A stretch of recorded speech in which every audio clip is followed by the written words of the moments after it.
Good morning, racers and race fans, and welcome to day 2 of the Snowmobile Mountain Madness at Gunstock Mountain Resort. My name is Zach Bailey. This is Dan Bailey, and we are ready for Snowmobile Mountain Madness presented by HK Power Sports.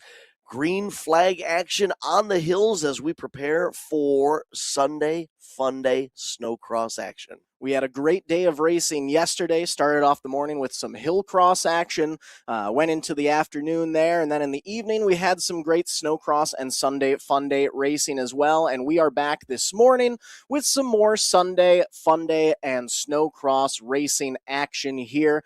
We have our Ditchbanger twins lined up in the starting gate ready to go, and we will give your starting lineup. We have the 02 of Brian Whaley out of Laconia, New Hampshire, Ryan Darcy atop the 21, the 42 of Stephen Dube, 55 of Robert Knight, 58 of Luke Kearney, Matt Truman on the 85, the 136 of William Castor, 176 of Kyle Burdick, Thomas Sylvester on the 207, 208 of Gavin St. John, David Olson atop the 321, and the 918 of Hunter Riley. And we have our green flag going. Let's take a look at this drone shot following the racers through the Sunday Funday course right now. We've got some single file action out front, but we've started to see a battle developing for the lead. Imagine an oval that's built on the side of a ski slope. That's exactly what our snowcross competitors are competing on today. Right now we're on the short course, which is about half the length of the entire length of the oval that goes all the way up the side of the hill here at Gunstock Mountain Resort. Right now we're on lap number 2 of this Ditchbanger twins heat race, and this is going to be the format of the day. Each class will get a qualifying heat race. Each class will get 2 main events later on today. So plenty of laps for the racers, plenty of green flag action for you viewers on MBTVsports.com's live streaming coverage. And out front right now, we have the 21 of Stephentown, New York's Ryan Darcy setting the pace. Took him about a lap. He was battling with the leader. It had been the 28 machine out there getting some laps in out front, but now we have Darcy out front. White flag is out. One more lap to go for the 21 of Darcy. And of course, as you can see, one rider experiencing a mechanical issue at the end of downward slope there. You could call it turns 3 and 4 as the checkered flag flies to wrap this one up. There was a local caution in that area. Riders safely able to sneak past, so no complete course caution, no medical issue. It was just a mechanical issue for that sled that came to a stop. But we wrap up this race and we prepare for our next. We are jumping right into it with green flag action here in Sunday Funday snowcross entertainment. So we're starting off with our next race, 600 Trail. We're going to have 6 competitors hitting the track here, including the 2 of Windham, New Hampshire's Bobby Drew, Bruce Gaspardi atop the Southside Sales, Polaris, Rock Speed Effects, Woody's, CNA Pro Skis number 28, the 76 of Tyler Avery, racing for Avery Electric LLC. Matt Wetherell on the 550 out of Southbridge, Massachusetts. The Guilford, New Hampshire 0690 of Tom Bobotis. And Brian Shaw atop the 717 out of East Hampstead, New Hampshire. Drone shot giving you a nice aerial display of the racing circuit. And you can see how turns 1 and 2 at the top of the short course there intersects with what later on today will become a much longer snowcross track.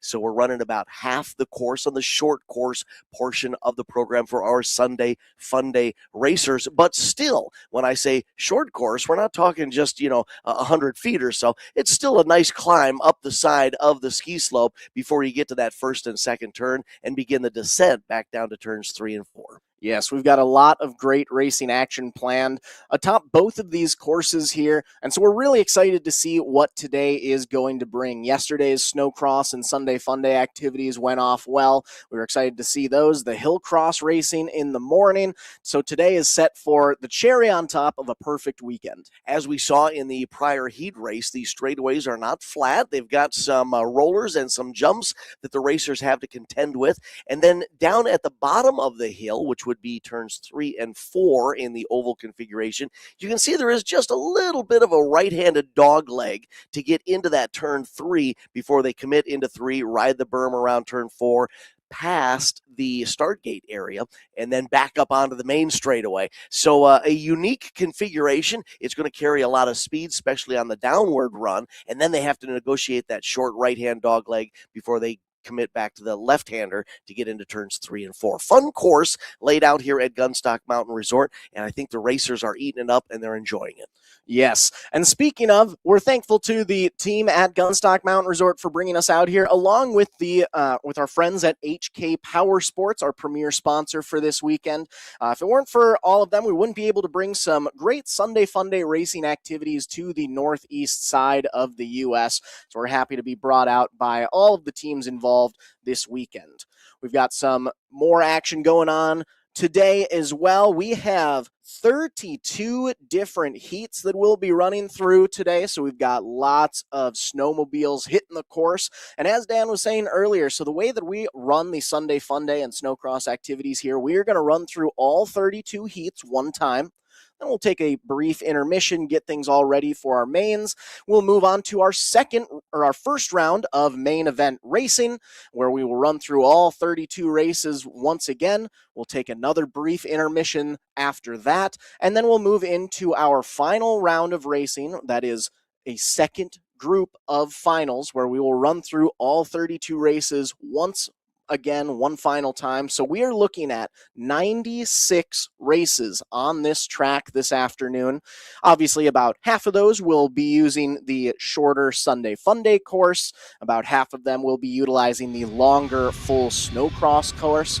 But we've got some great racing action planned throughout the entire day. And a wonderful turnout of competitors this entire weekend, as we mentioned earlier. Got started yesterday with day one of this doubleheader weekend. Saturday, Sunday fun weekend. Yesterday we had hillcross.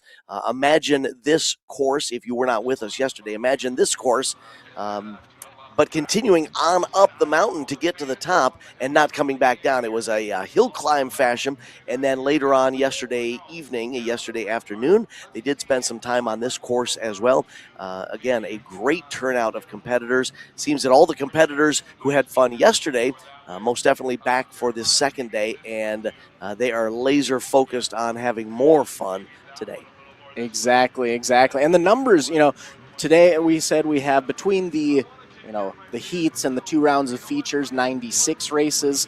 Yesterday for the hill climb, we had 119 races. And now we're back to green flag racing for our 600 trail class. Green flag is out, and it's going to be a side-by-side battle at the lead. Looks like the slight advantage goes to the 28 of Bruce Gaspardi, who's going to take the whole shot, but he's got a group of hungry animals right behind him, including the 76 of Tyler Avery, hot on his heels. Avery looking for an opportunity on the race leader, and that dog leg presents that opportunity, but he couldn't quite clear the roller on the inside of turn number 4. As a matter of fact, it looks like Avery's got a mechanical issue coming out of turn number 4, and just like that, he goes from battling for the lead with the 28 of Gaspardi to trying to get that sled refired. But Gaspardi's not in the clear just yet. We see the 717 of Brian Shaw hot on his tail as well. And one thing you'll also notice is right after that little right-handed dog leg that we got there, we actually move into a split lane configuration for turns 3 and 4. So this track does include a split lane on the, let's see, that would be the north side of the track, where riders are able to go either to the inside lane, which has a little bit tighter, a little less travel distance, but does have a slight roller there, or that they can take the longer option outside lane that's smoother. However, then they have to take the longer way around the track. White flag is out. Gaspardi still in the lead, but will Shaw be able to mount a challenge in these final seconds? Not only is Shaw trying to close in on Gaspardi to challenge the lead, he's also got to try to defend and hold on to the number 2 spot in the finishing order. The 28 machine of Gaspardi appears to have this one well under control. A drag race to the checkered flag, and winner of the 600 trail heat race will be North Adams, Massachusetts, Bruce Gaspardi on the 28. Shaw's going to finish second, and I believe that was the 0690 of Tom Babotis, unofficially taking third for the 600 trail class. Up next, we've got the 800 to 850cc trail class, which includes the 09 of Nick Galambos out of Belmont, New Hampshire, and the Backwoods BMP RSI Racing number 21 of Brian Frickett. Nick Bergeron, New Hampshire, is unique Mechanical Services number 32 with Josh Pearl from Loudon, New Hampshire on the 50 machine. The 145 of Nick Caverly racing for Alpha Electric LLC, along with the S-Bus Excavation 181 of Sean Bussery, and the 340 of Bedford, New Hampshire's Bill Hayden will round out your 7-sled field for our next race of the day. Green flag is out, and we are racing. It's a side-by-side battle up at the front for that top spot. They're going to go into 1 and 2 side by side. I see the 32 of Bergeron is included in that mix, but Bergeron's going to backdrop to second as our leader is able to move out to take sole possession of that top spot. Most of our racers are going to opt to take that outside smooth lane on the right side of the track through turns 3 and 4. Out front, though, it's the 50 machine of Josh Pearl leading the charge and trying to set some distance between himself and the 32 of Bergeron. Single file formation there for first, second, and third, then just a bit of a gap back to fourth as they continue to click laps in this 800 to 850cc trail qualifying heat race. Waving green flag as the drone shot again gives us the aerial view of now a 2-rider battle for third and fourth. Just as they crossed the finish line, the riders were able to go side by side and battle for that position. Looks like we have some trouble in turns 3 and 4 with a stalled rider, so most of our racers are going to opt to take that outside line. Our top 2 racers have been solely developed of where they're sitting, but look at that battle raging on for 3rd, 4th, and 5th right now. Definitely the closest battle we have on the track, and we might even be seeing a change for the final podium position right now. Yeah, for a moment it looked like third was just going to be one single rider, and now we've got 3 of them battling for position. These tight turns really do bring the racers together as the leader in this situation takes the checkered flag. That battle for third, 4th, and 5th will be decided coming out of turn number 4. Side-by-side battle across the line for that 3rd place position. Not quite sure who it went to. It was so close on this end, but we've got some great racing action that has already gone on this morning, and we have more to come. Up next is going to be our Junior Open class, where we have 4 competitors scheduled to make the call, including the 16 of Brennan Camo racing for Gillian & Sons Excavating, and the Wolfboro Boat Company Eastern Propane and Oil number 56 of Riley Hartford. Atop the 114 is Gavin Singer from San Borton, New Hampshire, with Julia Olson out of Montevideo, Minnesota, riding the Olson Plumbing and Heating Southside Polaris PAR Piping 521, and yes, you heard that correct, out of Montevideo, Minnesota, making the long trek east to be a part of Snowmobile Mountain Madness. We do have a 5th rider that has snuck into the gate. We apologize, don't quite have a name or a number for that competitor, but we will try to figure that one out and inform you as to who's going to be racing in the Junior Open class along with the other 4 riders whose names and numbers we provided for you. So I talked earlier about the accordion effect that these tight corners can produce. You might see as the day progresses a rider pull away from a competitor right behind them, but then as they have to decelerate to try to figure out how to navigate the entry into one of the turns, either it's 1 and 2 at the south side of the facility or turns 3 and 4 at the north side of the facility. Racer who is maybe losing a little ground is going to be able to close back in, so we're going to see tight battles for position in the turns, and racecraft is going to play into it as the riders try to figure out, will that inside lane work better? Will that outside lane work better? And that's where we're going to see a lot of our battles for position. And you will notice here, it looks as though that 5th sled did actually get off the line. So we are back to the 4 original members of this race. And out front, as the green flag flies, it's going to be a drag race to the line. We have the 14 of Gavin Singer sitting in second, but we've got our leader out front and pulling away. Nice little side-by-side battle for 2 and 3 going on as Singer's going to move back to the 3rd place position through those split lanes. We're going to get a pass for the lead. New race leader out front, ladies and gentlemen. And as the name of this class implies, Junior Open, these are some youngsters on the sleds. All 4 of these competitors in their teens, ranging in age from 14 to 15 to 16 years old. So you're watching not only fierce battles for a position from these racers, but you're also looking at the future of the sport as these youngsters hone their skills through their single and double digit years in the teen years and prepare for some speed later on. Looks like that's the 56 of Riley Hartford out front with the lead early on. I see the 521 of Julia Olson sitting in third, which leaves the 16 of Camo as our second place competitor. But don't look now. Olson's trying to look to the inside, make a move there, see if she might be able to take over that second place spot. Some side-by-side action and a change for position as the 56 machine of Riley Hartford continues to set a fierce pace out front. So it's Olson, Camo, Singer, 1, 2, 3, 4, as we put another lap in the books here for Race Up Junior Open class. Checkered flag is in the air, and it will be the 56 of Riley Hartford picking up the W. Julia Olson across the line second. Brennan Kumo rounding out the top three in our junior class. Great battles for position there in the top three spots. Now that's something that I love about Sunday Funday here, because even in a class where you only have 4 racers, you are guaranteed to always be seeing some fun racing action on the track. I mean, across those that full race there, we saw, I believe, 3 different race leaders. We saw multiple changes for position, so even the smaller classes can have lots of fun. But now we get to move on to a little bit bigger class, our plus 30 snowcross class, which includes the O2 of Brian Whaley racing for HK Power Sports, and also the HK Power Sports 5C of Cameron Droyne. North Adams, Massachusetts, Bruce Gaspardi's back for some more fun with the Southside Sales Polaris number 28. Junior Sierra from Derry, New Hampshire had a great run. Whoa, look out, look out, look out. We've got carnage through 1 and 2. That's the 02 of Brian Whaley mixed up in that one. Along with the 946 machine, I believe that is.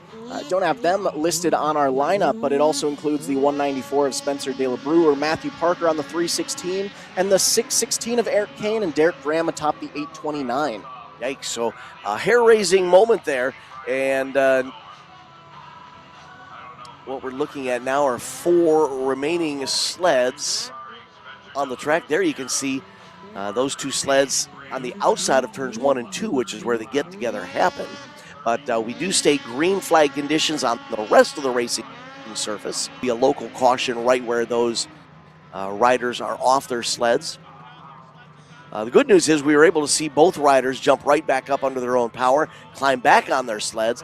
Bad news for them is that they are off the lead lap. They're not going to be contending, at least for a heat race win, but they will be back later on today with 2 attempts in the double mains for some hardware at the end of the day. There we get a nice shot of the 316 of Matthew Parker setting some laps in, as I believe that was the checkered flag that just flew. One racer involved in that mishap was Brian Whaley on the 02 machine, owner of HK Power Sports, big supporter of Snowmobile Mountain Madness. Nice to see him back on the sled. So that will wrap up that heat race, and we will prepare for our next, which is going to be a mixed gate. 2 different classes in the start gate at the same time, Ditchbanger triples and wedge lift 89 to 98 700cc sleds. In the Ditchbanger triples class, we have the 00 of Mark Harrington, Craig Tochi atop the 74, and the 141 of Cameron Pelkey. Kyle Burdick from Petersburg, New York's riding the 176 Imperial Concrete Concept sled with Adam Young out of Guilford, New Hampshire on the 369. One rider in that Wedge Life 89 to 98 700cc class, Daytona Gold from Dexter on the Lost Revenue Racing 1998 sled. And the green flag is up. The riders are away, trying to make their way onto the front straightaway. We start off with a 3-rider battle for the lead, but really 6 of them in the mix here as they get into turn number 1. I see sitting in second, it's the 74 of Tochi trying to make some moves on our leader, the 176 of Kyle Burdick up in those top 3 spots as well. But our top spot currently held out front and starting to set some distance between those battles for second on back. You can see Burdick carry a lot of speed down the back straightaway, downhill slide, and into turn number 3. He almost got into the back of the sled just ahead of him. So that is the difference. They're trying to build momentum upwards on the front straightaway, and then they gain all that momentum back coming downhill on this back straightaway. And take a look at that nice 4-rider battle for 4th, 5th, 6th, and 7th. We've got some close competition both in the front half of the track and in the rear half as well. I'm looking for that two-rider battle for second and third to get a bit tighter here. But as I say that, it actually stretches out a little bit. And the second place sled tries to close in on our race leader. Back down to the north end. Some nice traction there. He gets hung up on the berm and the inside lane. And that may change the battle for second and third as the white flag flies. One more lap to go for our competitors. And I see that was the 176 of Burdick sitting in that second place spot. One final time through 3 and 4. Checkered flag is gonna fly. Race leaders in turns 3 and 4 headed towards the finish line. There's the checkered flag. And that will wrap up our Ditchbanger triples qualifying heat race. Second and third make their way across the line as the flag flies in front of our camera there just outside of turn number 2 on the short course, which will bring us up to our next race on the track, our 600 Open 18-plus competitors, where we have the 5C of Cameron Droyne racing for HK Power Sports alongside the Southside Sales and Service, CNA Pro Skis, Woody's Traction, and 850 Co. of Whitney Roberts. Tyler Avery from Cheshire Electric, number 76, Spencer Delabrew from Hamilton on the Car Podcast, Woody's Sunday Funday Ridge Sunglasses 194 out of Ham Lake, Minnesota. Thomas Sylvester from the Forks Pit in Maine on the 207. Brendan Combs from Center Harbor riding the 603. And Brian Shaw from East Hempstead, New Hampshire on the 717. A nice full gate of 7 competitors as the green flag flies and they race their way onto the front straightaway. Side-by-side battle for the top spot developing as we make our way on the front straightaway. Into turn number 1 and 2, I see Delabrew sitting in that second spot, but our competitors setting some distance out front early on before we even get to that split lane section through 3 and 4. Race leader got a little tail happy there. Couldn't quite keep the treads in line and actually had to jump out of the inside lane to the outside lane. Now it's a drag race uphill for the lead. Looks like that was the 5C of Cameron Droyne who initially had the lead, but the 194 Minnesota native Spencer is going to make his way by. Rider powers out of turn number 2. It was a soft landing on the right side. Got all that traction from the treads. The sled tried to stand up and weight and momentum carried him over to the right, but the rider back on the sled. No harm, no foul. Still green flag conditions. Last we saw Delabrew, Droyne, Avery, 1, 2, 3 as we make our way back on the back straightaway and into that split lane section through 3 and 4. It's our final trip down into turns 3 and 4 as they'll get the checkered flag, this time at the line. Nope, I'm sorry, we got another lap to go. I apologize. I thought I had seen the white flag there. My mistake. So a couple of more laps yet to go as our race leaders onto the back straightaway again.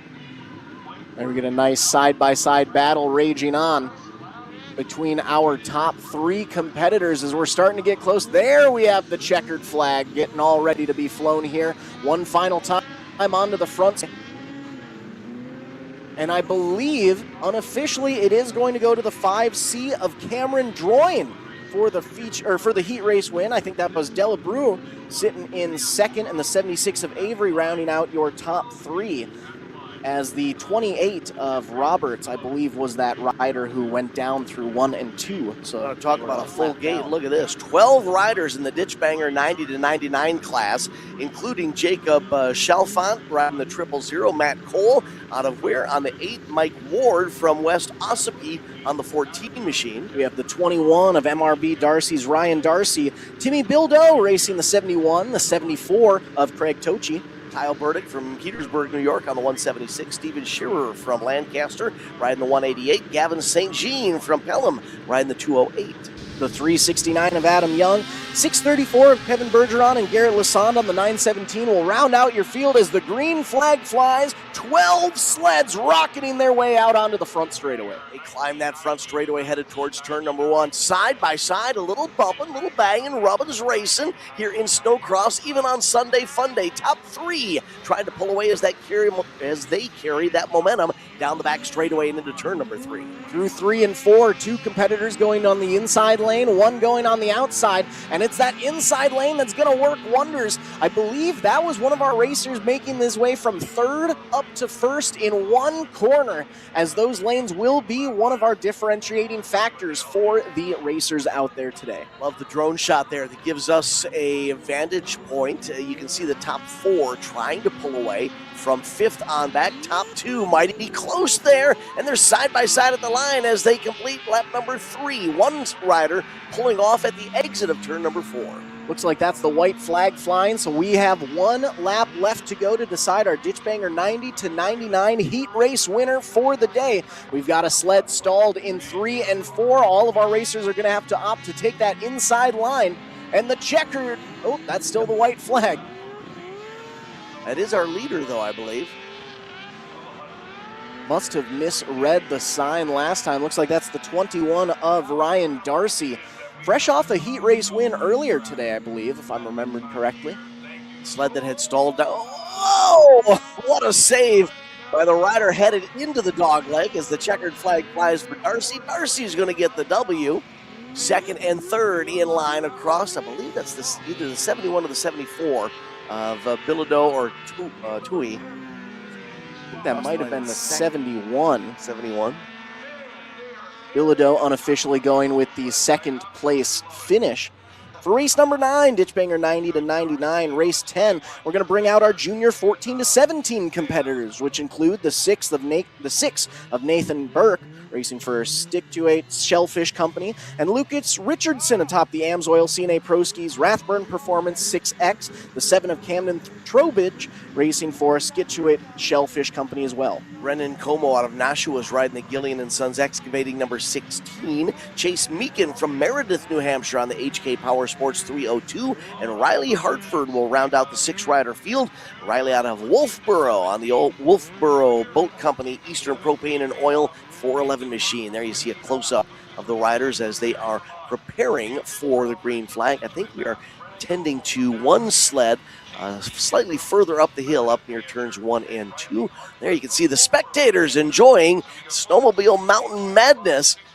Big thank you to everybody who's turned out this weekend. It's been a fun-filled double-day event of a Snowmobile Mountain Madness here at the beautiful Gunstock Mountain Resort. And, of course, a big thank you to those of you at home who are watching via the live streaming coverage on MBTV Sports. Yes, which, as a quick reminder, you do still have quite a bit of time, whether you are watching the races on location in New Hampshire, or you have friends and family from out of town, anyone who wasn't able to make it out to the races this weekend, feel free to send them that link. We are live streaming today's events for free on mbtvsports.com and through the affiliated MBTV Sports YouTube, Facebook, and X/Twitter pages as well, so you can find us on there. We've still got a heck of a lot of racing action. We are not even a 9th of the way through the races for this afternoon, so we've got quite a bit left to go for you guys. Looks like we're going to give some time here. I believe we do see that sled being pushed off through turn number 3 right now off the track, which means we should be going green flag racing here momentarily. Just going to make sure everything is set up and ready to go, that our track crew is all in their correct spots, and then we will be able to get back to some green flag action for the junior 14 to 17-year-old class.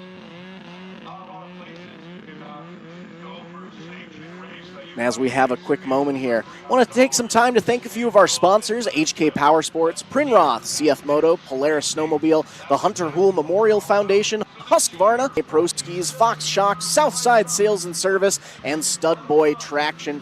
If it weren't for all of our premier sponsors that we have this weekend, we wouldn't be able to bring some great racing action to the beautiful slopes of Gunstock Mountain Resort. Green flag is gonna fly, and out front, our competitors are already starting to distance themselves from each other. Our top spot pulling away from the 302 of Chase Meekin. Meekin sitting in that 2nd place spot, but we've got some close competition. Our 3rd place competitor trying to get into the mix as well. 2nd and 3rd going to take that inside line, and Meekin's able to move up to the top spot. Meekin is your new race leader. Our Whole shot competitor is going to move back to the second place spot. Looks like that was the 16 of Camo who got that whole shot and was able to lead the first lap, but it is Meekin out front and pulling away as that inside line seems to work wonders for the 3:02 of Chase Meekin. Camo gonna opt to take that outside line once again, which will give a chance for our third place competitor. I believe that might be the 4:11 of Riley Hartford. Hartford's able to reel in the 16 of Camo ever so slightly as we put another lap in the books. White flag is out. One more lap to go for the Meredith, New Hampshire native Chase Meekin, going through some lap traffic with ease as he makes his way through turns 3 and 4. He's going to opt to take that inside line once again. It's been working wonders for him. Checkered flag flies, and Chase Meekin is a heat race winner for HK Power Sports. 16 of Brendan Camo going to end up finishing second unofficially, and I believe that is the 4:11 of Riley Hartford rounding out your top 3.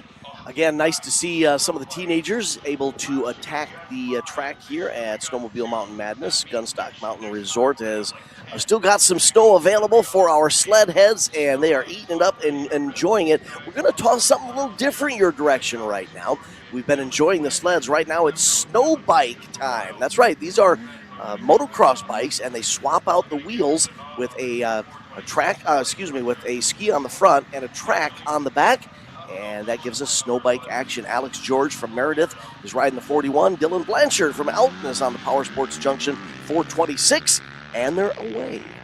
So this is always an interesting class. Now, both Dan and myself do come from a motorcycle background, so I'm always going to be a little partial to these racers out here. It's a little more familiar to us. But yes, what they do is they take those regular motocross dirt bikes. It looks like both of these are Yamahas out there right now. Not quite sure if we're racing some YZ450s, YZ250Fs, something along those lines. And they do what's called a timber sled conversion kit. You'll see they take off that front wheel, swap it out with a ski, and then they do a full, obviously not full size, but a fully custom snowmobile track on the back side to give them more of a snowmobile, motorcycle kind of mix and match. I believe that is very nimble. They're a little bit lighter than the sleds. The opportunity to really kind of muscle that machine around, putting the foot out there as they make their way around the left-hand turns. I believe that's the 41 of Alex George currently out front, but we've already seen him swap a couple times for 426 of Dylan Blanchard sitting in second, but he's going to take that inside line away. Blanchard back up to that top spot. As the white flag flies, they're going to be nearly side by side. One more lap to go. They have changed leader positions every single lap. We'll see who is able to take that top spot as we finish things off. Final time on the downward drop. They clear that jump there and head into the dog leg around the left-hand turns 3 and 4, headed back to the checkered flag, and that will wrap up our snow bike qualifying heat race. Oh, one rider, he pulled off early. He missed. I think he saw the white flag, thought it was the checkered. He pulled off and turned, unless he had a mechanical issue that I missed. So only one racer completing this one. Boy, oh boy. And it's the 41 of Alex George who ends up taking the heat race win. And again, like we were talking about earlier, one thing about Sunday Funday, even though we saw quite a bit of back and forth racing action. Up next, we have our kids Ditchbanger class, the 242 of Samuel Carey, and the junior Ditchbanger 13 to 17 class. We have the 00 of Jacob Chalfant. On the 28 is Cody Paquette from Pittsburgh, and Julie Olson on the 521, as they've got their eyes laser focused on our flagman there with the green X Racing flag. Once that green flag goes up, the racers are able to zip away from the start gate. All three of them getting onto the track now. Samuel Carey, a youngster in this group, just 8 years of age, out of Rochester, New Hampshire. I believe that is Sam holding on to the number 3 spot there as our race leader heads back down the hill towards turn 3. We've got a nice age gap going here throughout this class. Right out front, I believe it's the 28 of Cody Paquette. the elder of the class, 16 years old. And as Dan was saying, I believe that's the 242 of Samuel Carey in the third place spot. Just a spry 8 years old, so twice the age of our leader, twice the age of our third place competitor. A nice little spread of ages in these kids and junior classes that we have there. Here's another nice thing about the racing surface here, wide enough that you could see Cody safely able to work around the outside of Sam on the 242 there. No contact, no struggle, no tussle. They were able to clear each other safely and yet both remain on track to compete. Another nice close-up of the black flag there in front of our camera outside of turn number 2, but we focus back in on the 28 machine of Cody Paquette from Pittsburgh, New Hampshire, riding down into turn number 3. Going to put another lap in the books here as we make our way onto the front straightaway. White flag is out. One more lap to go for Paquette and co. I believe that is the 000 of Jacob Chalfant, which makes the 521 of Julia Olson a scratch for the race. There you see Chalfant getting a little air over that jump on the back straightaway as the 242 of Samuel Carey also makes it down the back stretch. So all of these racers did have a short multi-lap test practice session earlier this morning before we came online with our live streaming coverage.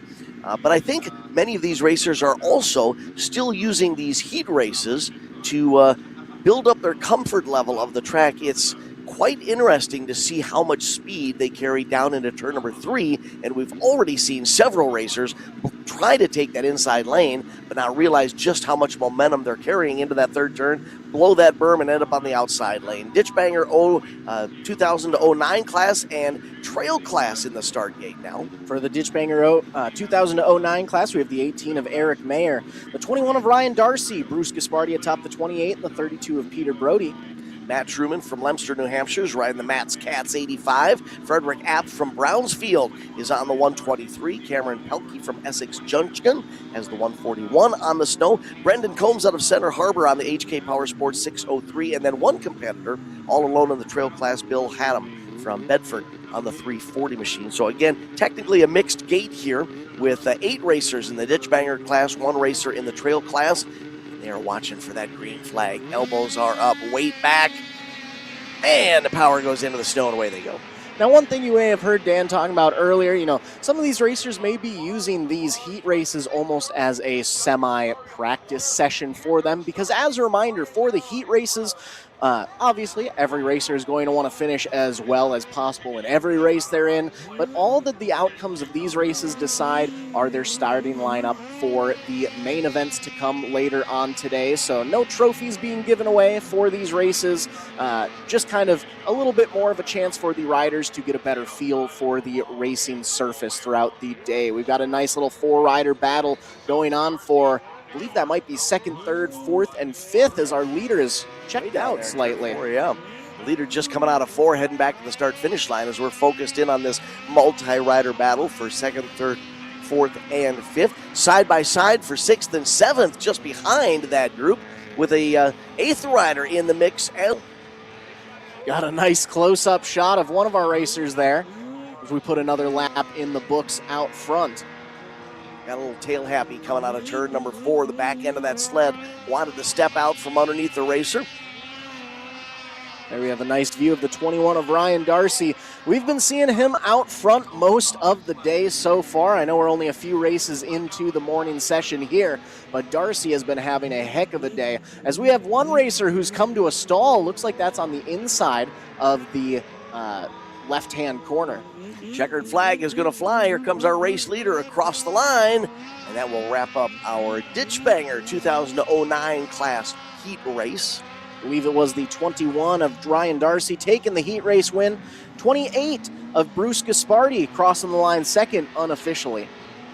Rest of the field makes their way across the line, and this camera angle right here does give you a little better idea of the elevation change from the start gate at the top of our screens, which is the north end of the mountain, all the way up to the south end as the elevation increases. So there is quite a substantial either climb to get up to turn 1 or drop to get back down to turn number 3. And that being said, we'll be able to move into our next class here as our other class starts to make their way off the track. Junior 14 to 15 competitors. We have the 7 of Camden Trowbridge racing the Scituate Shellfish Company at number 7. Brennan Camo atop the Gillian & Sons Excavating 16 out of Nashua, New Hampshire. And also Chase Meekin from Meredith is on the HK Power Sports 302. So these 3 racers making their way into the start gate or towards the start gate as this SXXU class will be preparing to get onto the track. And now one thing that we want to point out about this race, so this is where officially we move into the snowcross portion of our activities. So you can see them starting to begin moving the some of the barricades, the bales that they have set up. So now we will be moving to the full-size snowcross track. You can see the camera angle has moved back a little bit, so we will be having a full view of the added portion of the snowcross track. And one of the starting things, this next race. Excuse me, Zach, I apologize. One of the things that the track builders tried to do is elongate the track for the SX group and also increase the obstacles. And I don't mean by number, but perhaps make the jumps slightly more difficult, right? So the short course has got still got some nice jumps that the racers have to navigate, but on the long course they might be a little more, a little larger. They might be a double rather than just a roller. Might see a little bit more air time depending on how the snow has set up overnight and this morning. Of course, we've got the temperature changes in the area. As you can see, a lot of the snow in the area is already melted, but we've been able to keep some here on the racing surface as Brian is tuning in from central South Dakota or central South Dakota. Brian, thanks for watching. Yeah, the drone coverage has been phenomenal this weekend. It's given us a great perspective of what the racers are up against either yesterday on the hillcross or today on the snowcross track. So one other thing Dan was saying a little bit earlier, you could see that there is a decent amount of elevation change on the track here today. Not quite as drastic as the hillcross track that we saw during yesterday's activities, but there is still, as many twists and turns as we're typically used to on some of these snowcross tracks. Not only are they battling the few turns that we have out there, the jumps that are set up, but they're also battling the elevated increase in height on the track.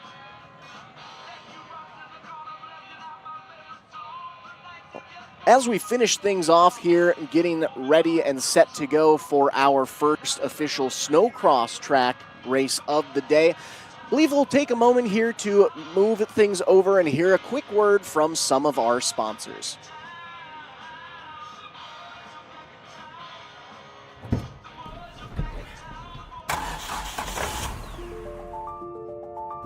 Freight is the backbone of the country, and as long as people need goods, they're going to need somebody to get it to them. My name is Matt Bohl with QualityFreightRate.com, powered by T-Force Worldwide. We provide LTL, truckload, and expedited freight services across this country.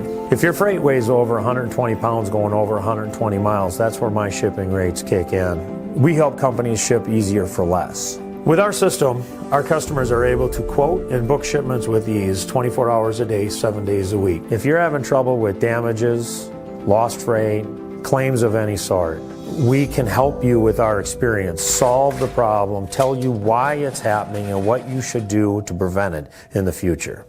Me and my team have been together for over 20 years. We know this industry. We can help all size business, big or small. We love them all, but we have a special spot for small business. Small businesses are pillars in the community. Low rates are critical for a small business because the margins are generally pretty small.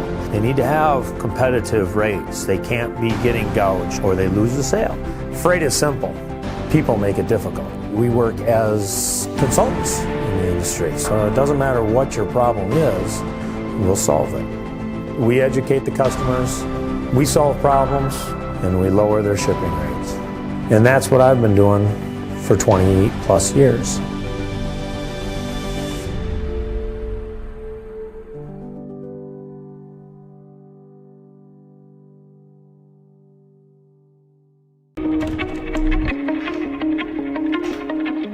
My name is John O'Connor. I'm a snowboarder for life and a business owner in Windham, New York.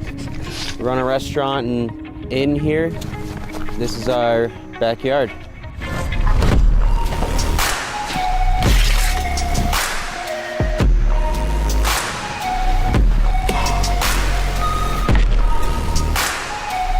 Having a backyard park is really special because being able to snowboard at home and not have to get in the car, go to a resort, wait in a line, is your own creative space to do whatever you want, however you want.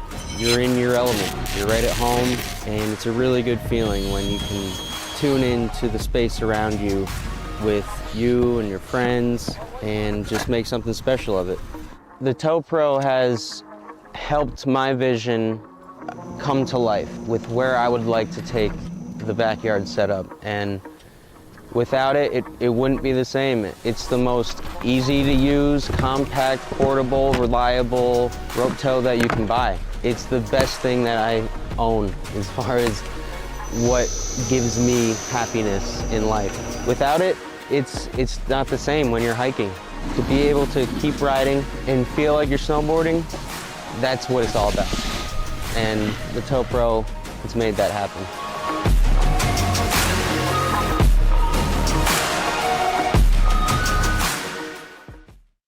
Yeah, Butler-Built has been a supporter of mine for a long time. I've always run Butler-Built seats ever I got into 410 sprint car racing, and I feel like they have the nicest aluminum seats out there. The craftsmanship, the welding on it is top notch, and now they're pouring my inserts and have the gravel cut seat and gives you a lot of clearance for your hybrid or your Hans, and I feel like, you know, there's no better seat out there. Yeah, I mean, a little bit of feedback, right? These guys do it every day, so as me as a sprint car driver specifically, you know, every form of dirt racing, the seats are built different, and guys like us, you know, drivers are wearing holes in their hybrids because they're rubbing on the seats, and felt like there was a need for a little bit of a new design and a new generation of the sprint car advantage seats. So, yeah, it's been a fun ride and hope to continue the relationship for a long time.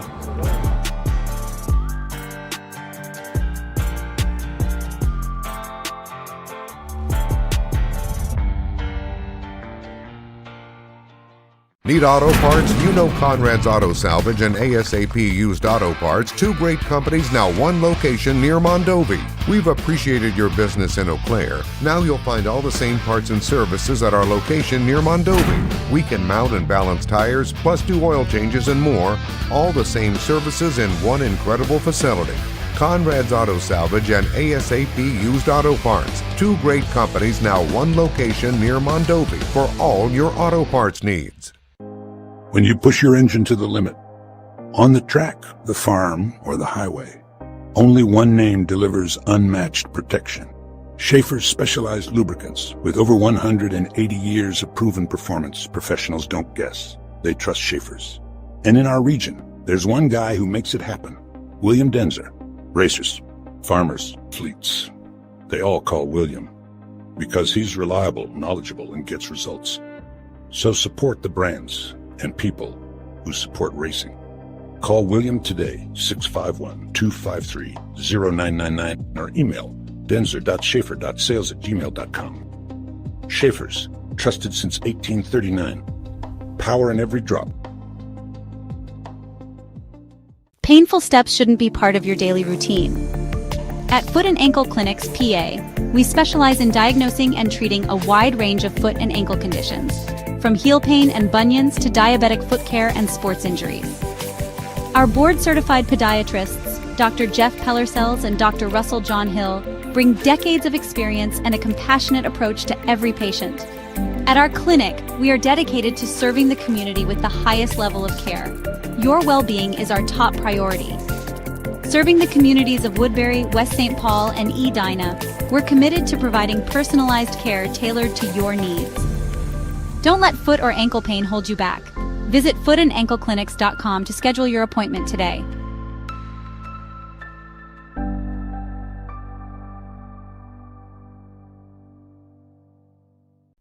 Every great journey begins with a trusted guide.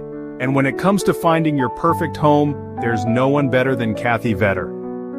With over 10 years of experience and a passion for real estate, Kathy Vetter helps you find the perfect home, a peaceful country retreat, a cozy single-family house, or your very first step toward a lifetime home. She also specializes in commercial real estate, guiding you through every step of the way. From the heart of the metro to the scenic countryside, Kathy Vetter knows the Minnesota market inside and out, committed to finding the perfect fit for you, no matter where you are. Buying your first home can feel overwhelming, but with Vetter by your side, it's a smooth and exciting journey. She makes first-time buyers feel confident, supported, and understood, every single step of the way. From your first showing to handing over the keys, Kathy Vetter works tirelessly to ensure you get the home you've always wanted. Kathy Vetter, your trusted real estate expert across Minnesota. From vibrant metro living to serene countryside escapes to agricultural and commercial spaces. Let her help you unlock the door to your next chapter.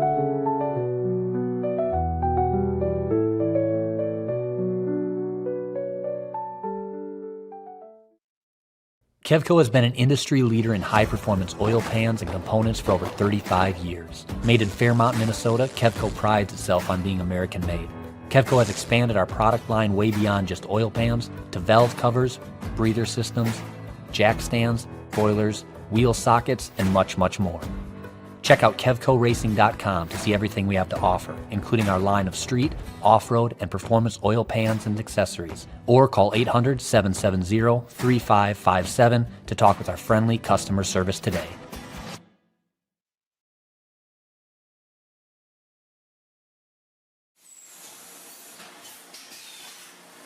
My two passions in life is racing and selling good high-end meat. So my grandfather came here from Germany back in the late 20s. He decided to open his own shop in 1951. He had all the recipes, he had all the talent. His father was a meat guy. His father's father was a butcher.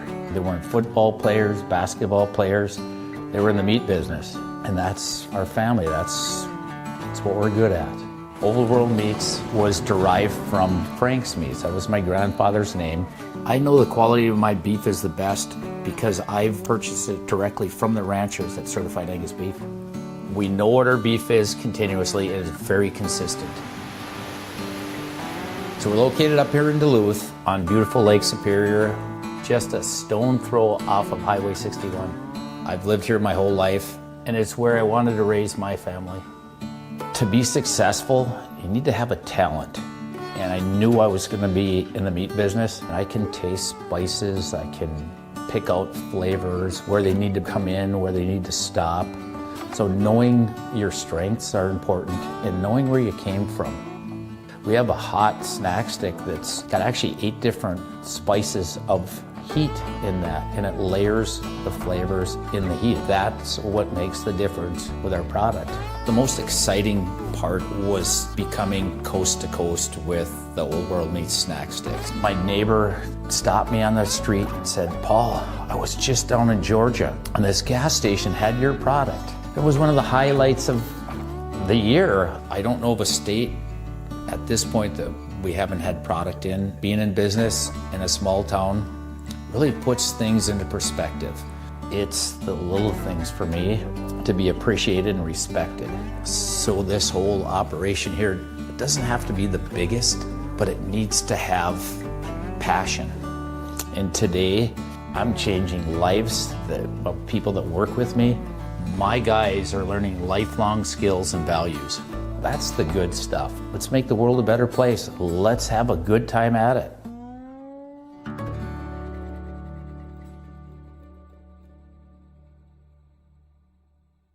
Ready to make a splash this summer? Grab your friends and head to River's Edge on the scenic Apple River. Whether you're looking to float the day away, camp under the stars, or catch live music and weekend events, River's Edge has everything you need for an unforgettable time. Book your tube, campsite, or party package now. River's Edge on the Apple River. Your summer starts here.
Welcome back to MBTVSports.com live streaming coverage of Snowmobile Mountain Madness at Gunstock Mountain Resort, presented by HK Power Sports. What you're seeing on your screen right now is some of our mini competitors on a second track that has been set up just to the west, actually down at the bottom of the hill climb track that we used yesterday. So these are some of the youngsters, the real youngsters down in the single digits age group. You know, we've got 5, 6, 7, and 8-year-olds. A couple of times this season through the winter, we've had the youngsters as young as 4 years old on these micro sleds, little 120 class racers. And that's what we're seeing on screen right now. The youngsters who are getting their snowcross career started. This is on a much smaller micro track, and we're going to let them move. We'll let them get on track and have a few laps before we return to the main, which is the east of this micro track that's been built for the youngsters. Cross action, in a moment, but right now we're letting the youngsters have some fun on their mini sleds.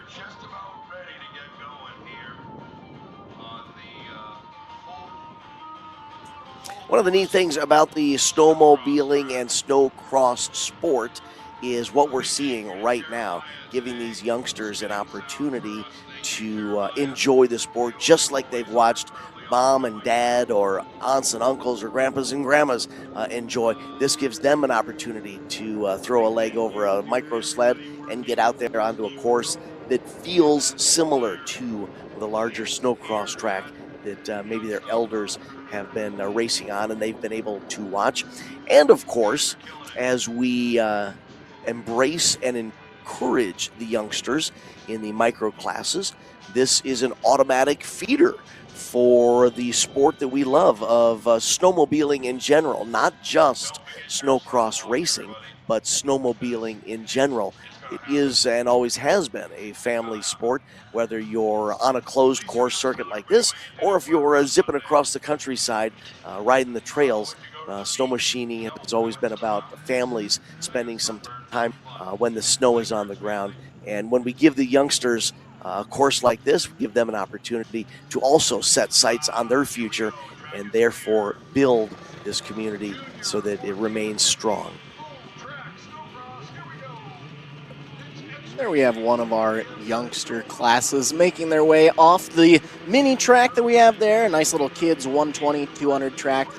One thing that we have, especially when we're building tracks on hillsides of ski slopes here, every once in a while these smaller classes can have some issues making their way up the steep slopes of the ski slopes, so we always like to give them a little chance to still be able to have some Sunday Funday racing action without having to worry about getting up the slopes themselves. But now, that being said, we are back to the large snowcross track. We're out front in the junior 14 to 15 class, the 302 of Chase Meekin, doing what he did earlier on today and setting a solid pace, leading the charge.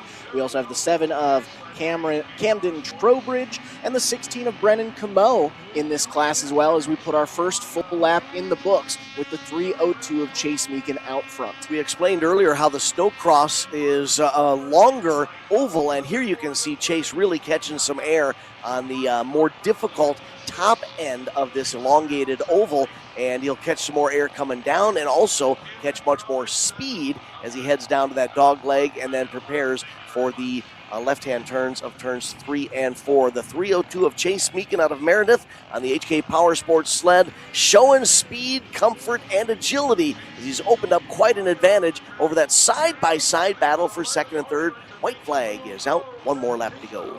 And as you'll see, kind of like we were explaining, this is the first race that we have for the day on the full snowcross track, and you can already tell the difference between what is the Sunday Funday track and the snowcross track. There we start off the snowcross portion with a full double that Deacon is coming out clearing nice and early on, even there to get back onto the Sunday Funday track proper, a nice little double to add some air time to these jumps, whereas Sunday Funday is going to be much more for, newer racers just trying to go on out there having fun, or, old pros race but don't want to have anything too serious going on. This will give them a chance to get some more airtime as we move on over to the snowcross track, where Chase Meekin, officially our first snowcross heat race winner of the day. Checkered flag is going to fly for our other two competitors as well. I believe that was the 7 of the 16 of Camo taking second unofficially, Trowbridge unofficially taking third in our junior 14 to 15 class, which will bring up next our Pro-Am women payout class and plus 25. In the Pro-Am women payout class, we have the 24 of Cecily Bernache out of Ackworth, New Hampshire, and the 521 of Montevideo, Minnesota's Julia Olson. In the plus 25 class, Travis Wickham from Barneveld will be riding the Wickham's Lawn and Landscaping. Number 52, Spencer Delabrew from Ham Lake, Minnesota, making the long haul east with his Carbide podcast. Untapped Maple Products, 194, and Brendan Combs from Center Harbor, New Hampshire, on the HK Power Sports 603. Riders are ready in the start gate. Green flag is up and away they go. They begin the long climb up the elongated oval. And here they make that transition from the Sunday Funday track onto the much larger snowcross track. There you can see all four of them catching some air, setting them up for their turn 1 and 2. And out front early on, it's the 24 of Cecily Bernache leading the charge in the Pro-Am women payout class, right behind, sitting in second place overall. I saw that was the 194 of Spencer De La Brewer. Now, even though Spencer De La Brewer is sitting in second overall right now, we do have two separate classes out on the track, which means we will have two class heat race winners going into the completion of this race. There, some nice air time from Bernache as she makes the transition onto the snowcross track proper, taking that deep hairpin 180-degree turn through 1 and 2, getting through the whoop section and back onto the traditional snowcross track. Nice drone footage there following the 24 machine of Bernache back down the hill towards turns 3 and 4. Here's this slight right-hand dog leg to set up for the left-hand turn of 3 and 4. Bernache staying to the inside of turns 3 and 4. White flag is out. One more lap to go for the 24 of Bernache, and I believe it's still Bernache, De La Brewer, and then the 8X of Julia Olson sitting in third place right now. And I think I saw the 603 of Brennan Combs rounding out our field, meaning the 52 of Travis Wickham is potentially our scratch for the race. Now remember, you get into the second half of the track, the quote-unquote SX portion of the track.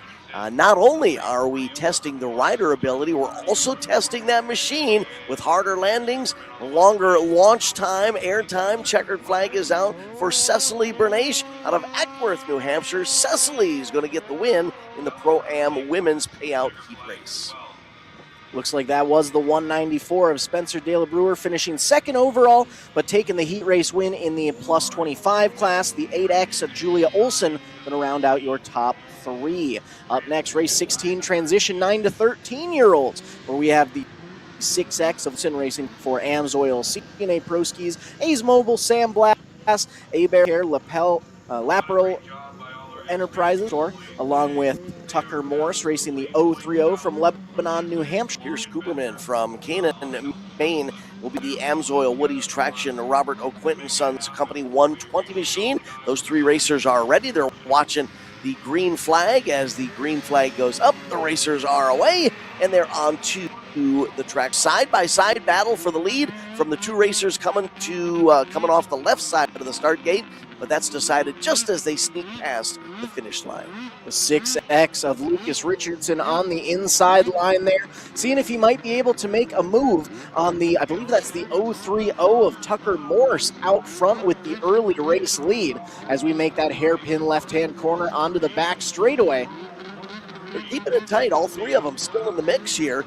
These youngsters, all three 11 years of age, so we notice they're not getting quite as much airtime coming off that first jump on the upward climb, but they're going to carry a lot of speed down to the bottom. You can see the 120 of Pierce Cooperman trying to stay with the top two, just hoping for an opportunity maybe to get up alongside of the second place sled there, and perhaps challenge for a second place finish. On the back straightaway, we saw a change for position in the lead as the 6X of Lucas Richardson was able to overtake the 030 of Tucker Morris. Richardson now up to that top spot. Morris back to second, and we still have Cooperman rounding out our 3-sled field. And remember, snow is an active surface, so it's going to change all day long. Whatever these racers are learning in this heat race may or may not help them in their first main event or their subsequent second main event. Right now, side-by-side action as Pierce Cooperman gets up alongside of Tucker Morris,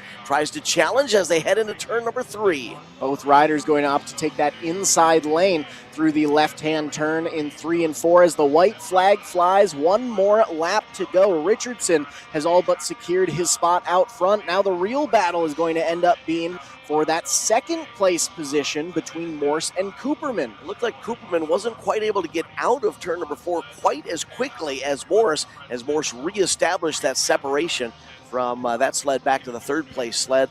But this race is all in the hands of Lucas Richardson. That Amsoil 6X machine has been working flawlessly.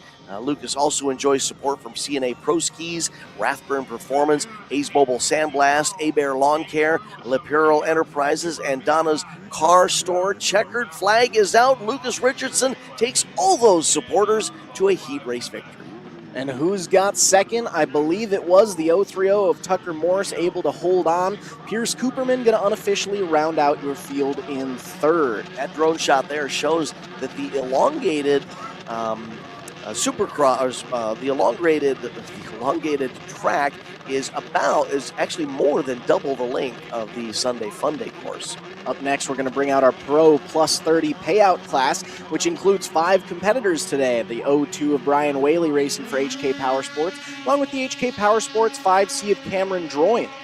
Robert DuPont's on the 8X, Mike Pillot on the 748, and Derek Graham on the 829 as they race their way up the front straightaway, catch a lot of air, all 5 of them in the mix here, side by side for fourth, 3 wide into that first turn in a battle for third. Man, this is a nice class to watch out on this full snow track as we have some great high-flying add on, all 5 sleds clearing that double, making their way onto the snowcross track proper. And we're still 1 lap into this, but have a 4-rider battle up at the front of the field. Now slimming out to a bit of a 3-rider battle for the top spot. You can see that the speed gained in the inside lane of turns 3 and 4, most definitely a game changer in that battle for position.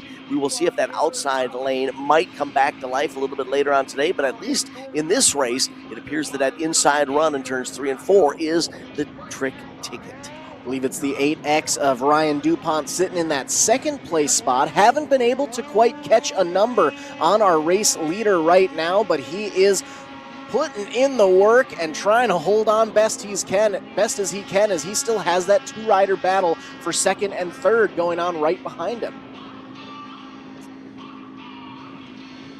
Looks like the sled has number 28 on it. We don't have a 28 on our lineup sheet, unfortunately, but that side-by-side battle for DuPont and his competitor in third is still raging on as we make our way down the hill over on the east side of the track.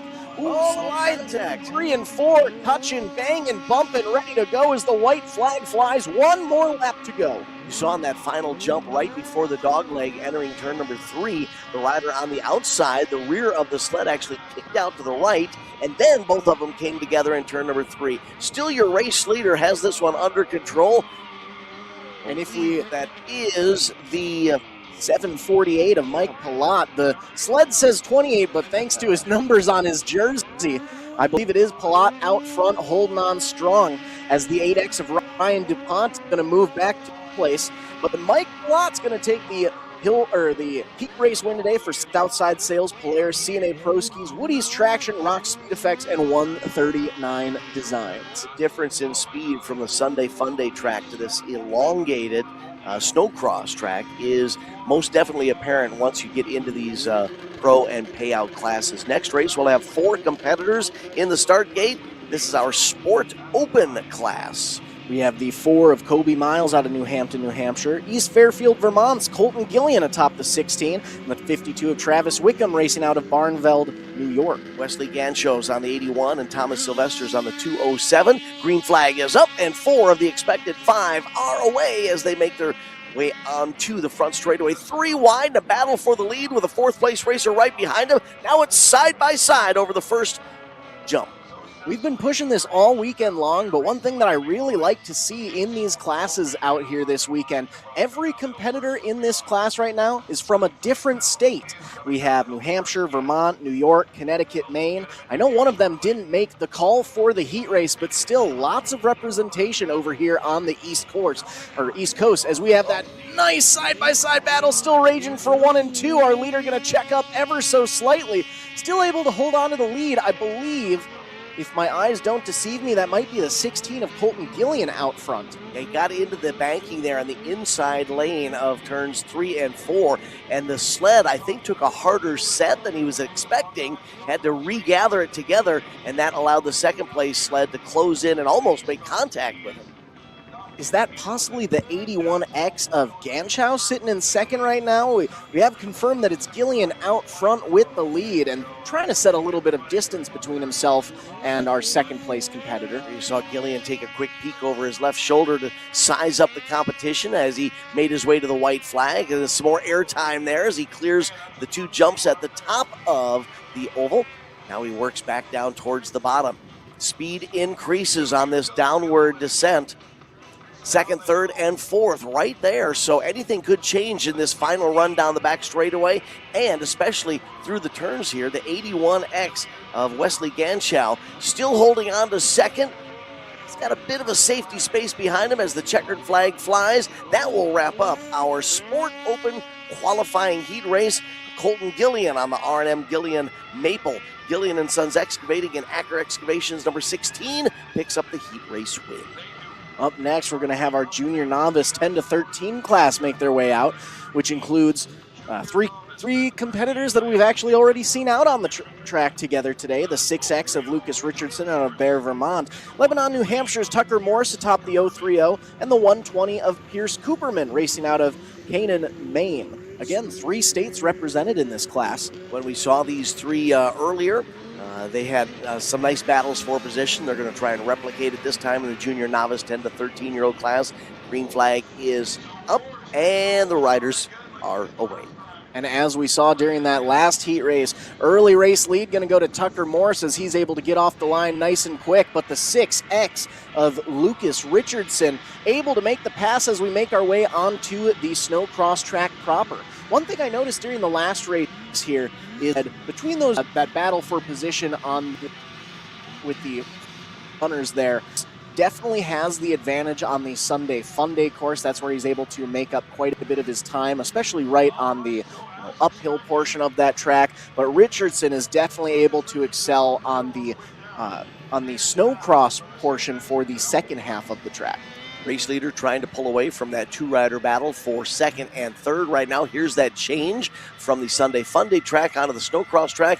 Catching some air there on the first jump, some more air on the second jump, and that 6X of Lucas Richardson working well for that youngster who is likewise riding it like a pro. Richardson is all but checked out. Honestly, we're about single file throughout the full field, about an equidistance apart from 1st to 2nd and 2nd to 3rd as our youngsters make their way back downhill as they go north on the track. Around turn number 4, heading to the line. White flag is on display. 1 more lap to go for Lucas Richardson. I think Lucas even had a chance to peek over his right shoulder there and check out some of the spectators who were watching this junior novice 10 to 13-year-old heat race. 6 machine. Turns 1 and 2, rides the berm, and begins the descent. One final time, we're going to make our way downhill. Ooh, he gets a little close to the CNA Pro Skis flag there as we make our way back onto the Sunday Funday track proper. Getting a little close to the inside, but he has more than enough lead established to slow things down a little bit, check himself, make sure he's all good to go, and make his way to the checkered flag. We had seen the white flag last time. And now for some reason the green flag is on display, so so we're going to keep moving with it. More racing to come. The 120 of Pierce Cooperman has been able to move up to that second place position there. So Cooperman sitting in second. He finished third in the last heat race he was a part of, able to move up one spot this time so far. Make our way back down that back straightaway. Richardson's probably happy. He's like, what, you're giving me extra laps? Absolutely, I'll take it. Rest of the three, also enjoying some extra laps in this junior novice class. Yes, I mean, bring these youngsters out onto this track here. You can just tell the way that they are handling themselves. White flag going to fly again here. Now we have one more lap to go, I believe. White flag is out for Richardson, Cooperman, and Morse. But yes, you bring these youngsters out onto this track, and you can just see them beaming with excitement, both on the track, just through their, body language that they have while racing, and when you get off the track. I've seen quite a few fist bumps in the air. Always happy to have these youngsters get excited about some of the racing efforts, as we'll be watching these young guys run the classes here for the next 10, 20, 30 years. Richardson has actually toned it down just a bit on this, we could call it a victory lap here after taking the white flag for the second time. As he climbs out of turn number 4 this time, yes, there we got the checkered flag. So I see some people off on the side kind of wondering, got some extra laps, that's all right. Checkered flag gonna fly. And Lucas Richardson taking the win for AMSOIL, CNA Pro Skis, Rathburn Performance, A's Mobile Sandblast, among others. Up next, race number 20 of the day, junior 16 to 17, where we have the 16 of Brennan Camo racing for Gillian & Sons Excavating, and Reagan Cole atop the 69 from Stratham, New Hampshire. Chase Meekum out of Meredith on the HK Power Sports 302, and Joshua Chalfant from Kantukuk on the 917. I was watching the 302 of Chase Meekin there in the start gate, waiting for an opportunity to throttle that sled up, trying to get himself psyched up and energized for the race as they pull those sleds back to life and focus in on our flagger and prepare for the raised green flag.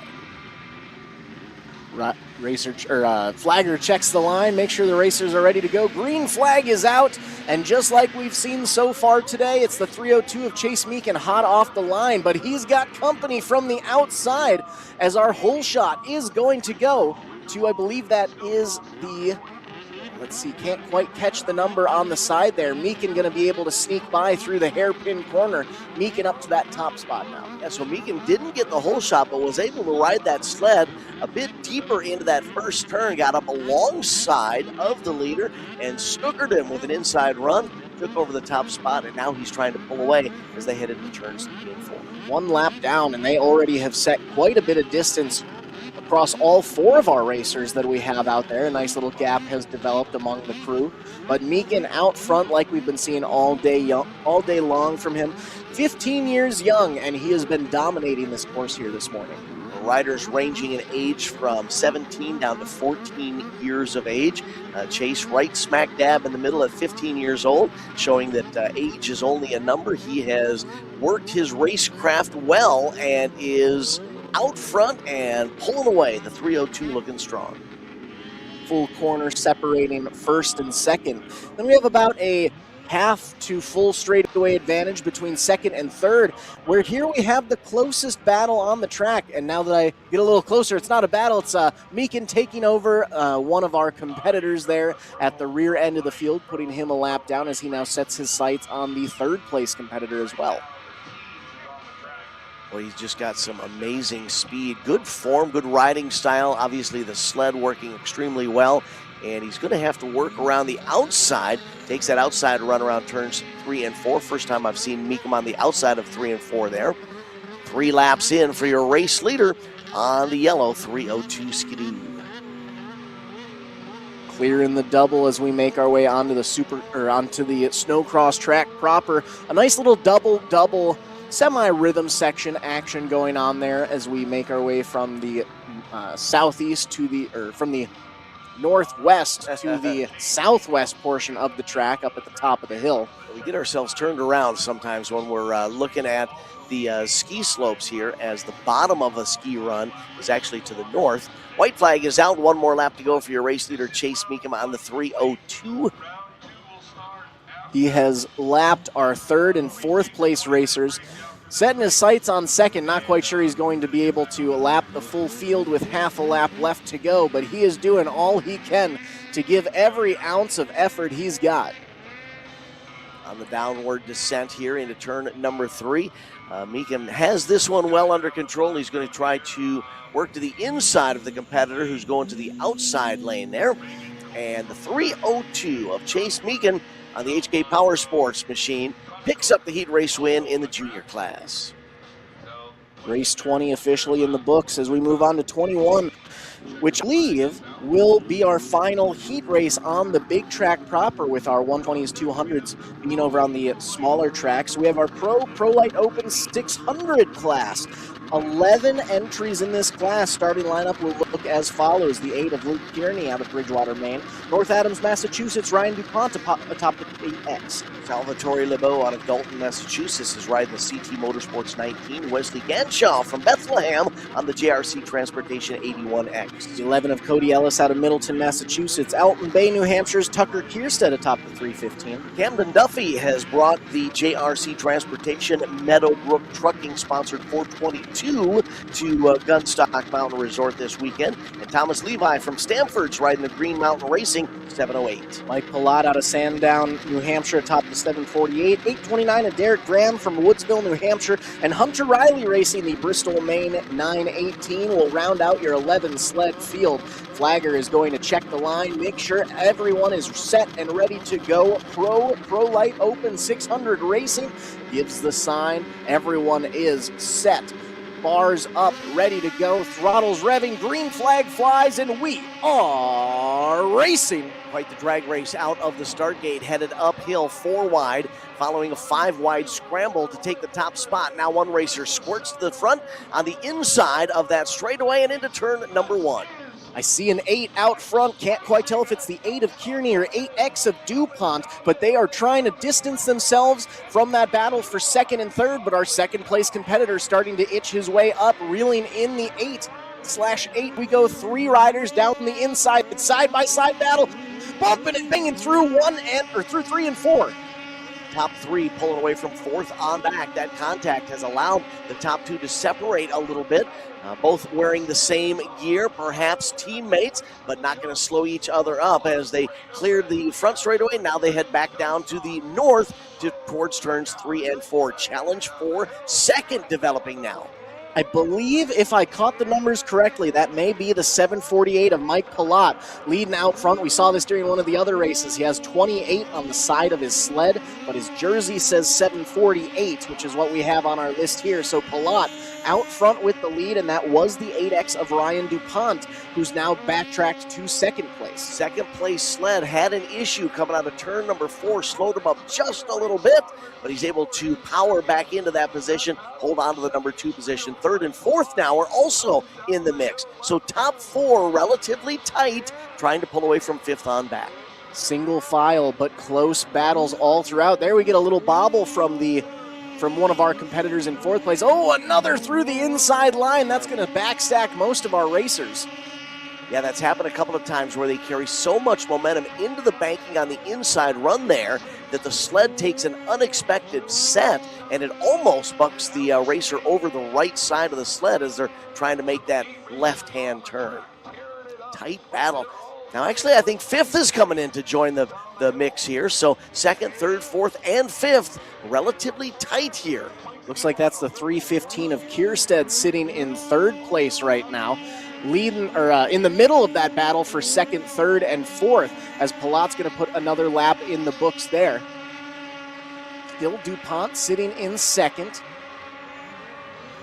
A little back and forth there in that battle for 2nd, 3rd, and 4th, but it seems to have settled out a little bit here in the late stages of this qualifying heat race. I believe they will have a couple of more laps to go. We will watch the flagger as they come out of turn number 4 next time, but Mike Palat from Sandown on that Southside Sales Polaris appears to have this one well under control.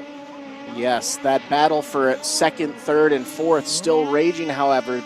DuPont backtracks to fourth. The 3:15 of Kierstead sitting in third, but he is trying to overtake our competitor in second so that he can set his sights on the 7:48 of ProLite, who has all but checked out up front. I've noticed that Kierstead on that 3:15 is trying to take a wide exit of turn number 4, use the right side of that front straightaway where he's at least got open track ahead of him.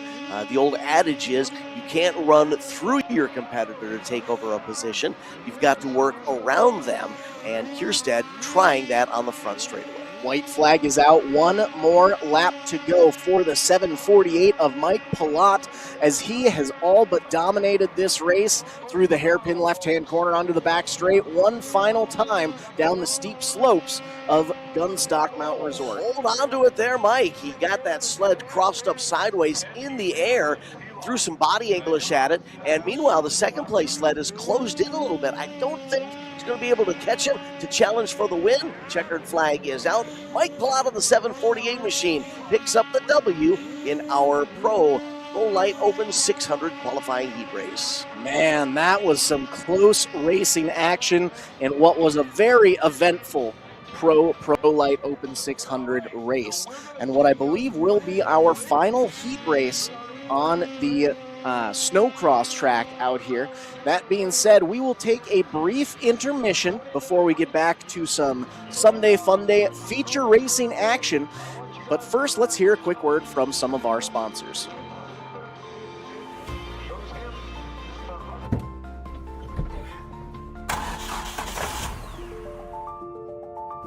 Freight is the backbone of the country, and as long as people need goods, they're going to need somebody to get it to them. My name is Matt Bohl with QualityFreightRate.com, powered by T-Force Worldwide. We provide LTL, truckload, and expedited freight services across this country. If your freight weighs over 120 pounds going over 120 miles, that's where my shipping rates kick in. We help companies ship easier for less. With our system, our customers are able to quote and book shipments with ease 24 hours a day, 7 days a week. If you're having trouble with damages, lost freight, claims of any sort, we can help you with our experience, solve the problem, tell you why it's happening and what you should do to prevent it in the future. Me and my team have been together for over 20 years. We know this industry. We can help all size business, big or small, we love them all. But we have a special spot for small business. Small businesses are pillars in the community. Low rates are critical for a small business because the margins are generally pretty small. They need to have competitive rates. They can't be getting gouged or they lose the sale. Freight is simple. People make it difficult. We work as consultants in the industry, so it doesn't matter what your problem is, we'll solve it. We educate the customers, we solve problems, and we lower their shipping rates. And that's what I've been doing for 20 plus years.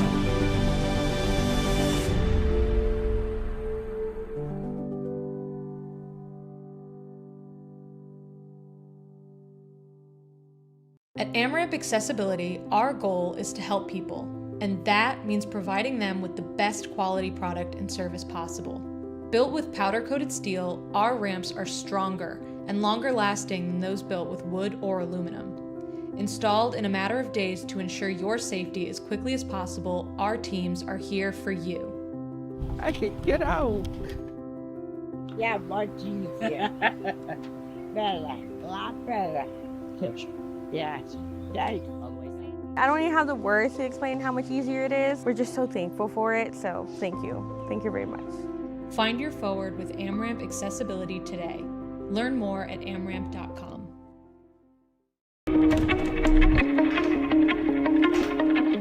My name is John O'Connor. I'm a snowboarder for life and a business owner in Windham, New York. We run a restaurant and inn here. This is our backyard.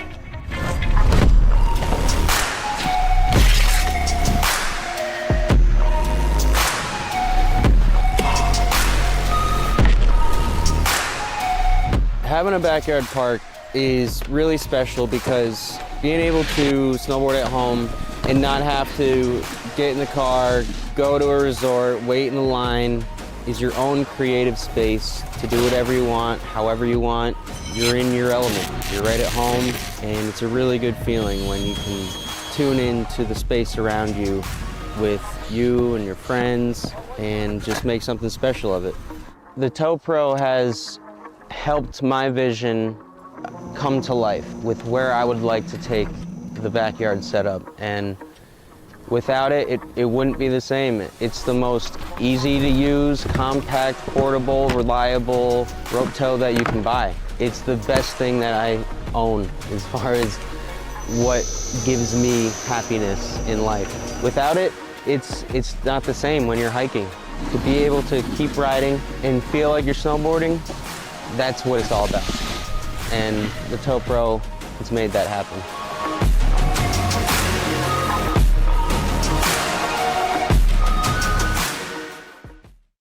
Yeah, Butler-Built has been a supporter of mine for a long time. I've always run Butler-Built seats ever I got into 410 sprint car racing, and I feel like they have the nicest aluminum seats out there.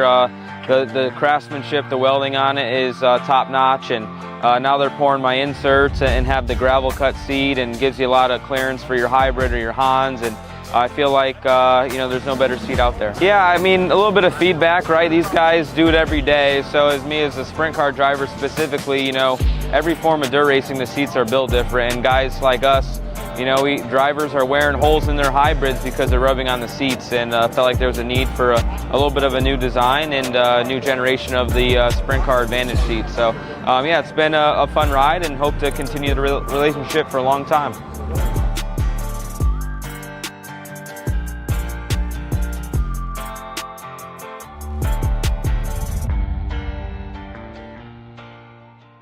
Need auto parts? You know Conrad's Auto Salvage and ASAP Used Auto Parts, two great companies, now one location near Mondovi. We've appreciated your business in Eau Claire. Now you'll find all the same parts and services at our location near Mondovi. We can mount and balance tires, plus do oil changes and more.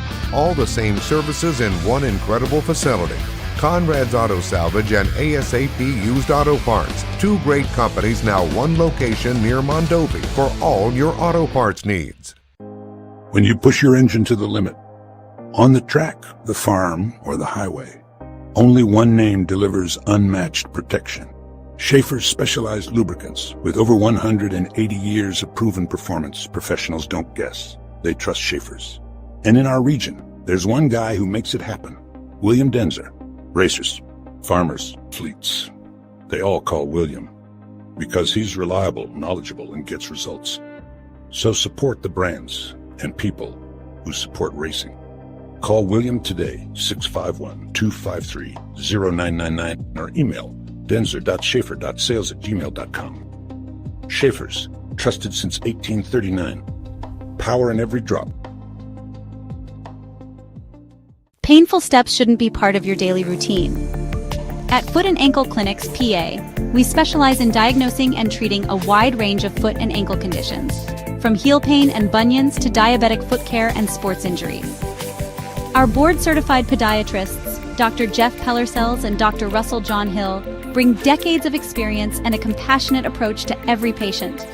At our clinic, we are dedicated to serving the community with the highest level of care. Your well-being is our top priority.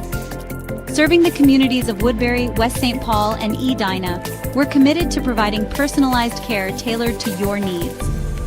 Don't let foot or ankle pain hold you back. Visit footandankleclinics.com to schedule your appointment today.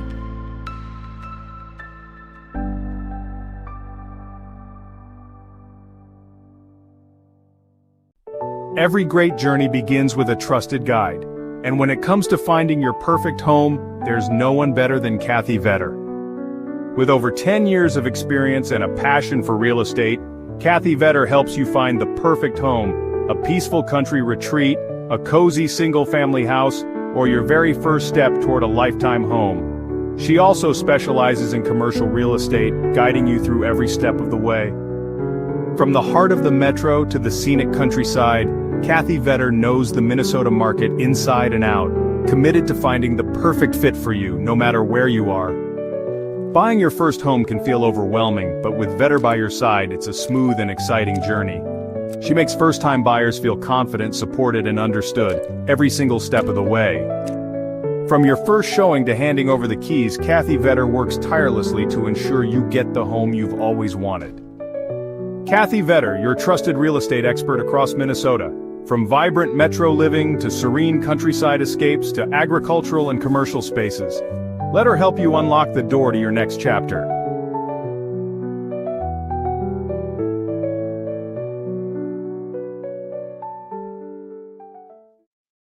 Kevco has been an industry leader in high-performance oil pans and components for over 35 years. Made in Fairmont, Minnesota, Kevco prides itself on being American-made. Kevco has expanded our product line way beyond just oil pans to valve covers, breather systems, jack stands, boilers, wheel sockets, and much, much more. Check out KevcoRacing.com to see everything we have to offer, including our line of street, off-road, and performance oil pans and accessories. Or call 800-770-3557 to talk with our friendly customer service today.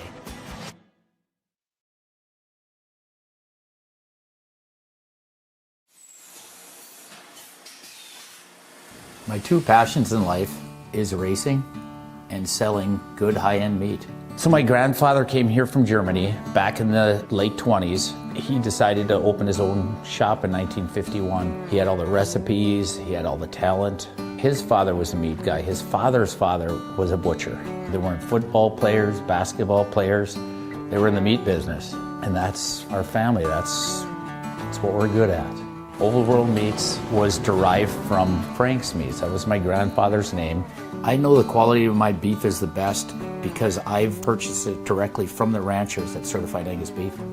We know what our beef is continuously, and it's very consistent.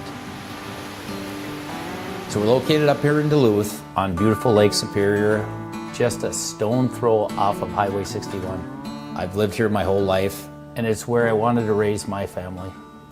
To be successful, you need to have a talent. And I knew I was going to be in the meat business. I can taste spices, I can pick out flavors, where they need to come in, where they need to stop. So knowing your strengths are important and knowing where you came from. We have a hot snack stick that's got actually 8 different spices of heat in that, and it layers the flavors in the heat. That's what makes the difference with our product. The most exciting part was becoming coast to coast with the Old World Meats snack sticks. My neighbor stopped me on the street and said, "Paul, I was just down in Georgia and this gas station had your product." It was one of the highlights of the year. I don't know of a state at this point that we haven't had product in. Being in business in a small town really puts things into perspective. It's the little things for me to be appreciated and respected. So this whole operation here, it doesn't have to be the biggest, but it needs to have passion. And today, I'm changing lives of people that work with me. My guys are learning lifelong skills and values. That's the good stuff. Let's make the world a better place. Let's have a good time at it.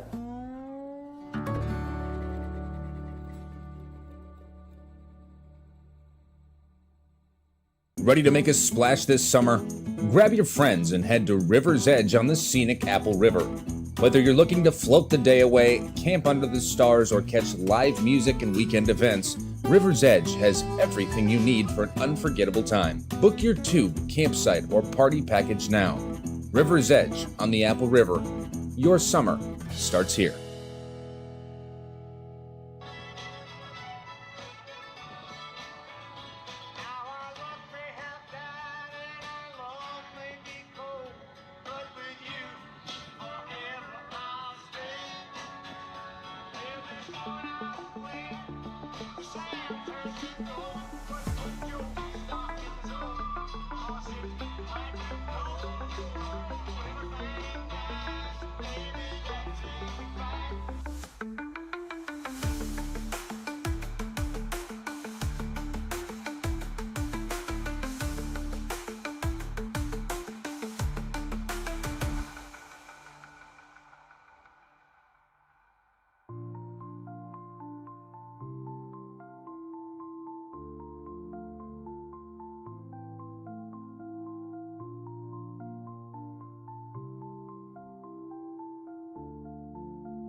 Welcome back, race fans, as we are nearing the end of intermission on the big track over on the east side of the ski slopes. We're taking a little moment here to check out some of the action on the 120/200, a little mini track that we have going on.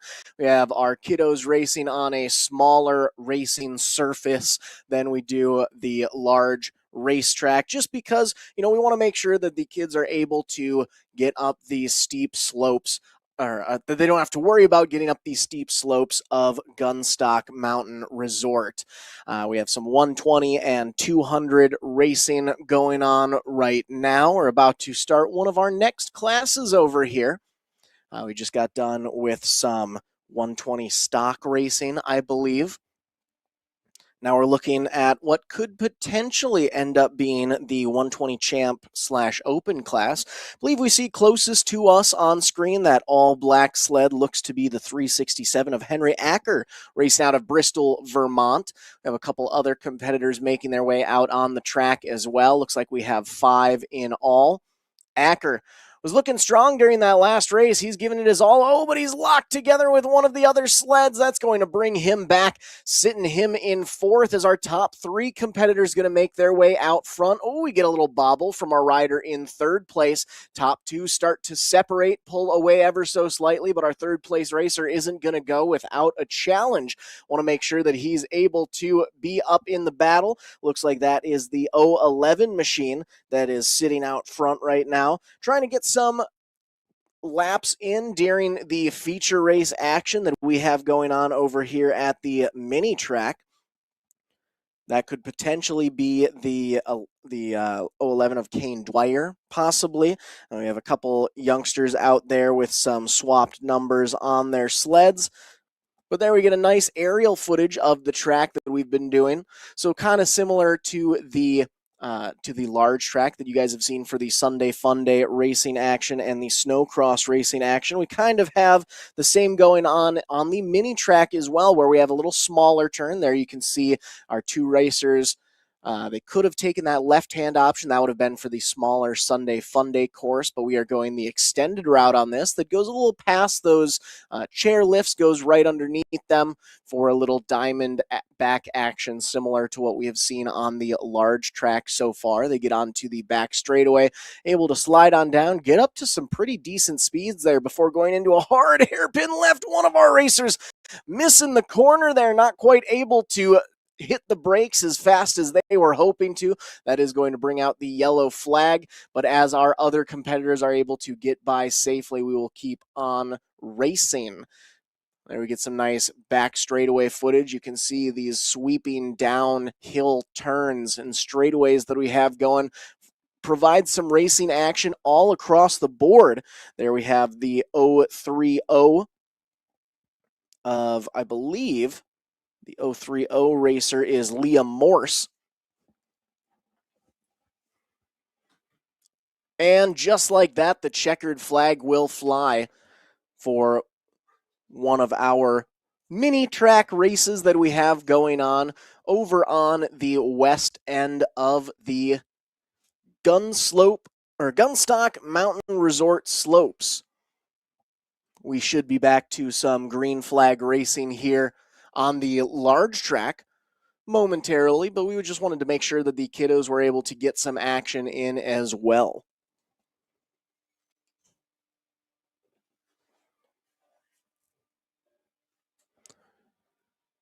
We'll start to line up another class over here. See what we might be able to get going. There we have the 95X machine.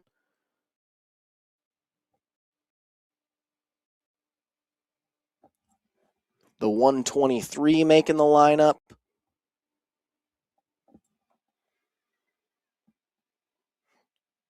Four competitors out on the track.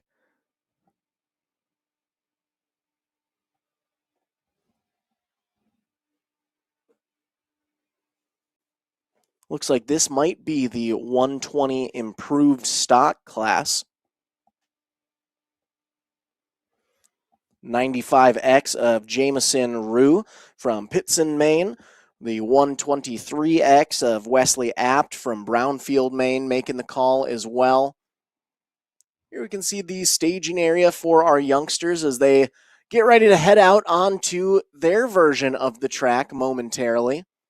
This is the same track that was utilized yesterday for the hillcross portion of the Snowmobile Mountain Madness event here at Gunstock Mountain Resort. Obviously, for the micro track, they've ripped the length. They're not climbing all the way up the hill like they did yesterday. As a matter of fact, yesterday, where turns 1 and 2 of the micro track is about where the staging area or the starting area ended, and they snuck underneath the chairlift there, and then that's really where they began their climb up the hill. We get two nice drone shots going on right now. Over on the right, we have a close-up drone going through the track proper. Over on the left, we get a nice aerial drone giving us a full shot of the mini track course. You can even see where we're starting to begin staging things for the big track action that will be starting here semi-momentarily. Not quite ready to get going over there just yet, but we will be doing so soon.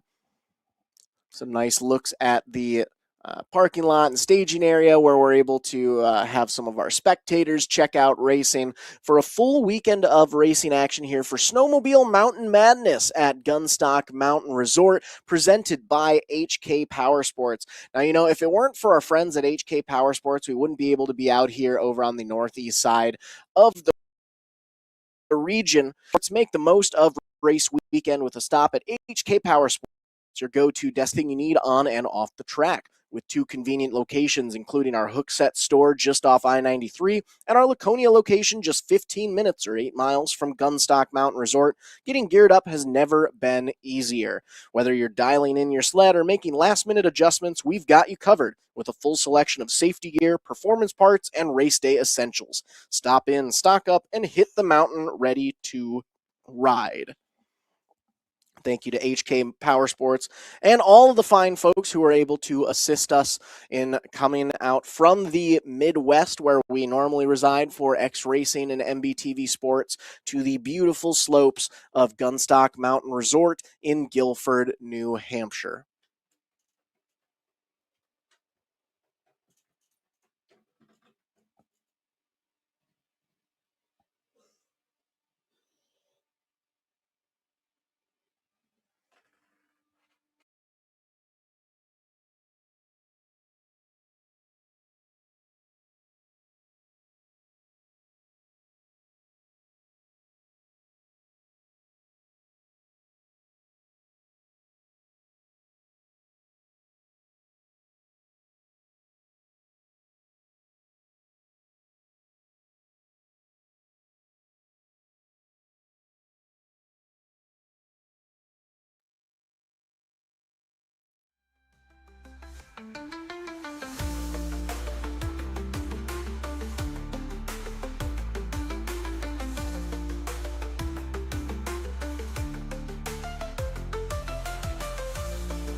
Aerial drone shot of some of the 120 improved stock racers on the micro track, which is built at the bottom of the run that was used yesterday for our hillcross competition. You are enjoying live streaming coverage of Snowmobile Mountain Madness at the Gunstock Mountain Resort, presented by HK Power Sports on MBTVsports.com. Some drone footage this entire weekend. Tom brought his A game, as you've seen him zipping the drone around the Gunstock Mountain Resort area. Doing some stunt flying here. Navigating through the bottom of the chairlift, over the X-Racing tent, high above the micro track, as we get ready for another trio of competitors to take their sleds out onto the micro track.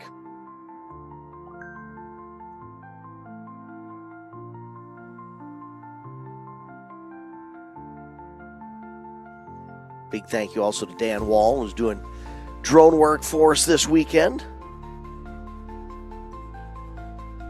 Excellent drone footage all weekend long, so well done. We have 4 more sleds that we bring back into the staging area.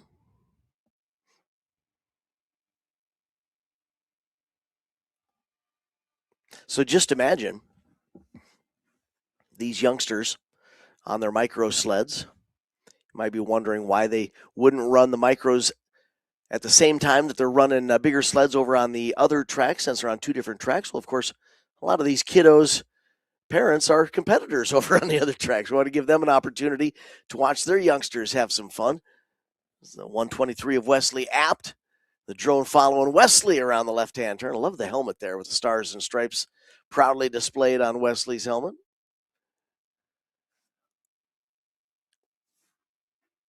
One of our riders had an issue getting into that first turn, so track worker out there assisting. Wesley able to just barely sneak by the inside of our stalled rider. And it's from this racing drone angle, you can really see that they have tried to emulate the big track on the micro track for these youngsters over here. Similar shape, design. I think we even see the beginnings of what could be a split lane section through turns 3 and 4.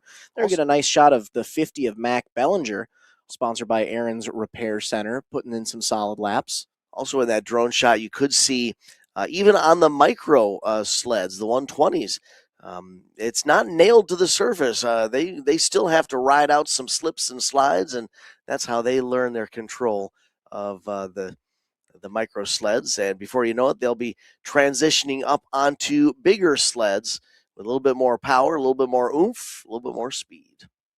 Now we bring our attention back to the main cross track, the Sunday Funday track, as we go green with our first main event of the day with 3 riders on the track.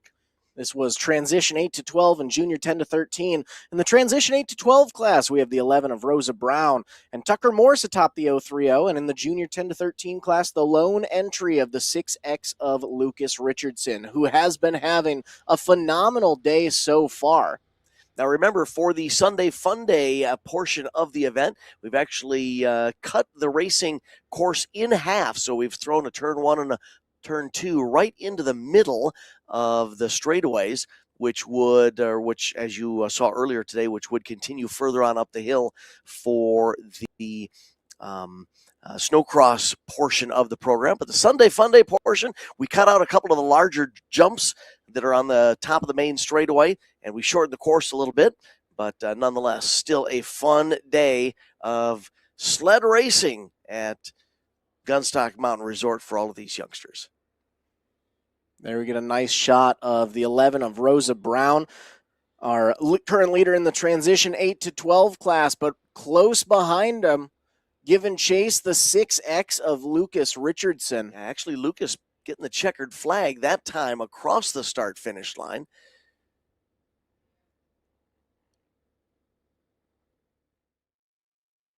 We'll let them sneak around. Let the final racer sneak around turns 3 and 4, and then we'll prepare for our next main event, which will be our Ditchbanger Twins class. Heat race winner was the 21 of Ryan Darcy. We also had the 02 of Brian Whaley right behind. Remember, Whaley was caught up in an altercation right at the start of that event. I believe it was this Ditchbanger Twins event. Other competitors on the track will include Steve Dube from Methuen on the 42, Robert Knight out of Newport riding the 55, Luke Kearney from Bridgewater on the 58, Matt Truman from Lemster on the 85. William Kastner atop the 136 out of New Hampton, New Hampshire. Petersburg, New York's 176 of Kyle Burdick. Thomas Sylvester atop the 207 from the Forks Pit, Maine. Pelham, New Hampshire's Gavin St. John atop the 208, and David Olson racing the 321 from Mitchell, South Dakota. And rounding out your field, Bristol, Maine's 918 of Hunter Riley. Here you can see the competitors from the prior race exiting the track in turn number 3, which means we are about ready to release our Ditchbanger Twins competitors. 12 entrants in this class. Doesn't look like we're going to have the full field in the gate. 2, 4, 6 of them making the call for this first main event. Not quite sure if we are deciding to split them up into 2 sections or if we are just 6 racers shy. I do know one of the scheduled racers, the 207 of Thomas Sylvester, most likely not making the call after his sled catching fire yesterday at the top of the hill at the top of the hillcross portion. I think he's on a borrowed sled today, lined up riders right there. I thought I saw 207 there. I could be wrong. We'll see if we can get the drone to sneak in a little bit closer on that rider on the right there. I thought I saw 207 on that sled. Maybe he's whoa! We almost had a drone accident with one of the racers there. There's the AC, the 85 of Matt Truman. Getting closer. We're up to 7 of our scheduled 12. All right, so the riders are going to focus on that flagger just to the left of the start gate. When that green flag rises, they'll be away. Green flag is out, and away we go, and it's the 28 with the early race lead. The 21 of Ryan Darcy, your heat race winner, close behind in second as Darcy goes up and over. That is going to be a rough one to recover from as he is now at the very back of the field. Remember, he was the heat race winner, so he's got some speed. Is he going to be able to slice and dice his way through the competition, get back near the front of the field, maybe even to the front of the field? Time will tell as this first main event for Sunday Funday racers in the Ditchbanger Twins class is underway. Top 4 have a nice bump and run battle going here. And look at who the racer in 4th is, the 21 of Darcy. He has already made his way from the back of the field to 4th place, battling to get a spot on the podium. And there we see again that outside line not working. Our leader, the 28, goes from 1st to 4th in one corner. Out front, though, I believe that might be the 02 of Brian Whaley, who has had a heck of a weekend here for some X-Racing Sunday Funday action. If my stats are correct, feel free to correct me if I'm wrong, but I think Whaley was undefeated yesterday on the hillcross portion of the program. So him bringing his HK Power Sports sled to the slopes worked well for him. White flag is out. One more lap to go for Whaley, who's got competition. Yes, that is right. The 21 of Ryan Darcy from last to first. One corner separating the checkered flag from the racers, but it's going to be... Oh, dead heat across the line from this particular angle. We can't quite call it. I was going to say it's going to be too close for us to call. Possibly Ryan Darcy, possibly Brian Whaley.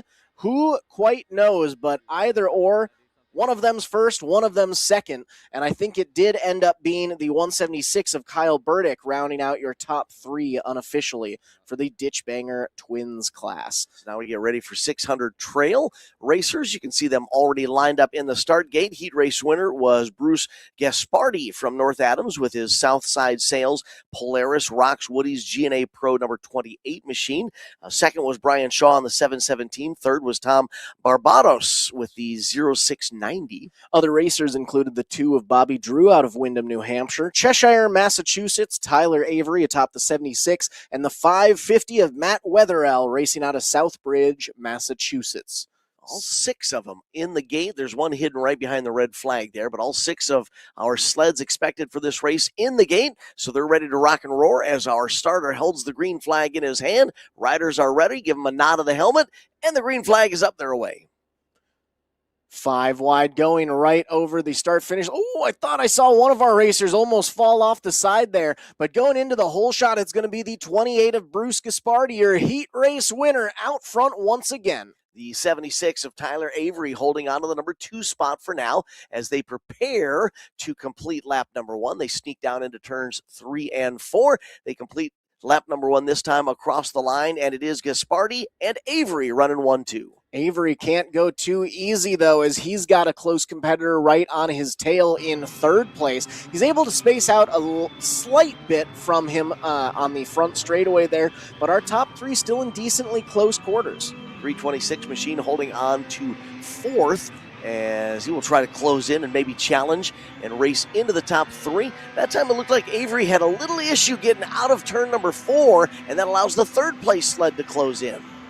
Close side-by-side battle for second and third right now between the 76 of Avery and our third place competitor hot in tow. All three racers going to opt to take that inside lane as they try to sneak on through up to the front straightaway. Imagine zipping down the highway, and all of a sudden you come up on a sharp 180-degree turn. That's what these racers feel as they get to the end of the back straightaway there. Of course, they do have that banking, but it's a lot sharper than it appears because they first have to set it up with a slight right to get them into the left-handers.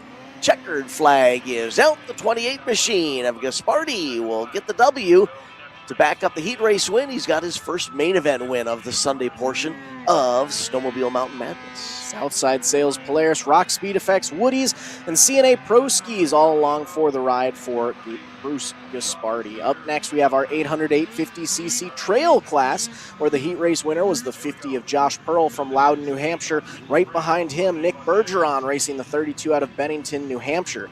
Other racers included the 09 of Nick Galambos from Belmont, New Hampshire. North Attleboro, Massachusetts, Brian Frickett atop the 21. Nick Caverly from Barrington has the Alpha Electric 144 machine. Sean Bussery from Concord's on the 181. And Bill Hatem from Bedford has the 340 in the start gate as we are ready to release the 800-850cc trail competitors. 6 of our scheduled 7 racers making the call as we do the drag race up the hill. One of our sleds stalling. It looks like he might have been able to refire it, but not before the rest of the field flows ahead.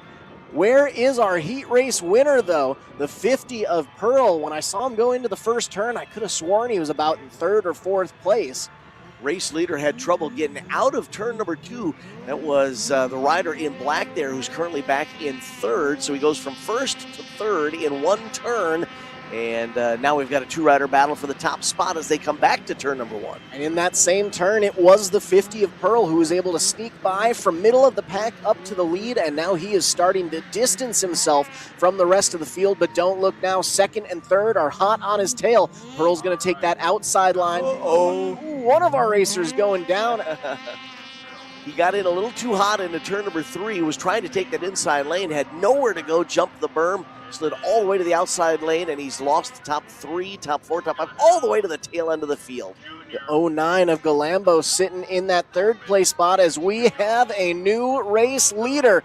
Pearl going to drop back to second as both riders are going to opt to go for that inside line. Pearl learned his lesson last time around, knows he needs to take that inside. White flag is out, one more lap to go to see if Pearl's able to battle back. Look at that hard charge into turn number 1, still side by side as they come out of turn number 2, and the 50 machine of Pearl reclaims the top spot with an inside run. Man, that was a tight run there. Used about every inch of space that he had possible, but it's going to end up working for him in his favor as the checkered flag flies. Josh Pearl goes from a heat race winner to a feature race winner just like that.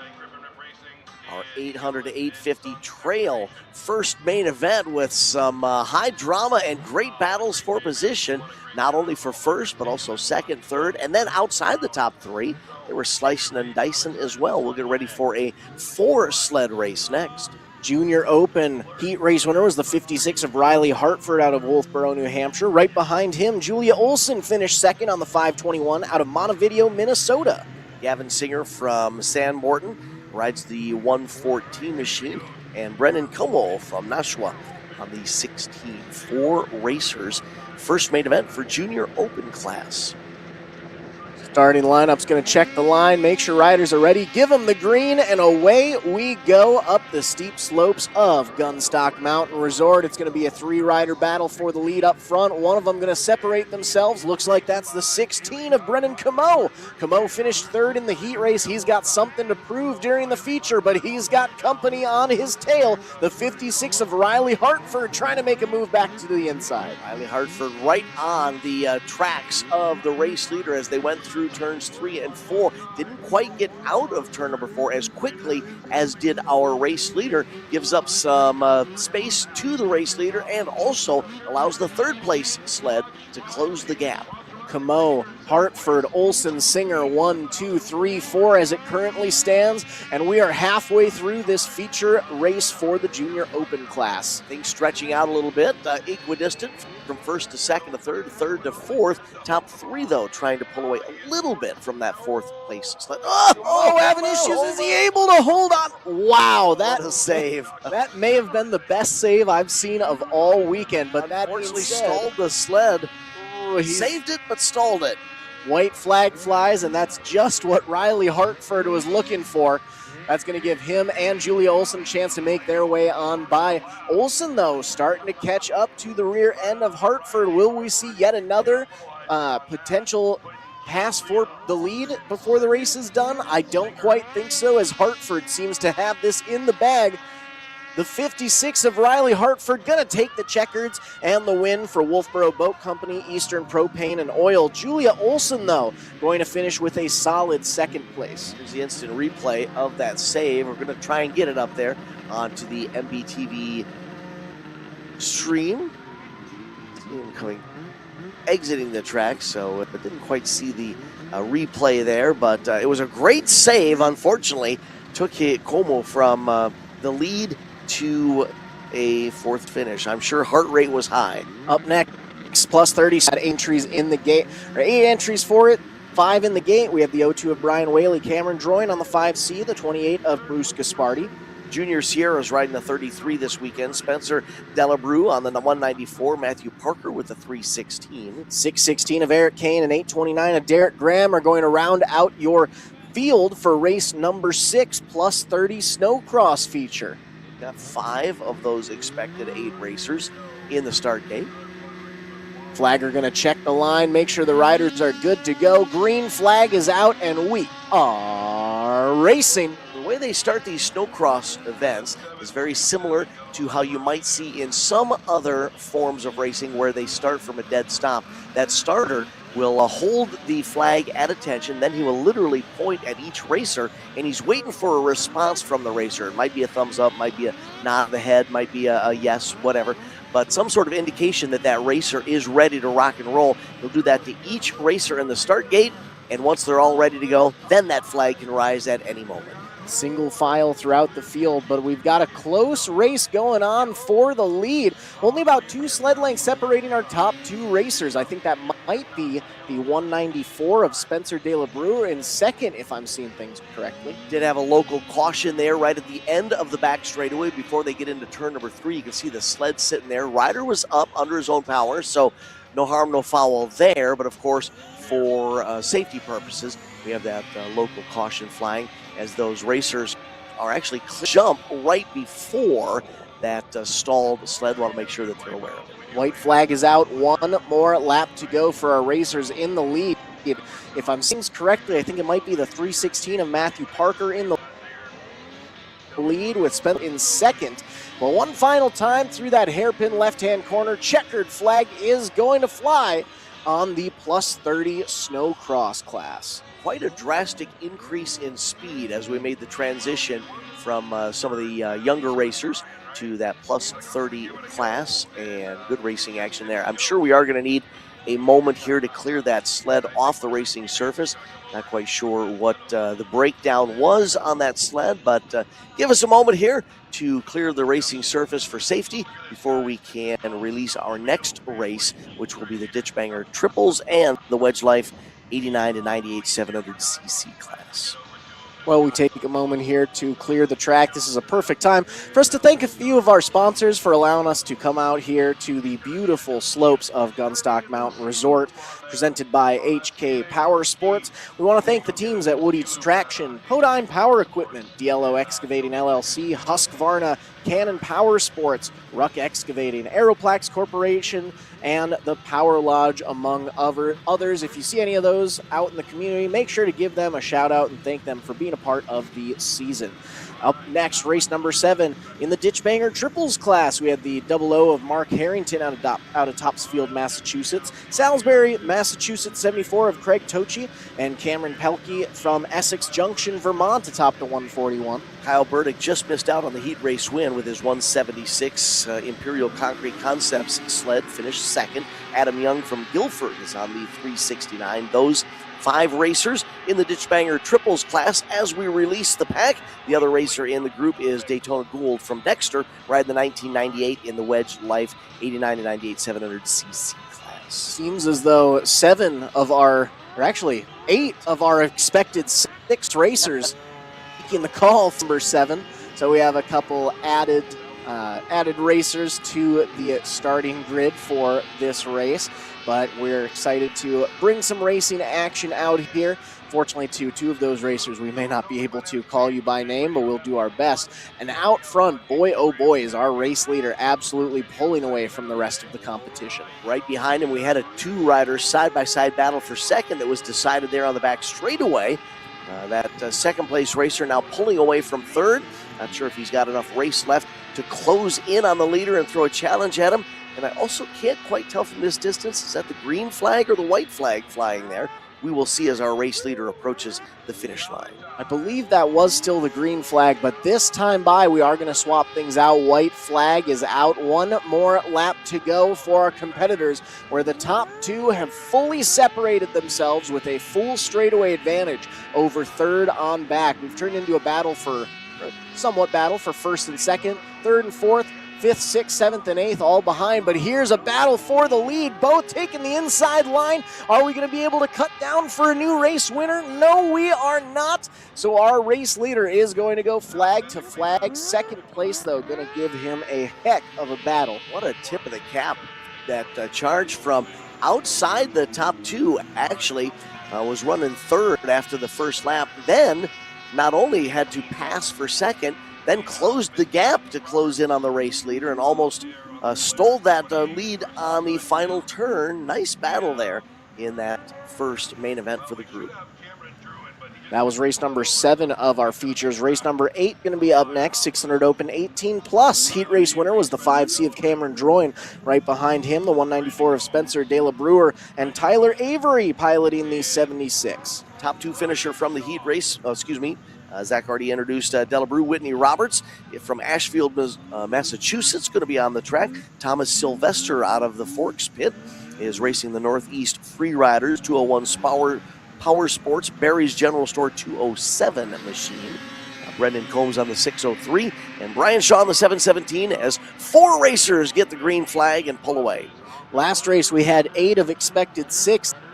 This time it's 7. Got some swaps going around, but as the green flag is out, once again, one racer pulling ahead from the rest of the competitors as we've turned into, a leader out front, a side-by-side battle for second and third, and then our lone 4th place rider right behind. And I'm sure you eagle-eyed race experts who are watching from home have noticed that one of the main points that these racers, not all of them, some of these racers seem to be struggling with is exiting the turns, trying to get those skis to bite in that soft snow right there coming out of turn number 2, and it'll happen again coming out of turn number 3. So trying to get some of that weight forward. They've got enough power, through the treads and the tracks to get into the snow, but it's trying to get those skis to bite exiting the turns. The ones who sled rotate and get out of the turns quickest are usually the ones that end up at the front of the pack. Yes, and the best example for that is that battle for second and third, which has been raging on. You'll see here, the rider in second is able to give a little bit quicker blip to the throttle, whereas the rider in third has to take a little more time to make that full spin connection going there, and so we're going to lose quite a bit of ground. He's able to make it up on the straightaways, getting up to the corners, but still that gap grows coming out of turns 2 and turns 4. It'll be interesting to see if that 4th place sled could just close the gap a bit. We might end up with a 3-racer battle for a final position on the podium. Top 3 racers on the podium get to celebrate. Oh, our race leader is off. Did they take the checkered flag that time? I'm not sure. The sled in turn number 1, and that may have been the end of the race. So, we're trying to watch. Yeah, we've got a couple track workers out there. Yeah, that was post checkered flag, so it does not change the finishing order. But, caught me by surprise there. High drama for an instant. Oh, we got a big group coming up here. Race number 9, going to be our Ditchbanger 90 to 99 first group. Heat race winner was the 21 of Ryan Darcy. We also had the 71 of Timmy Bildo right behind. Other racers in the class include the 000 of Jacob Chalfont, Matt Code on the 8, and the 14 of Mike Ward.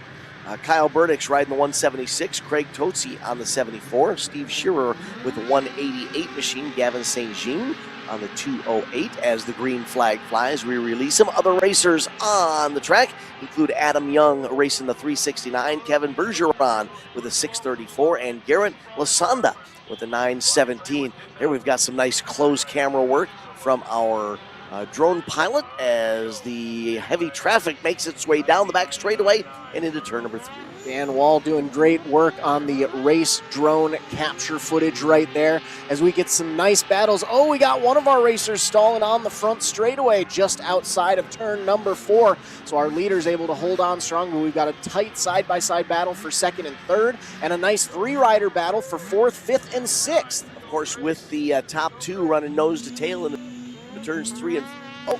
The leader goes to the outside lane, doesn't work for him, drops from 1st all the way to 4th. What I was going to mention was last time in 3 and 4, top 2 were both in the inside lane. You run the risk of getting your skis hooked into the tail end of the sled just ahead of you. Everyone was able to make it through safely and race on, but a change at the front of the pack. It is the 71 of Timmy Bildo, who was sitting in second, but the 176 of Kyle Burdick able to muscle his way back into second. Out front, however, I think that might possibly be the 21 of Ryan Darcy, your heat race winner, who's holding on strong. But don't look now. The 176 of Burdick is giving it his all to see what he might be able to do. Bumping and banging coming out of turn number 4 as we have lap traffic getting in the way of our racers. Out front, checkered flag is going to fly, and Ryan Darcy is going to live to see another heat race win. But Kyle Burdick, atop the 176, put on a heck of a battle to hold on for second. He had one sled stall coming out of the start gate and was just sitting there the entire race. Then we had 2 more sleds get together in turn 4 just ahead of the race leaders, and they stalled there as well, so it did play into the finish of that first main event for the Ditchbanger class. as we clear our stalled traffic off the track for race number 9. We'll give you the starting lineup for race number 10, junior 17-year-olds. Heat race winner was the 302 of Chase Meekin, racing for HK Power Sports out of Meredith, New Hampshire. In second, the 16 of Jillian and Sons Excavating's Brennan Camo from Nashua, New Hampshire. And finishing off your heat race podium, it was the Wolfboro, New Hampshire 411 of Riley Hartford, sponsored by Wolfboro Boat Company and Eastern Propane and Oil. 3 additional riders who will round out the 6-rider lineup include Nathan Burke from Quincy, Massachusetts, riding the Scituate Shellfish Company number 6. Lucas Richardson from Bear, Vermont on the Amsoil CNA Pro Skis Rathburn Performance 6X machine, and Camden Trowbridge from Scituate, Massachusetts, riding the Scituate Shellfish number 7. So there you can see some heavy work being done to clear some of the beaten, broken, and battered sleds off the Sunday Funday track. We've got one of them cleared. They're still trying to get the second one off the track there as track workers come to their rescue. We have an extended moment here to once again welcome all of you to the live streaming coverage of MBTV Sports' Sports coverage of the Snowmobile Mountain Madness at Gunstock Mountain Resort. Where are you watching from? We would love to hear. Drop us a note on the socials. Let us know what you think of the Snowmobile Mountain Madness activities that you've been watching this weekend. We'll flash them up on the screen. And though we are racing over on the northeast side of the states in New Hampshire, we've had viewers from the MBTV and X Racing hometowns, the Midwest. We've had viewers from Minnesota over this weekend, South Dakota, North Dakota. But yesterday we even saw viewers from the southwest side of the states. We saw some viewers from California. In the past, we've gotten viewers from Canada, from all across the globe. So we love getting to hear where we are bringing some live racing action to for all of our viewers.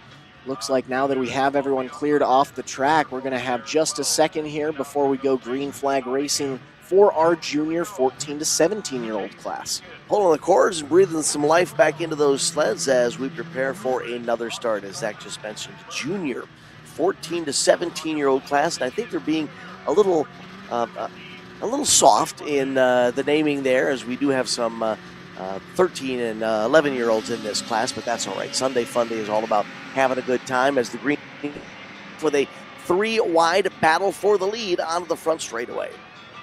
Already going single file on the front stretch, but we do have some tight battles up at the front. A close 1v2 or 1v1 battle for first and second. Another developing for third and fourth, as our fourth place competitor is able to take over that third place podium position and set his sights on the top spot. Here we get a quick look at our front viewers. I believe, if I'm not wrong, or if I'm not mistaken, that is the 302 of Chase Meekin out front with the lead. I see the 411 of Riley Hartford sitting in third place right now.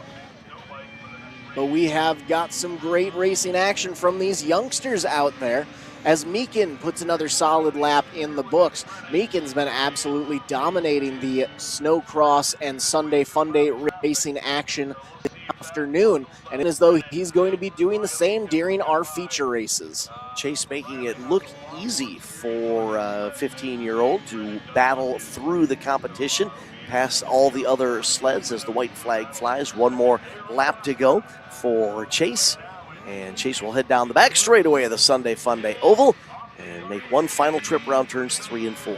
Chase making it look easy as he puts a solid gap between himself and that battle for second and third. And checkered flag is going to fly. Chase Meekin was a heat race winner, and now he's a feature race winner for HK Power Sports. You know, they always say in any form of motorsports, of course, a strong ride, whether it's a motorcycle or a car or a sled, can produce results, but you also need a talented driver, and Chase showing there that he can get the job done and make that sled get to the front of the field. Switching things up a little bit with some snow bike action here. These are dirt bikes that have been transitioned over to a snow bike with a ski in the front, tread in the back. Alex George is riding the 41. Dylan Blanche, 426. Remember, Alex won the heat race by default because Dylan was out front and then left the turn 3 on the white flag lap. Not sure mechanical issue or what the problem was there, but he never took the checker.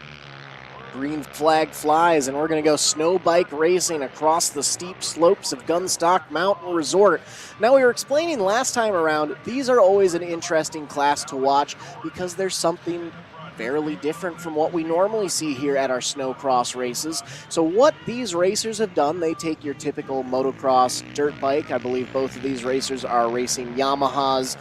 Can't quite tell if they're, 250s or 450s, but they take those motocross bikes, swap out the front suspension and front wheel for different suspension and a snowmobile ski, and then they trade out the rear linkage and the rear tire, swing arm, all of that for a custom timber sled designed machine for a track system on the back, so you get a nice little pseudo mix of dirt bike racing while also having a little bit of the snowmobile vibe to it. There we switch over to our drone coverage as these two are staying pretty close, separated by maybe 4 or 5 cycle links.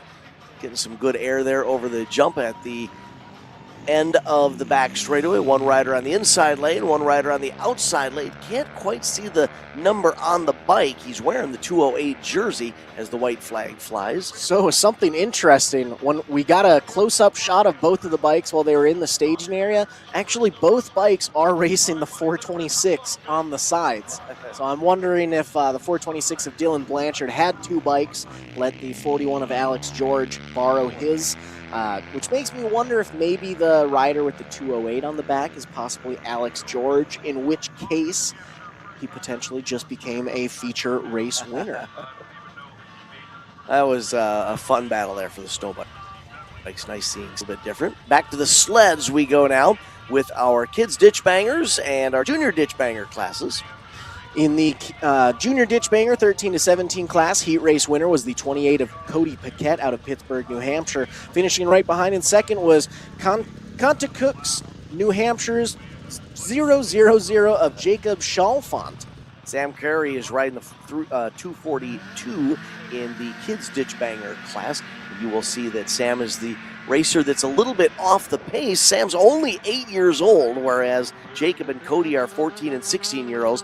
So it's not that Sam is not as good as the other ones, just a youngster getting started here. So we'll cut him some slack here as he's still getting into the snowcross action. Yeah, half the age of his other 2 competitors, and honestly, he's sticking with them very well. We come from a background of motorcycle racing, and most of those races, if you pitted an 8-year-old against a 16-year-old, they'd be running laps around him like nothing else. So just to see the 242 of Samuel Carey holding on strong as well as he is great to see on this track. Race leader is the 28 machine of Cody Paquette. Cody is closing in on Sam, going to put him a lap down. But I tell you, since Sam is running in his own class, the kids Ditchbanger class, he's actually leading that class, even though he goes a lap down to the overall race leader in this mixed group format of this race. I believe we're going to be at the halfway point of the race here as the second lap completes for Cody Paquette. There we see the 242 of Carey putting a lap in the books, a solid showing on Carey's behalf. Carey today sponsored by TJ Berkey Builders Master Carpenter out there for the ride. The 116 we're assuming is Jacob Chalfant on a different sled, as we don't have the number correct, but I believe that is Jacob holding on to the number 2 spot. That time our race leader, I believe, got the white flag there and is kind of flirting with Sam, maybe putting Sam a second lap down. We'll see what happens down here in turns 3 and 4.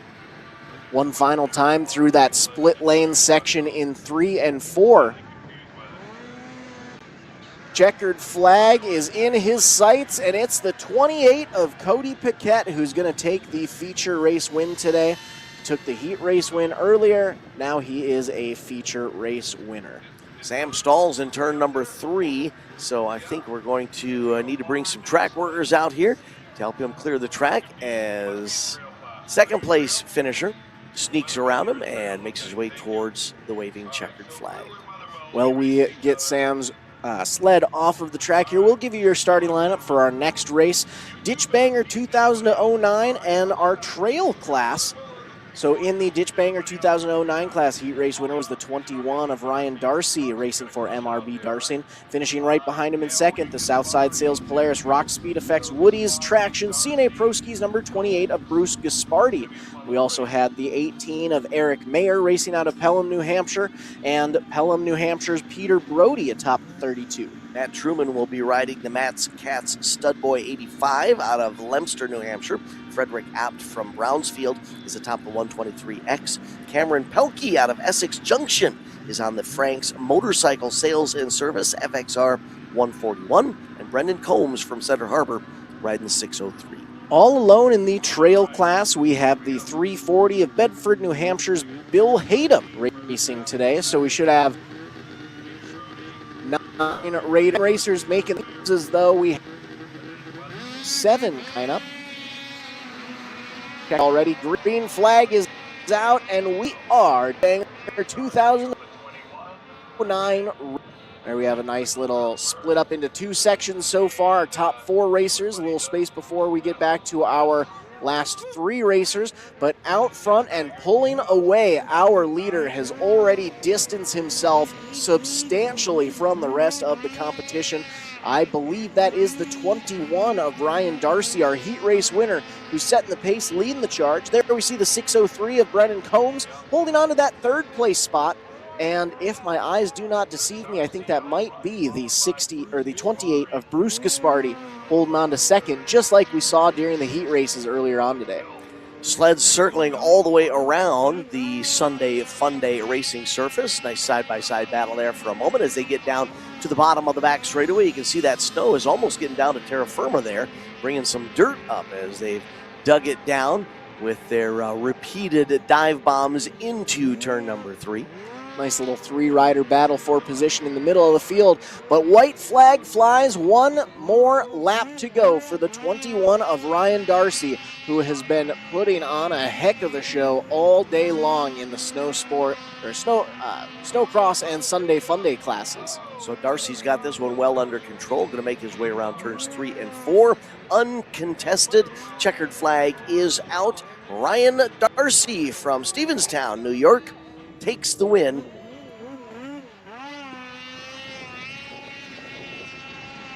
He's going to win today for MRB Darcy Racing. It's the 28 of Bruce Gaspardi, just like we saw during the heat race, going to finish in the 2nd.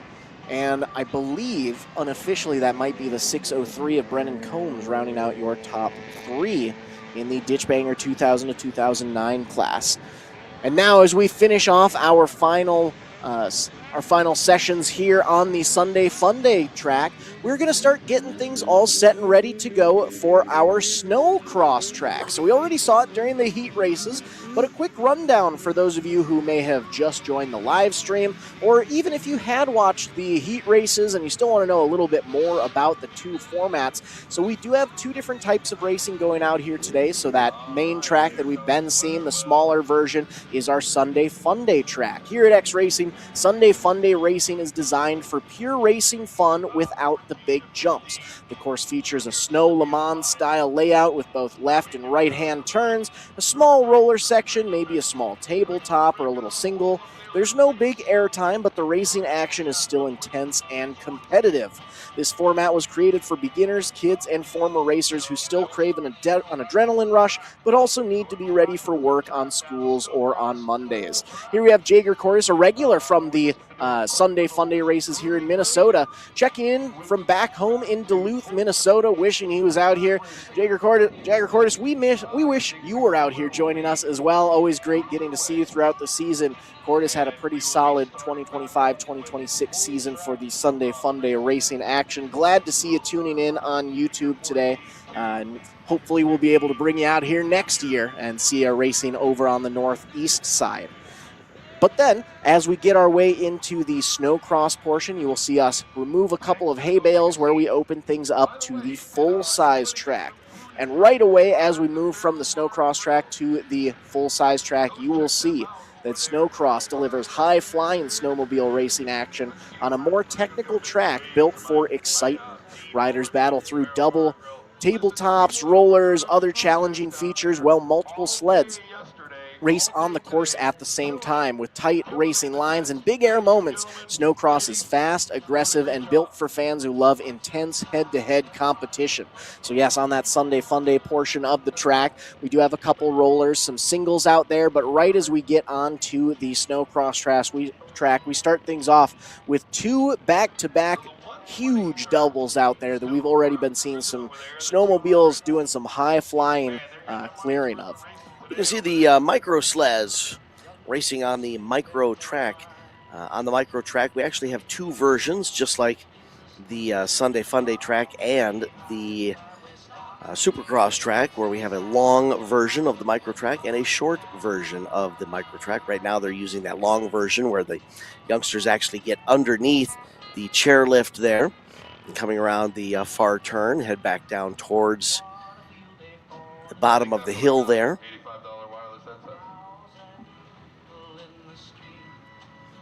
These are 120 and 200 sleds that the youngsters get to ride. Those of you who are familiar with sport, a diminutive build, but they still have a little bit of the power there with the working treads and the skis that these youngsters have to utilize to maneuver these. I think you could probably call them half-scale sleds. Going to release another group there, 6 wide coming out of the start gate. Get them onto the track proper. They're using the short course for this group as the 120s race for a chance to be at the front of the field. Top 2 trying to pull away from 3rd, 4th, 5th, and 6th. As our 120s make a few laps around the kids' track, we're going to take a quick break and head to hear a word from some of our sponsors. At AmRamp Accessibility, our goal is to help people, and that means providing them with the best quality product and service possible. Built with powder-coated steel, our ramps are stronger and longer lasting than those built with wood or aluminum. Installed in a matter of days to ensure your safety as quickly as possible, our teams are here for you. I can get out. Yeah, much easier. Better, a lot better. Yes, thank you.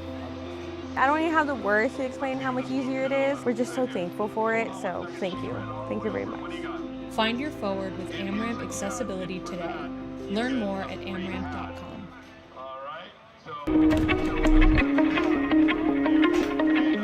My name is John O'Connor. I'm a snowboarder for life and a business owner in Windham, New York. We run a restaurant and inn here. This is our backyard.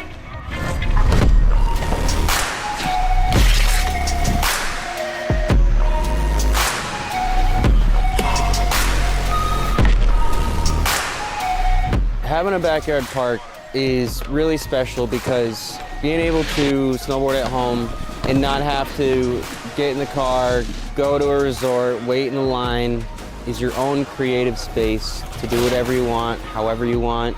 You're in your element. You're right at home, and it's a really good feeling when you can tune into the space around you with you and your friends and just make something special of it. The Tow Pro has helped my vision come to life with where I would like to take the backyard setup, and without it, it wouldn't be the same. It's the most easy to use, compact, portable, reliable rope tow that you can buy. It's the best thing that I own as far as what gives me happiness in life. Without it, it's not the same when you're hiking. To be able to keep riding and feel like you're snowboarding, that's what it's all about. And the Tow Pro has made that happen.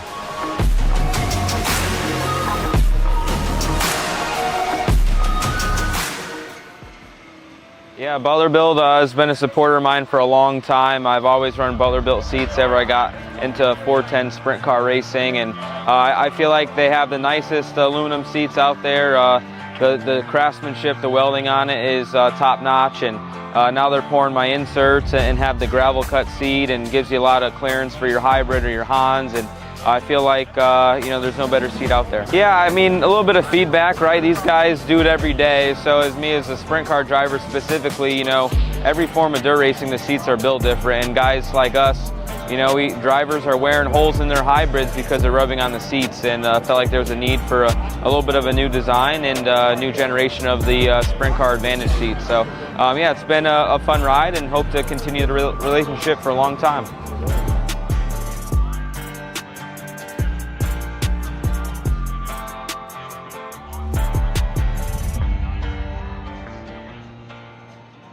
Need auto parts? You know Conrad's Auto Salvage and ASAP Used Auto Parts, two great companies, now one location near Mondovi. We've appreciated your business in Eau Claire. Now you'll find all the same parts and services at our location near Mondovi. We can mount and balance tires, plus do oil changes and more.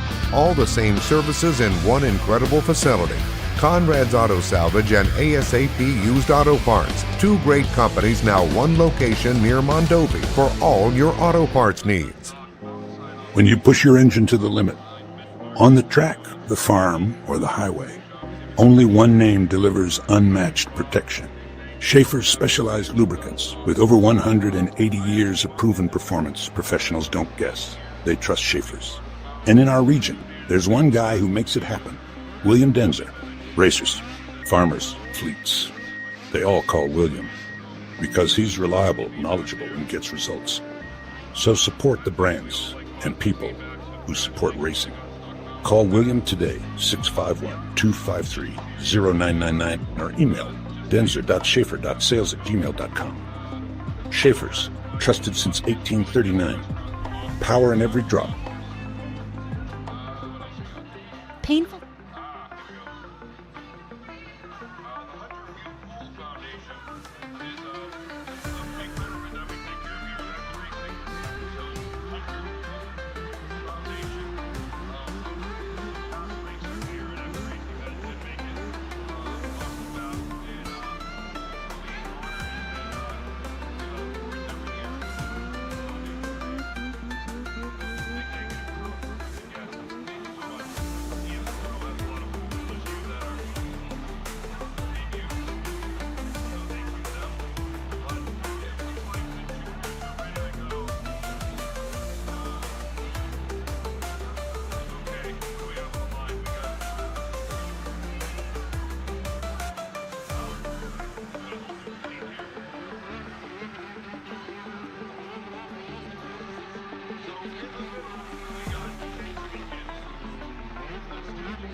Chase Beacon's like, I'll see you there, Tank. All right, good to see Chase all pumped up and ready to go. I know Riley is like, I don't want to have an interview with Tank, but I really, really want to win. And he's like, dude, what do I do? I don't know where Liz is right now, but I know she's laughing and agreeing with me. So, all right, I'll tell you what, Riley, you win. You don't have to get the interview with Tank. All right, is that fair? All right, okay. Brennan, if you win, you have to do the interview with Tank, your dad. All right, okay. And Chase is all about the interview, so he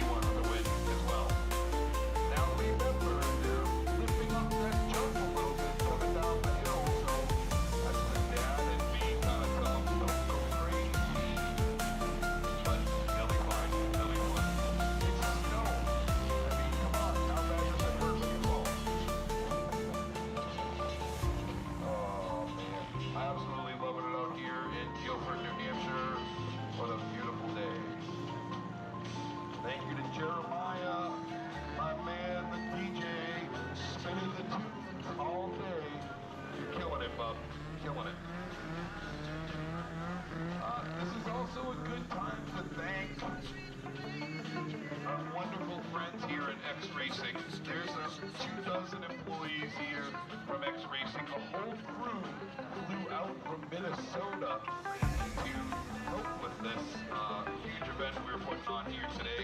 I think we pulled like 5 or 6. And why would you say when people come out from Minnesota?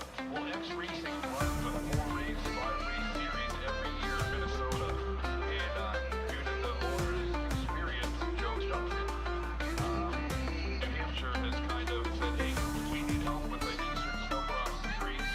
And HK Power supports Southside Sales and Service. Really ponied up with Joe to the task. And here we are, race 2. We did 1 race last year in Tenny Mountain. Our goal next year is to bring 3 or 4 races to New England. So that'll be fun. I know Gunstock seems like they want us back. So big things are coming back. Trash on the ground, please pick it up. I don't want to leave any trash. I want this place to be better than when we got here. So if you see trash on the ground, even if it's not yours, please, instead of walking by it, pick it up. Let's find a trash barrel for it and get it where it belongs. It's always those one or two little comments or complaints that will prevent something like this from coming back. So if you can do the best by keeping the site clean, we appreciate that. That goes for the fans as well as the racers. So thank you so much. Once again, my name is Tank from Tank Radio Network. You might recognize my voice. I announced New England cross country for 7 years, watercross at Nottingham for years. I did 3 years for the watercross at the Epic and the drags and Epic before COVID. And I just have a love for this. I absolutely love it. I'd rather be a mechanic for my son, but sometimes duty calls and they gotta call me in here to grab the mic one more weekend. So as we lower the music down and we're ready to go, it looks like we are almost ready for racing. How are we doing on a timeline? Anyone? Bueller? Bueller? No? Okay. Man, we've had some good interviews today. We've had the chance to meet a lot of awesome, legendary snowcross racers and a lot of newcomers that are awesome as well. Hopefully as the day goes on, if you pull a checkered flag and you want to come over and say hi to Tank and thank the fans and thank your sponsors, I would love it. So racers, please feel free to drive right in front of me and stop for a quick interview for the fans. That's kind of part of the whole show here, right? Fine. They are firing up their engines. Let's hear it loud and proud for these racers. We got Chase Beacon in the middle, Brandon Como on the right, and Riley Hartford on the left. It is Skidoo Polaris. Welcome back, race fans, as we officially are getting our first green flag for the snowcross portion of our events for the first round of features. Junior 14 to 15 classes out there. Heat race winner was the 302 of Chase Meekin. The 16 of Brennan Camo finished second. Camden Trowbridge rounded out your top 3, and it's seeming to stand as that is the order. The 302 of Meekin putting on a dominating performance as he has all day long. Meekin was really able to flex his muscles and show his rider's ability in the heat race and earlier main event, the Sunday Funday track, showing it again here as he's carrying a lot of speed across the start to finish line to finish that first lap. Now he makes that transition onto the longer track, gets some sky air there as he clears the jumps and heads into the left-hand turn. And this is where you can really see what we were talking about earlier when we were saying the difference between the snowcross portion of the track and the Sunday Funday portion of the track. So whereas the Sunday Funday portion does still have, we got some nice roller jumps. Here we're about to see Meekin take on one of the main jumps on the Sunday Funday portion track there. We got a nice aerial footage of what the full track has to offer, including those 2 massive doubles starting off the front straightaway on the snowcross portion of the track down at the far south side of the track. There we got one nice double, a little bit of space before we get back to the second double, and then that sharp hairpin left-hand corner. Crossed it up a little bit, getting some air there, but was able to land it safely keep this in the right direction, as this is their first main event, rip the bigger track. There, nice shot of the 16 of Brennan Camo, hold that second place position. And it's between all three of our competitors. No quote-unquote battles on the track. Oh no! That the slamming fist is the sign that it is not just the light stall we were thinking it may have been, but that is exactly what Camo needed to see to take over the lead. He's doubling those, or he's clearing those two doubles. Took a quick peek over his shoulder at Meekin, stuck on the slopes there, but he is ahead and ready to go. Meekin was able to get that sled refired, I believe, or was that the third sled? I think that's the third sled. That would be the 7 of Camden Trowbridge, holding on to that now second place position. Can't quite see from this angle if Meekin has got the sled refired or not, and I think he's still sitting there. And this time at the line, white flag is out. One more lap to go there. You can see him closing in on Meekin, who's still stalled. The face of the jump. Worked past him safely. Keeps the treads on the ground when you're in yellow flag portions of the track. Ooh, but this is getting to be a heated battle. And it looks like, so we had the 7 of Camden Trowbridge in position for that, as the third rider in this group, but it looks like that's actually the 56 machine sitting out there. The 56, I saw him in a couple other races, so I'm not sure if that exactly is a separate racer that we have out there, or if it is Trowbridge. And you can see that we've got our winner. It is the 16, the 16 of Brennan Camo. Going to hold on and take the win for Gillian & Sons Excavating. Chase Meekin with a unfortunate DNF. Get Meekin off the side of the track there. Going to try and refire that sled again.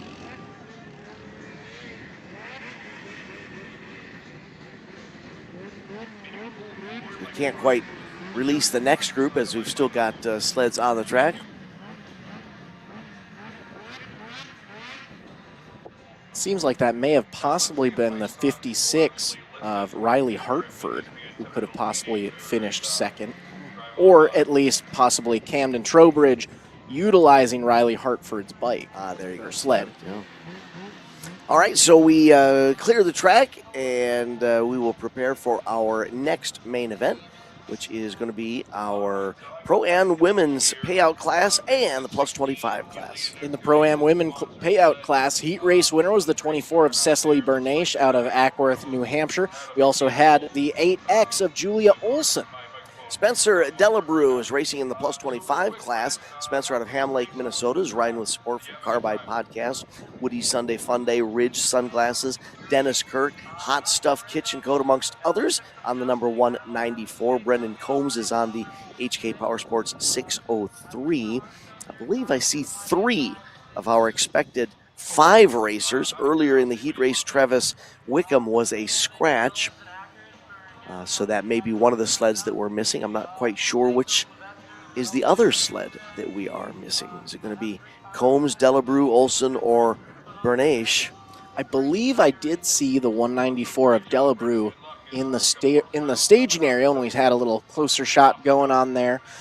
So it could potentially be the 603 of Combs or the 8X of Julia Olson. I do know Julia Olson already today has been on 2 separate sleds. I saw her out on her 521 initially, and then a couple races later she was out on the 8X borrowing a sled from someone else. I'm wondering if maybe there were potentially issues with that sled as well, or she wasn't able to utilize it anymore. Maybe she's on a separate sled there, or maybe she is just a scratch for the day. But there we have a view of our starting gate. Looks like that is Julia Olson closest to us in the red, blue, and yellow gear there. We had 3 sleds. Now are we down to 2, or is there a third one? Looks like we are down to 2. And we do have the 24 of Bernache. Cecily Bernache there. But unfortunately, Cecily's now experiencing a mechanical issue. Can't quite get that sled fired.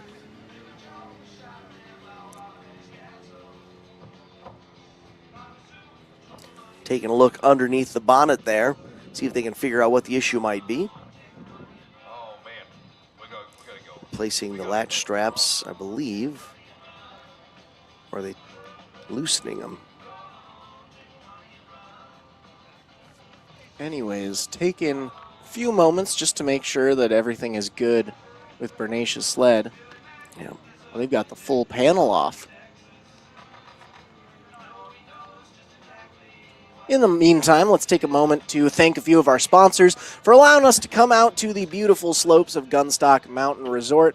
Couldn't be out here if it weren't for thanks from HK Power Sports, Polaris Snowmobiles, Husqvarna, Fox Shocks, Southside Sales and Service, Studboy Tractions, CNA Pro Skis, the Hunter Hool Memorial Foundation, CF Moto, and Prinroth all along for the ride for the Snowmobile Mountain Madness Weekend at Gunstock Mountain Resort, presented by HK Power Sports. We've had a heck of a weekend so far. Yesterday morning, we started things off with some hillcross racing action just to the west of the snowcross track that we're currently racing on. We went into last evening's events with some snow and Sunday Funday racing action. Now we're back this morning for our final set of races for the weekend, and it looks like Olsen and Bernache are set and ready to go. So whatever the issue was with Bernache's number 24, we'll keep an eye on Cecily.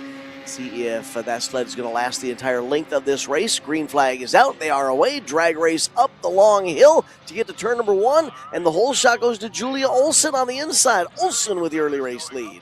And I believe, I do understand now why I thought I saw Spencer De La Brewer out there. It seems as though Julia Olsen might be riding the 194 of Spencer De La Brewer's bike, or sled. So competitors and friends, they will share their machinery with the competitor if they need to. The two Minnesota natives out there doing a little sled swap action to allow Julia Olsen to continue to race. But out front, the 24 of Bernache didn't quite get the whole shot, but is able to take over the lead and try to set some distance between herself and the now numbered 194 of Julia Olsen. Cecily enjoying some good airtime there, especially on that second jump at the top of the front straightaway. And now she exits turn number 2, begins the downward descent, and somewhere we appear to have lost Julia Olsen. There's Julia. I'm not sure if she had issues down at the bottom of the track, but Julia's lost a lot of ground on the race leader. These two competitors continue to battle. But there you can see the separation as one racer's coming up the hill, the other racer's headed down the hill. Half a lap separating first from second in the Pro-Am women's payout class. Taking that left-hand hairpin corner through the inside lane, Julia Olsen is putting another lap in the books there, and as she makes her way off the Sunday Funday track, on comes the 24 of Cecily Bernache. Cecily's headed down into turn 3 and 4 now. That, of course, we've got our camera focused on Julia Olsen, riding her third sled of the day, right? On the 194, which was ridden earlier today by Spencer De La Brewer. There's our race leader, Cecily Bernache from Ackworth, New Hampshire. And man, oh man, take a look at those jumps that she is clearing. That is some solid air. So we've been announcing the Sunday Funday races for X Racing all season. These are some of the biggest jumps that we've seen throughout the season. Racers getting quite a bit of air. It's awesome to see coming out to the Gunstock Mountain Resort, and the nice little track that we were able to get all designed over here. As the checkered flag flies for Cecily Bernache, taking the win today for CT Motorsports, Red Line Oil, Moto Tassinari, Venom, Rock Speed Effects, Mobius Braces, Frog Skins, Cross Creek Construction, RJ Roberto, FXR, Bernache Builders, JRL Construction, and LeBeau Landscaping. 521/8X/194 of Julia Olsen will finish second. So now we get ready for our next group, which will be our transition 9 to 13-year-old competitors. 3 racers in the start gate.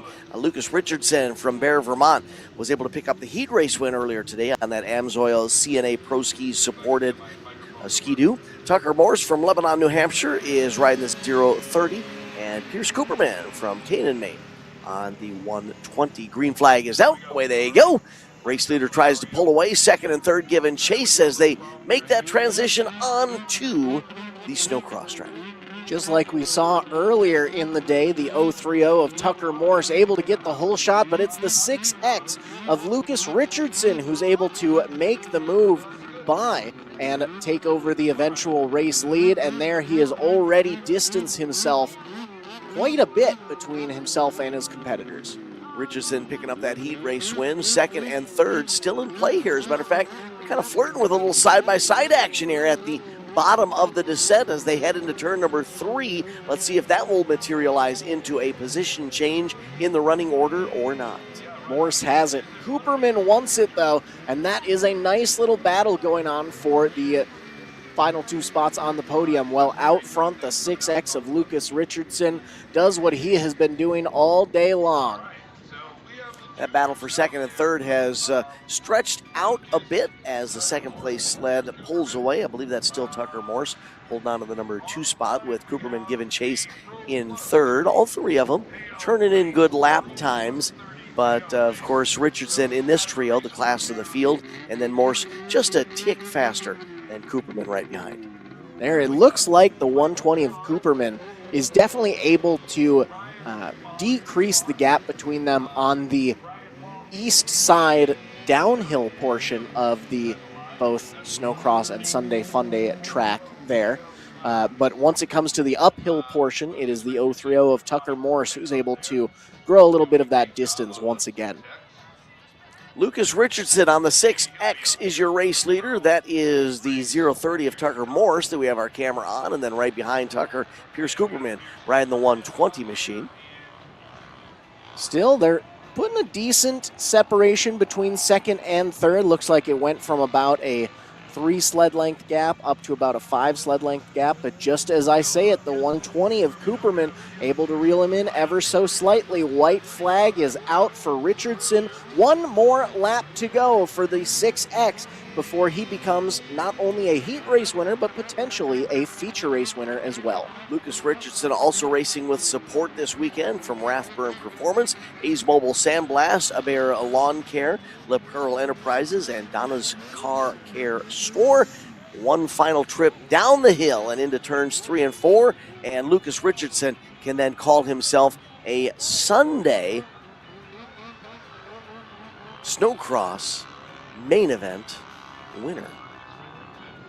Making his way through that left-hand corner 1 final time, and Lucas Richardson is going to take the feature race win in the transition 9 to 13-year-old class. Now this battle for second has increased as Cooperman has caught the second place sled. Going to try to drive it through there, but can't get it to bite and has to settle for a 3rd place finish. Still a solid showing from Cooperman as he kept on his tail that whole time.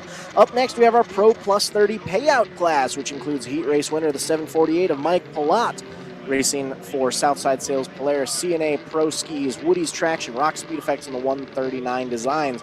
We also had the 8X of Ryan DuPont, sponsored by Southside Sales Polaris, and the 02 of Brian Whaley for racing for HK Power Sports. Cameron Druins at the 5C, and Derek Graham will be riding the 829. 4 of the expected 5 racers are in the start gate. There you can see the 02 of Brian Whaley. Saw the 02 of Whaley, then it went into the 5C of Cameron Droin, the 748 of Mike Palat. Didn't quite see which racer that is now on screen left. But we've got a tight battle for the lead early on, but out front, just like we saw in the heat race, it's the 748 of Mike Palat with the pole shot and the eventual lead. Well, you want to talk about carrying the speed. These 4 have amped it up. That climb up the ski slope was much faster than we've seen other classes, and of course this descent bringing a whole new meaning to the word of rapid descent. There's your race leader. Oh, second place sled is going to blow the berm. That's the 02 of Brian Whaley. Which gives the 8X a chance to move up in the ranks. The 8X of Ryan Dupont, he finished third during the heat race, but he is sitting in second place right now, trying to make moves on the leader, but he's got some company right behind him. I believe I saw 94 on the side of that sled. Not sure if it's yet another borrowed sled that we've been seeing on this weekend, or if we have a new competitor entering into the race.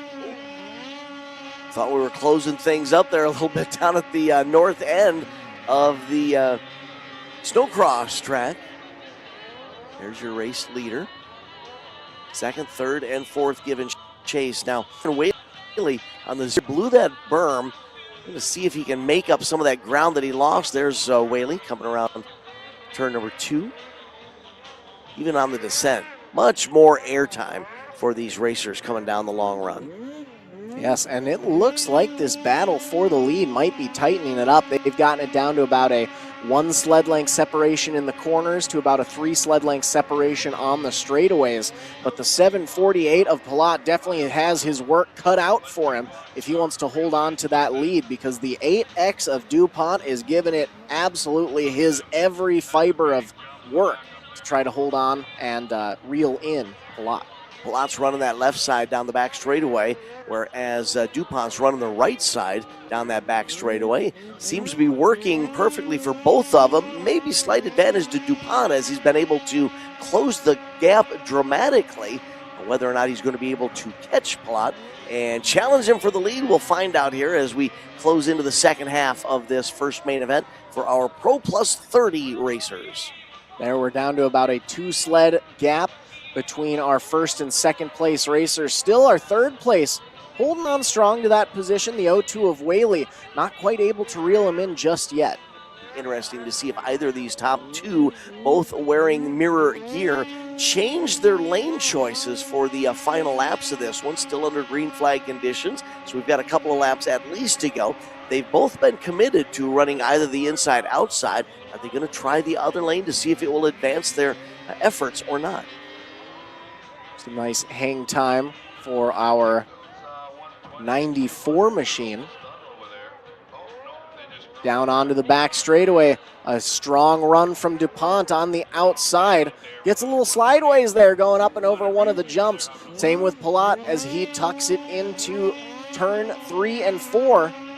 Another lap in the books. It was interesting. Dupont was able to take over second and then close the gap a little bit, but as this race rages on, it appears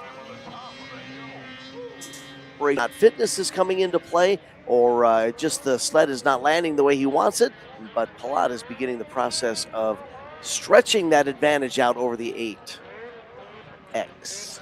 Now there's about a sled gap between the 748 of ProLite and the 8X of Dupont. Back onto the front straightaway once again. And still in green flag conditions. We've been doing about 4 lap races for most of the classes here, and I believe we're now on lap 6 or 7 so far, doing a little bit of an extended race for our Pro Plus 30 payout class. Top 2. That's what we've been focusing on. Third and fourth, still on track, still having good runs, but they're separated quite a bit. This is the battle that has the most potential to perhaps close up. White flag is out now. 1 more lap to go for your race leader, Mike ProLite. 1 more lap to go for the challenger, Ryan Dupont. He's held it flag to flag in this extended length feature race. Is he going to be able to hold on for the checkered flag? Dupont has lost quite a bit of ground as we one final time make our way through that left-hand corner at the north end of the track. Checkered flag is going to be in his sights, and it looks like it'll be an easy win for the 748 of Mike ProLite, taking the feature race win today in the Pro Plus 30 payout class. The 8X of Dupont going to settle for a hard-fought second place position. I'm sure there's going to be some celebrations and fist bumps after that one. Good ride by both of them, even though Dupont wasn't quite able to get up there and challenge him for the lead. It was a strong charge. And if we take a look at the track there, it seems as though we ended up losing the 0-2 of Whaley. Yeah. as only 3 of our racers are going to be exiting the track. Up next will be race 18, our Sport Open class. Heat race winner was the 16 of Colton Gillian. We also had the 81X of Wesley Ganchow in second. Other racers included the 4 of Kobe Miles, Travis Wickham on the 52, and Thomas Sylvester atop the 207. 3 of our scheduled 5 racers making the call as the green flag flies. Drag race up the hill. So this is reminiscent of the hill climb that we enjoyed yesterday. Both of our top 2 getting some good airtime over the jumps there. Challenge to the inside, not quite enough space there. Has to fall back in line. 1, 2, 3 out of the back straightaway. 81X of Wesley Ganchow finished second in the heat, but he's your current feature race leader. Right behind him, the 16 of Colton Gillian and the 4 of Kobe Miles are rounding out your field, which means the 52 of Wickham and 207 of Sylvester are our scratches for this feature race. Don't count Miles out of it quite yet. I know we're only on lap number 1, but he hasn't lost that much ground. We will see if Colby might be able to close the gap, mount a challenge first for second, and then perhaps reel in the leader, or is it just going to do the opposite and stretch the separation from first to second to third? At the same time, though, Gillian, our heat race winner, he's got to be giving it all he's got if he wants to win heat and the feature here. But he's got some tracking down to do on the 81X of Ganchow if he wants that to be the case. Back onto the straightaway once again, even spacing through first, second, and third. It is Ganchow, Gillian, Miles, 1, 2, 3. You can see as they raced into turn number 3, Ganchow was driving it a bit deeper, and that's where it looks like he's gaining on the race leader, but then, of course, the race leader, Gillian, is able to exit the turn sooner, get back onto the heavy throttle faster, and then reestablish that separation. Down through the north end of the stands, and it is still Ganchow, Gillian, Miles, 1, 2, 3. White flag is out. 1 more lap to go for the 81X of Ganchow. Clearing both doubles, hairpin left-hand corner, and just a back straightaway, separating himself from a feature race win. JRC Transportation and DPR backing Wesley Ganchow this season. And as we one final time make our way through that left-hand split lane section on the north end of the track, checkered flag is going to be in his sights, and Wesley Ganchow is a feature race winner, ladies and gentlemen. You know, we've talked a bit today about racers taking a peek over their left shoulder to find out where the competition is, but Ganchow did it perfectly. They always say, always focus ahead of you. Don't worry about what's happening behind you. I never once saw Ganchow peek over his shoulder. He was just focused on what he needed to do on that sled to stay out front. Race 19 up next, our novice 10 to 13 class. Heat race winner was the 6X of Lucas Richardson, hot off a feature race win a couple races ago. Finishing second was the 120 out of Canaan, Maine, and Lebanon, New Hampshire's Tucker Morse atop the 030 rounded out your 3-sled field. Now, last feature race we had all 3 of these racers on there. It ended up going Richardson, Morse, Cooperman. During the heat race in this class earlier today, it went Richardson, Cooperman, Morse. So the battle I'm most excited to watch today will be between Morse and Cooperman. Oh, look at this charge right to the jumps. Going to have a battle for the lead as they get into the left-hand turn number 1. The 6 machine of Lucas Richardson is able to carry a bit more momentum over the jumps, and that translates into an early entry into turn number 1. And just like that, we have a new race leader on the downhill slide. The 6 machine of Richardson is your race leader. Just like we saw during other races with these 3 riders as well, Morse has a great rocket shot out of the staging area. He's able to get the whole shot, race in and race out. But Richardson, once we get into that second portion of the track, into the official snowcross side of things, he's definitely able to pull away from the competition. Still, that battle looks to be raging and developing between Morse and Cooperman. Morse has it. But as we've seen during the other races as well, Cooperman is definitely able to gain a little bit of ground on him through the corners and on the back stretch of the straightaway. There's second and third as you see the 340 machine of Tucker Morse holding on to the second place position. But Cooperman is Staying with them, this is almost exactly how they ran in their prior race. Cooperman running that right side of the back straightaway, Morse running the left side of the back straightaway, and Cooperman would appear to be ready to catch him, and then coming up the hill, Morse would pull away and reestablish the separation. Now, unfortunately, I don't have notes outside of, what type of brand they're running, but I'm curious with how much of a gap develops if maybe they're running slightly different powered engines where, Morse is able to get a little bit more oomph going on those uphill portions, but on the downhill portions, they're able to equalize ever so slightly, or, it could even come down to racer abilities. Maybe Morse is a little bit better on the uphill side of things than Cooperman. But still, it seems to be a pretty even battle as Richardson gets the white flag with about a half straightaway, if not three-quarter straightaway advantage over the battle for second and third. All three of these youngsters, 11 years of age, coming into the 2026 season. So some great racecraft being shown by these youngsters. Should never forget that they're actually 11 years old. You watch them, and sometimes it's often to forget how young they are when they're carrying such speed like this. Doing a great job, all three of them are. Exactly. 11 years young, and I know all three of these racers could run circles around me if you were to put me out there. So love getting to see what they're able to do. We got the white flag last time, almost got the green, but this time we get the checkered. That's the second time that's happened today. That happened in the heat races where he flew the white and then flew the green, if you remember that, in the heat races. And Richardson was so confused, looking over his shoulder, trying to figure out what's going on. And happened again here. Took them all by surprise, but late race saved by our flagger there. Got the checkered flag. Race 20 up next. Junior 16-17 heat race winner was the 302 of Chase Meekin. We saw him with some sled issues in a previous feature race. I believe I do see him lined up there now. We also have the 16 of Brennan Camo, 69 of Reagan Cole, and Joshua Chalfant atop the 917. Three of our scheduled four racers able to make the call. Waiting for the track to be cleared of our prior competitors. And now our starter will take a look at the racers. And we're going to have to realign one of our sleds. Looks like that was the 302 of Chase Meekin, which, lucky for Meekin, seems as though he's got his sled back situated again after whatever happened during his feature race there earlier on today. We're going to check the line. Flagger making sure riders are at the ready, gives them the sign. Flags in the air.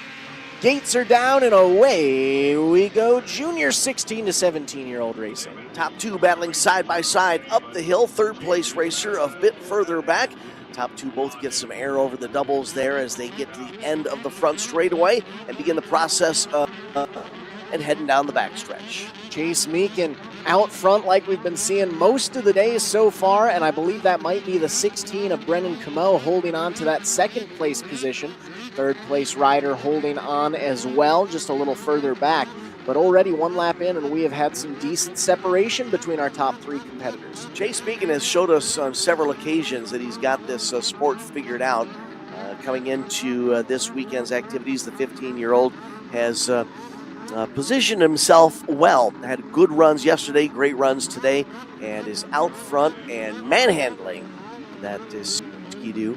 It's down the hill. The HK Power Sports sled looking strong for Chase Meekin out front. Speaking of, time by, my eyes may have slightly deceived me, but I think I may have noticed why we have Meekin out here again. I could have sworn instead of 302 on the side, I think I may have seen 02, which matches Brian Whaley's HK Power Sports machine as well. I wonder if maybe he's potentially on a borrowed sled, and that's how he's able to get back out here. There we go, a better look at it, and yes, Chase Meekin is out on a borrowed sled, which allows him to come back up to the slopes of Gunstock Mountain Resort. At this age, could be that he's just trying out a more powerful sled. Whaley has said, give it a shot, go give it a run, and have yourself some fun. Or it could be based on some mechanical issues with a prior sled that he was racing. White flag is out for Meekin nonetheless. One more lap to go, and he'll be a main event winner in this junior 16 to 17-year-old class. Man, check out that youngster clearing those doubles there. 15 years young, and he is putting on a heck of a show here for our snowcross competitors as he makes his way down the backside of the snowcross course one final time. HK Power Sports backed number 302 of Chase Meekin. Going to power through the left-hand hairpin split lane corner. Checkered flag is in his sights, and Chase Meekin, after a hard-fought battle in the last main event, going to be a checkered flag feature race winner this time around. And I believe that is the 16 of Camo, finishing second, rest of the field following in behind. And just like that, we're on to our final snowcross race of the first round of features. ProLite Open 600. Heat race winner was the 748 of Mike Palat. We also had the 315 of Tucker Kierstead and the 81X of Wesley Ganchow up in the front of the race. Luke Kearney from Bridgewater, Maine is on the Kearney Pallets number 8 machine. Ryan DuPont from North Adams on the Southside Sales Polaris. Woody's Rocks 139 Designs 8X. And Salvatore Lebeau from Dalton, Massachusetts on the CT Motorsports number 19 as the green flag flies. Our ProLite Open 600 competitors take to the track. 111 of Cody Ellis, 422 of Camden Duffy, 708 of Thomas Levi, 829 of Derek Graham, and 918 of Hunter Riley round out your field. Looks like 8 of our scheduled 11 making the call, and already we have a tight battle for the lead up front. The 315 of Tucker Kierstead holding on to third, just like we saw during the heat race. Out front, it's the 81X of Ganshaw holding on to the lead. Ganshaw finished fourth in the heat, but he is out front with a vengeance. Or actually, I take that back. It's not the 81X. I think it's the 8X of Ryan DuPont holding on to the lead. Yes, my apologies there. DuPont, your current race leader as we make our way through the hairpin left-hand corner at the top of the track. What a start that was to the race. I don't know if you noticed it while you were watching from home, but they got to that first jump on the extended front straightaway, 4 wide in a battle for second. One rider actually went off the side of the track, was able to get back onto the track, but a wild and woolly start for this ProLite Open 600 first main event. 8X of DuPont still in the lead, 19 of LeBeau in second. Then it's the 315 of Kierstead and the 748 of your heat race winner, Palat, holding on to fourth. But Palat's got company right behind him, as well as our fifth place racer trying to get into the mix. Looks like that's the 03 machine. Don't quite have a number on that sled. Side-by-side battle for second as they head down into turn number 3, and a change for position. DuPont, your early race leader, has backtracked all the way to fourth, which means it's the 19 of LeBeau in the lead. Then we have the 748 of Palat, your heat race winner, is now moved up to second. The 315 of Kearney now back in third. Wow, nice to see changes of positions in this ProLite first main event. They are having at it and giving it everything they can. The 315 of Tucker Kierstead still running third. He was as high as second for a moment. Backslid another position, and I feel a challenge for the lead developing right now. Man, LeBeau wasn't even in the top 4 in the first heat race. He is out leading, trying to give it all he's got for a feature race win, taking that deep left-hand corner up at the top of the track as they make their way north down the hill on the back straightaway. Top 4 tight, fifth still kind of in the mix. Not sure if he's going to be able to make a change. 6th, 7th on back there as well. Top 2 looking feisty. Can the 118 machine or the 918, excuse me, of Riley?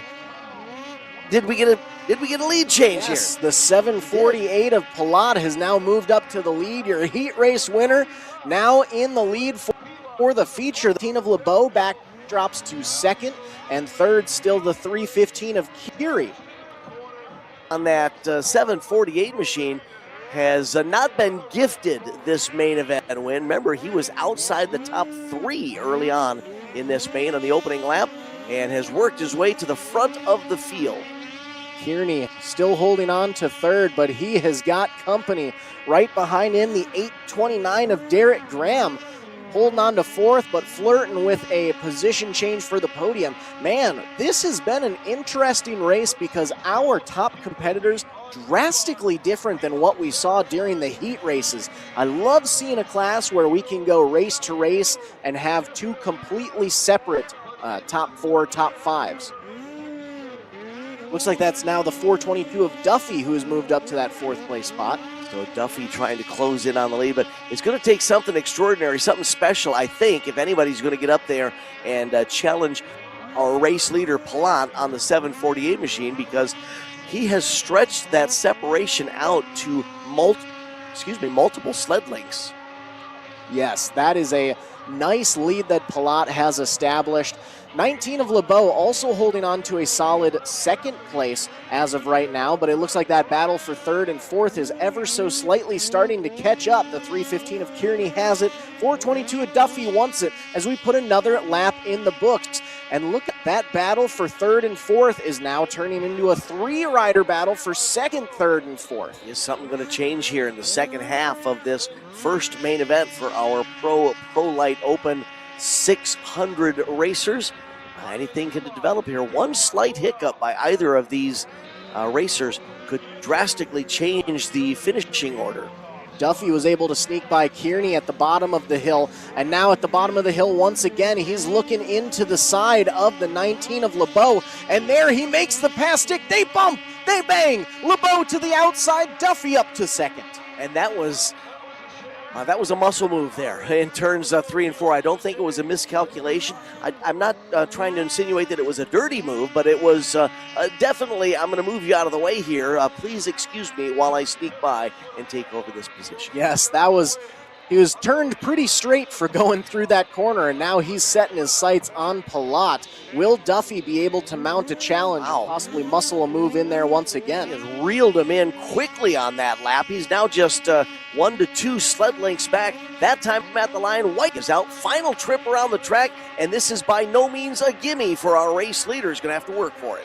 ProLite holding on to that lead, but down to 1 sled length between our top 2 competitors. Duffy looks to the outside. We're making our way down the hill. We're going to get a little bit of side-by-side action and an absolute launch onto the back straightaway. Duffy, your new race leader. This is where Duffy has been fastest all race long. Flexes his muscles here on the final lap.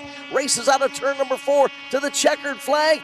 What a charge by Duffy. He gives him the finger gun as he crosses the checkered flag at the finish line. Camden Duffy on the 422.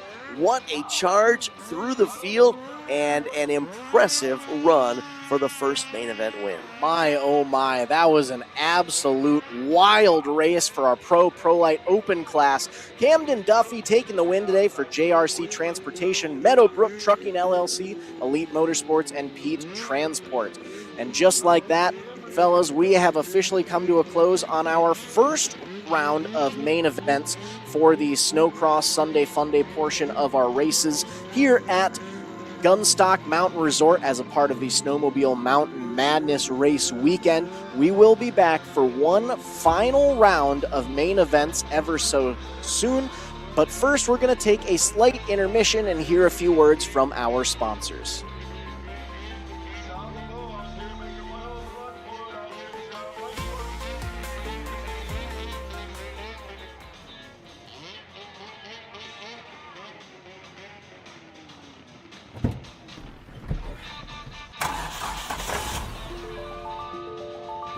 Freight is the backbone of the country, and as long as people need goods, they're going to need somebody to get it to them. My name is Matt Bohl with QualityFreightRate.com, powered by T-Force Worldwide. We provide LTL, truckload, and expedited freight services across this country. If your freight weighs over 120 pounds going over 120 miles, that's where my shipping rates kick in. We help companies ship easier for less. With our system, our customers are able to quote and book shipments with ease 24 hours a day, 7 days a week. If you're having trouble with damages, lost freight, claims of any sort, we can help you with our experience, solve the problem, tell you why it's happening and what you should do to prevent it in the future. Me and my team have been together for over 20 years. We know this industry. We can help all size business, big or small. We love them all, but we have a special spot for small business. Small businesses are pillars in the community. Low rates are critical for a small business because the margins are generally pretty small. They need to have competitive rates. They can't be getting gouged or they lose the sale. Freight is simple. People make it difficult. We work as consultants in the industry, so it doesn't matter what your problem is, we'll solve it. We educate the customers, we solve problems, and we lower their shipping rates. And that's what I've been doing for 20 plus years.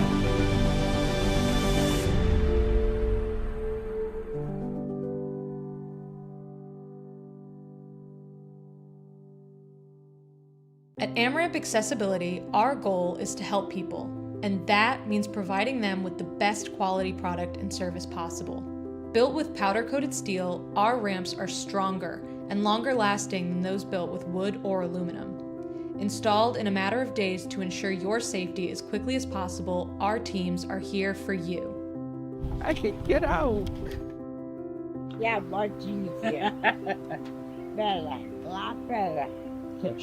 Yes, thank you. I don't even have the words to explain how much easier it is. We're just so thankful for it, so thank you. Thank you very much.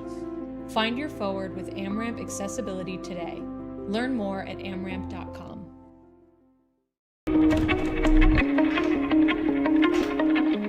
My name is John O'Connor. I'm a snowboarder for life and a business owner in Windham, New York. We run a restaurant and inn here. This is our backyard.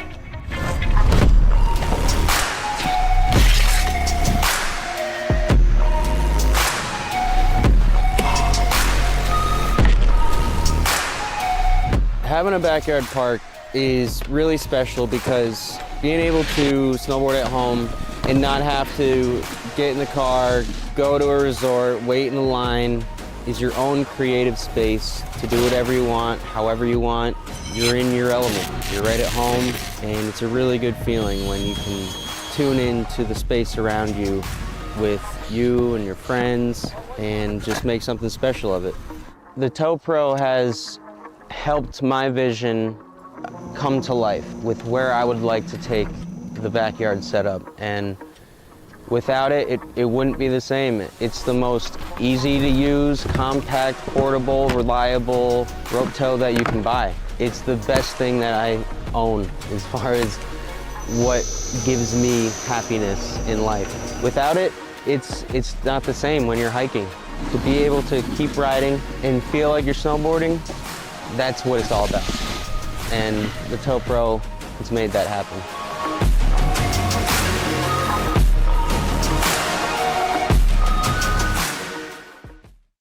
Yeah, Butler Build has been a supporter of mine for a long time. I've always run Butler built seats ever I got into 410 sprint car racing, and I feel like they have the nicest aluminum seats out there.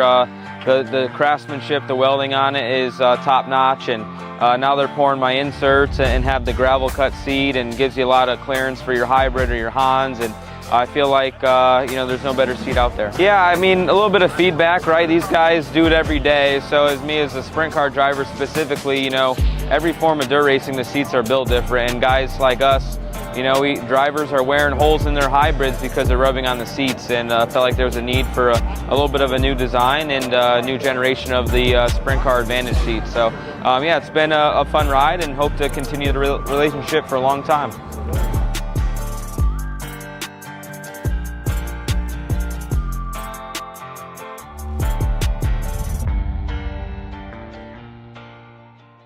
Need auto parts? You know Conrad's Auto Salvage and ASAP Used Auto Parts, two great companies, now one location near Mondovi. We've appreciated your business in Eau Claire. Now you'll find all the same parts and services at our location near Mondovi. We can mount and balance tires, plus do oil changes and more. All the same services in one incredible facility. Conrad's Auto Salvage and ASAP Used Auto Parts, two great companies, now one location near Mondovi for all your auto parts needs.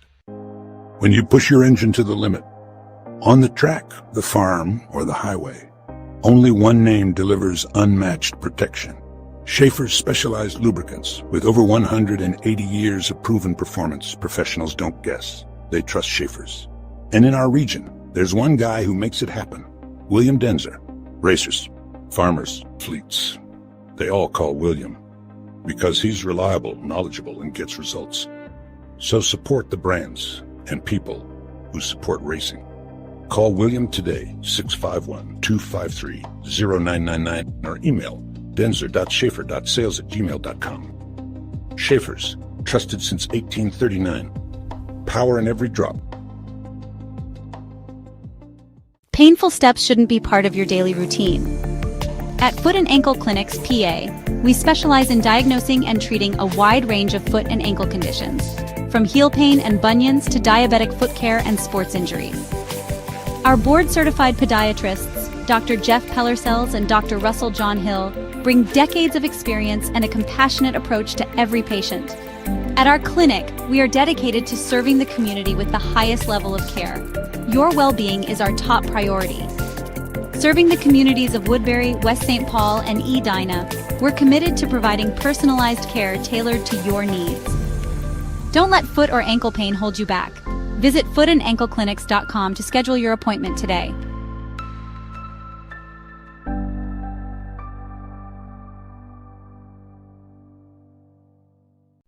Every great journey begins with a trusted guide.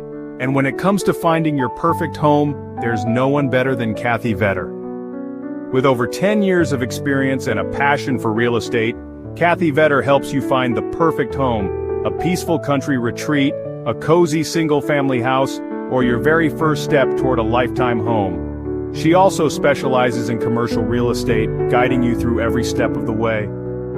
From the heart of the metro to the scenic countryside, Kathy Vetter knows the Minnesota market inside and out, committed to finding the perfect fit for you, no matter where you are. Buying your first home can feel overwhelming, but with Vetter by your side, it's a smooth and exciting journey. She makes first-time buyers feel confident, supported, and understood every single step of the way. From your first showing to handing over the keys, Kathy Vetter works tirelessly to ensure you get the home you've always wanted. Kathy Vetter, your trusted real estate expert across Minnesota. From vibrant metro living to serene countryside escapes to agricultural and commercial spaces. Let her help you unlock the door to your next chapter.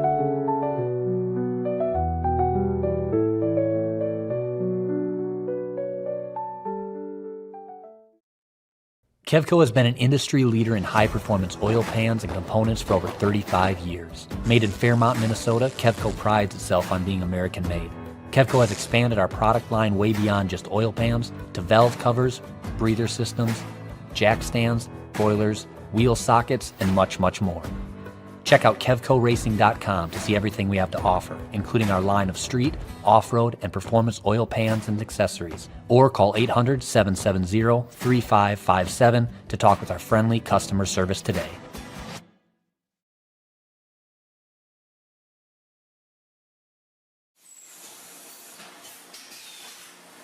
My two passions in life is racing and selling good high-end meat.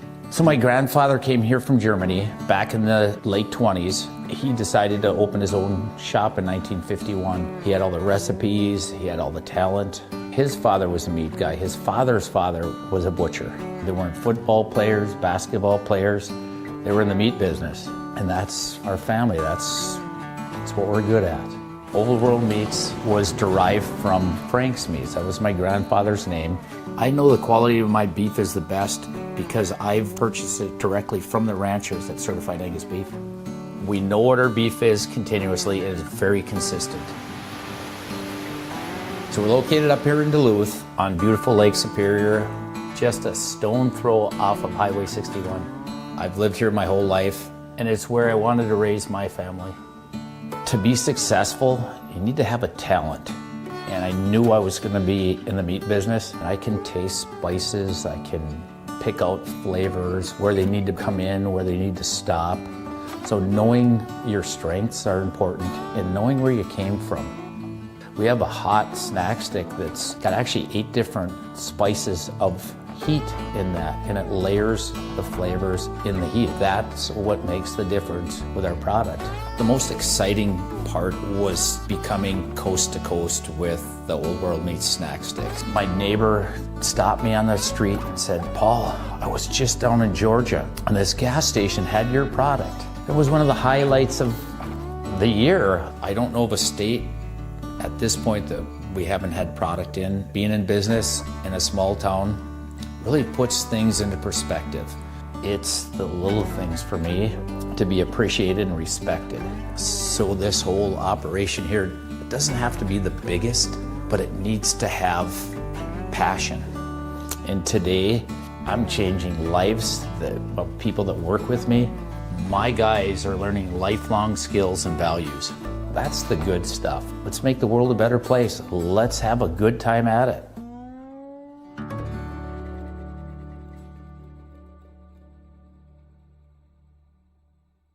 Ready to make a splash this summer? Grab your friends and head to River's Edge on the scenic Apple River. Whether you're looking to float the day away, camp under the stars, or catch live music and weekend events, River's Edge has everything you need for an unforgettable time. Book your tube, campsite, or party package now. River's Edge on the Apple River. Your summer starts here.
Welcome back to MBTV Sports live streaming coverage of Snowmobile Mountain Madness at Gunstock Mountain Resort, presented by HK Power Sports. We are in the middle of our second intermission between our first main events and our second main events.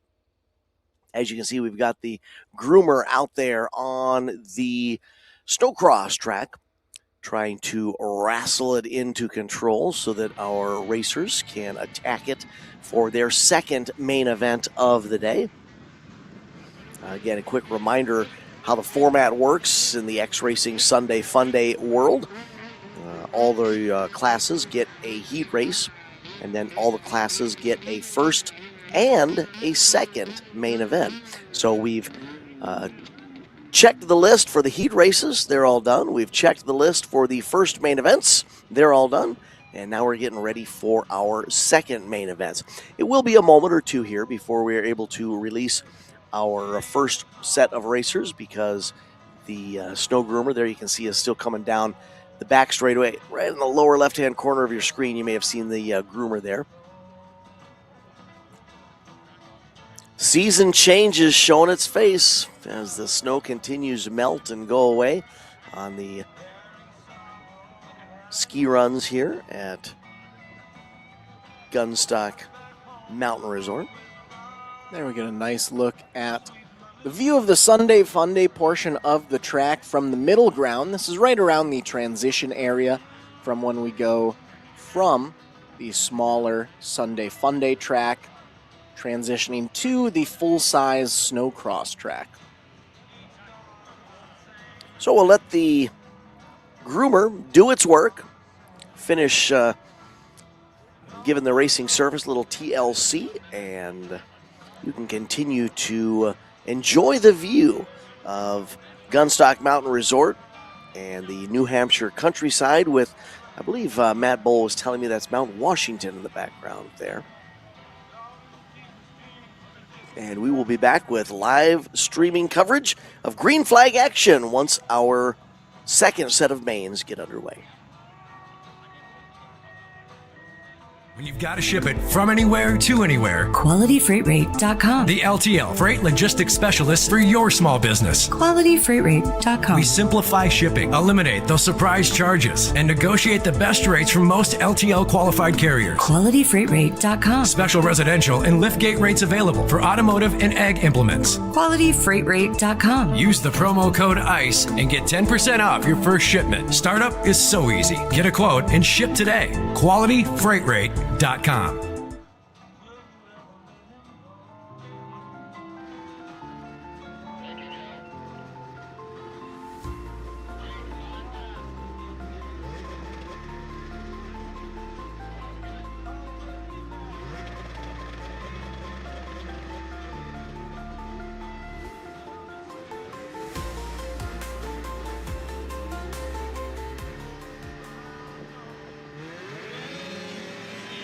Just like that, our first green flag flies for race number 1 of main number 2. And our feature race winner during the first round in transition 8 to 12 class was the 11 of Rosa Brown. Right behind was the 030 of Tucker Morse. And splitting the difference all alone in the junior 10 to 13 class was the 6X of Lucas Richardson. But this time through, it seems as though Richardson is able to lead the charge early on. Tight quarters there into turn number 3 as the rider 340 gear there got into turn number 3 hot, took the inside lane away, took over second, but then gave up second. The 12 machine is running second now. The sled with the number 12 on it, holding on to the number 2 spot. That would be Rosa Brown. Rosa is going to challenge for the lead coming out of turn number 4. Remember, Rosa coming off a main event win in the first main. Richardson keeping tabs on Rosa, looking to the left, find out where Rosa was as they crossed the line there to finish the lap. Richardson able to hold on another lap in the overall top spot. Now just remember, Richardson is actually in a class of his own, so even here when he backpedals to second place overall, he is still holding on to the lead in the junior 10 to 13 class. But still, as racers, they're always going to want to battle as best they can on the track, even for the overall position change, even if it doesn't affect where they get the medal from at the end of the day. But Rosa Brown on the 12, once again up to that top spot overall, and pulling away from the competition. Saw that face full of roost that Lucas Richardson had to put up with coming out of turn number 4 on the prior lap. Tucked his visor there to make sure that he could still see where he's going, but he definitely got a face full of snow as Rosa was able to take over the lead coming out of turn number 4. Rosa has now opened up a 2, maybe 3 sled length lead through turns 3 and 4, and then gets out of turn number 4 much quicker as she races up to the white flag. One more lap to go for Rosa Brown, but also don't keep Tucker Morse out of the conversation here. I don't know if he has quite enough time to make a pass for position for the second place overall, but he was starting to gain a little bit of ground on Richardson that last lap by. One final time onto the front straightaway. Checkered flag is going to fly for Rosa Brown, taking the win today for Abundant Life Stoves and Spas, Sapling Forest and Nature Play School. Well, Lucas Richardson finishes second overall, taking the win in the junior 10 to 13 class for A's Mobile Sandblast, among others. Now we get ready for our next main event. Ditchbanger Twins. There were 12 entries. I'm only seeing 4 sleds in the start gate. So attrition has reared its ugly head, apparently, in this Ditchbanger Twins class. We have 4 riders making the call, one of which being the 28 leading out front. I saw the 0-2 of Brian Whaley, who tied for the win potentially during the feature race. It was a side-by-side battle. Couldn't quite see from this end who got first, who got second. We also have the 85 of Matt Truman making the call for this race. Can't quite see who that 4th racer is out on the track. But right now, early on, the race lead does go to the 28 as we got one going up and over the corner. You can see him wearing a funky shirt there because today is Vintage Snow Gear Day, and they try to do some silly dress-ups, and they win some prizes. He had on kind of a Bahama shirt in my opinion, so I'm not quite sure how that fits into the vintage snow gear category, but having a little fun with his racing gear. I think I did see, if I remember correctly, that yesterday may have been like a Hawaiian day, if I'm remembering correctly. Oh, wait, no. It was mustaches, mullets, and flannels, so yes. Just going for the funky gear, I guess. We're going to spread things out on the track a little bit. There, he's finally got that sled refired. It is still the 28 out front, leading the charge. Taking another lap in the books there. About 50 degrees in Guilford, New Hampshire today. Real field just a bit south of 50 at about 48 degrees. So the snow getting soft here. That's why as we continue to dig it with our sleds and pound on it and roost it and rip it and then try and groom it again. It's that time of year. Did you ever think we'd be running snowmobile races at 52 degrees? All right. Tip of the cap to the fine folks at Gunstock Mountain Resort who have been able to keep some of this snow available here for the Snowmobile Mountain Madness. As you can see off to the sides, most of the snow gone in the area. Lots of earth making its way through as we get the white flag. One more lap. 28 of, I believe that is Bruce Gaspardi.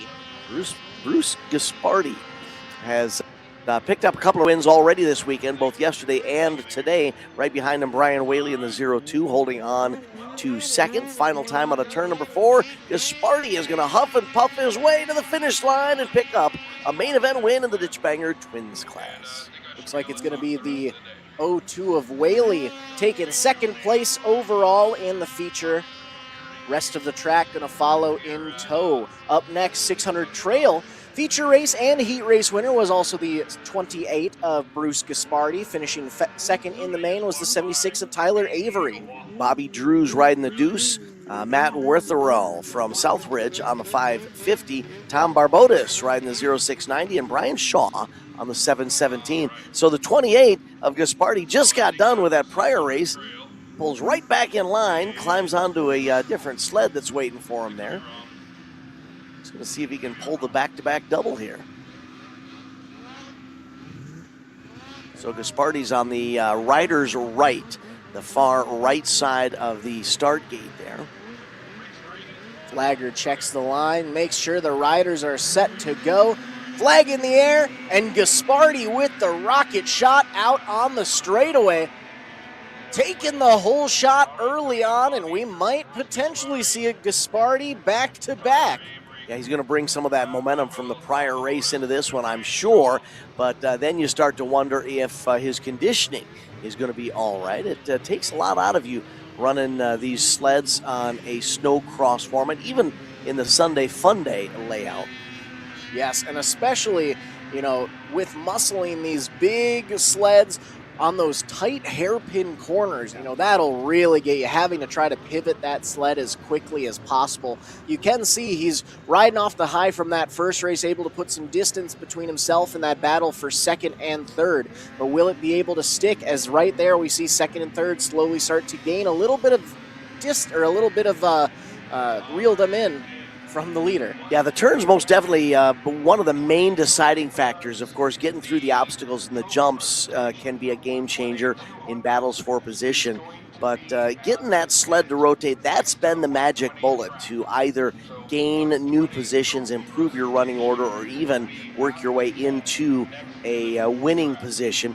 You saw second and third had closed in on Gaspardi getting into turn 3 and 4. Gaspardi got out of that turn so quickly that they were just left wanting more, and they couldn't even stay with him. Looks like it's the 76 of Avery. So our top two stands, as we saw during the last feature here, Gaspardi out front, Avery sitting in that second place position as the white flag flies. One more lap to go, and it seems as though Gaspardi has all but clinched a back-to-back feature race win, not only in the 600 trail class, but on the track for races 2 and 3.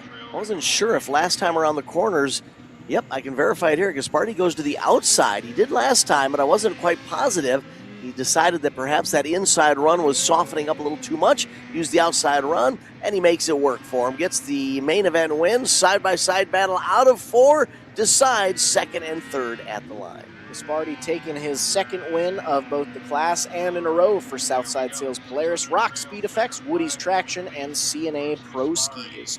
Race number 4 up next, 800 to 850cc Trail Class. Feature and heat race winner was the 50 of Josh Pearl out of Loudon, New Hampshire. We also had the 32 of Nick Bergeron racing for Unique Mechanical Services, and Nick Galambos piloting the 09 out of Belmont, New Hampshire.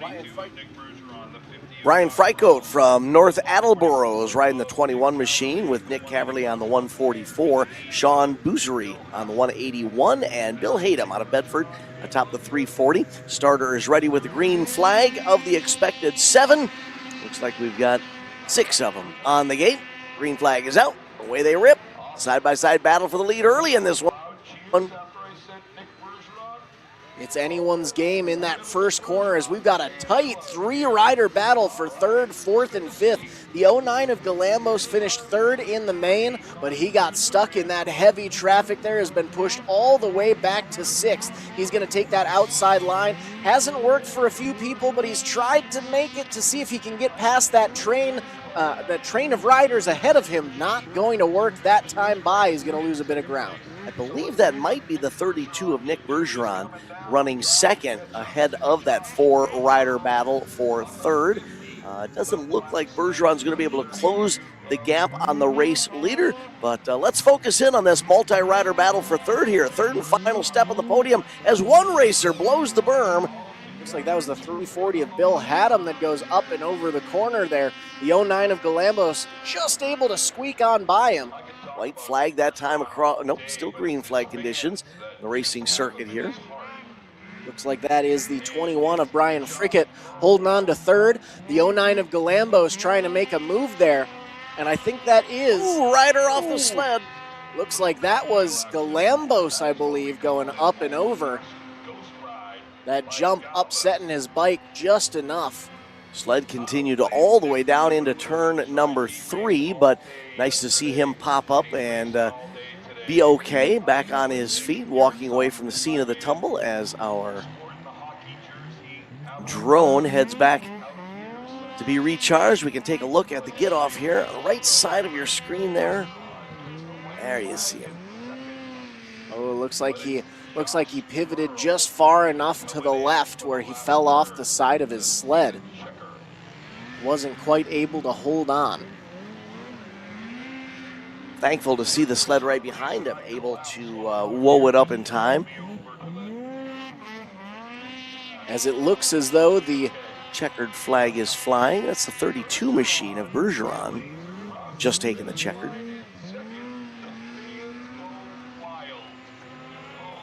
Here's the 21 of Frickett, also making his way across the line. Rest of the field in tow for race number 4. Race number 5 up next, Junior Open, looking for the clean sweep this weekend. It's the 56 of Riley Hartford, racing for Wolfboro Boat Company, Eastern Propane and Oil.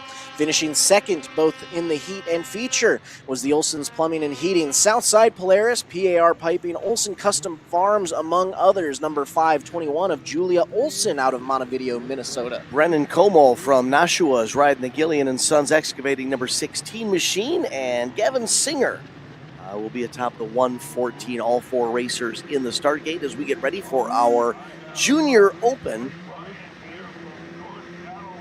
snowcross main event. Flag Sunday Funday main for these racers, second time. The 56 of Riley Hartford won the heat, won the first feature, but he goes third in the first corner. He's able to sneak by the 114 of Singer up to second, but he's got quite a bit of work ahead of him if he wants to be able to make a move on the 16 of Brennan Camo, who has set about a 3 sled length gap between himself and the rest of the field. So Brennan, 3rd place finisher in the heat race, 4th place finisher in the first main event, enjoying some out front time here. See if he can make it stick as they transition into the second half of this main event. Quite a few changes in this race we saw in the heat and feature. Like you said, Camo finished 3rd in the heat, 4th in the feature. The 56 of Hartford has won it all so far. He's sitting in second. Olson has gone 2 for 2 in the second place spot, and she's sitting back in 4th. Singer was in fourth in the heat, third in the feature, so we're all flip-flopped around for this main event. Let's see as they get to the line this time. Can't quite tell if that's the white flag from this distance, but our racers head towards turn number 1, and that battle for the lead continues. Down the back straightaway, Camo leading the charge, the 56 of Hartford, about 4 sled lengths back as we make our way into that left-hand hairpin corner. All racers opting to take the inside line at the white flag. One more lap to go. Will Hartford be able to take the clean sweep, or will Camo be able to take that away from him and get his first feature win in the class? Down the back straightaway into turn number 3. Final trip around the north end of the racetrack. Battle up to the waving checkered flag. There is your main event winner. Look at those head shakes. He knows what's just happened. He's excited to be out there and taking the win for Gillian & Sons Excavating. Hartford going to cross the line second. Singer going to round out your top 3. Tip of the cap to Brennan Kumo. As we mentioned a couple of times, third in the heat, fourth in the first main, but he's able to take home some hardware at the end of that second main event. Next group, plus 30 snowcross. 8 on the call sheet, 3 showing up at the gate. We're supposed to have the 02 of Brian Whaley, 5C of Cameron Droyne, 28 of Bruce Gaspardi, 33 of Junior Sierra. Spencer De La Brewer on the 194, Matthew Parker atop the 316, Eric Kane on the 616, and the 829 of Derek Graham. 3 making the call. One rider left standing at the start gate. I think that may have been the 02 of Brian Whaley. Spots the other 2, quite an advantage. Now he's going to have to see if he can make up some ground as the, was that the 721 on the outside there? Yeah, 721 on the jersey, but it's the 316 of Matthew Parker on the side of the sled. 616 of Kane in second, which leaves Whaley as our third place rider. You know, this is the plus 30 snowcross class.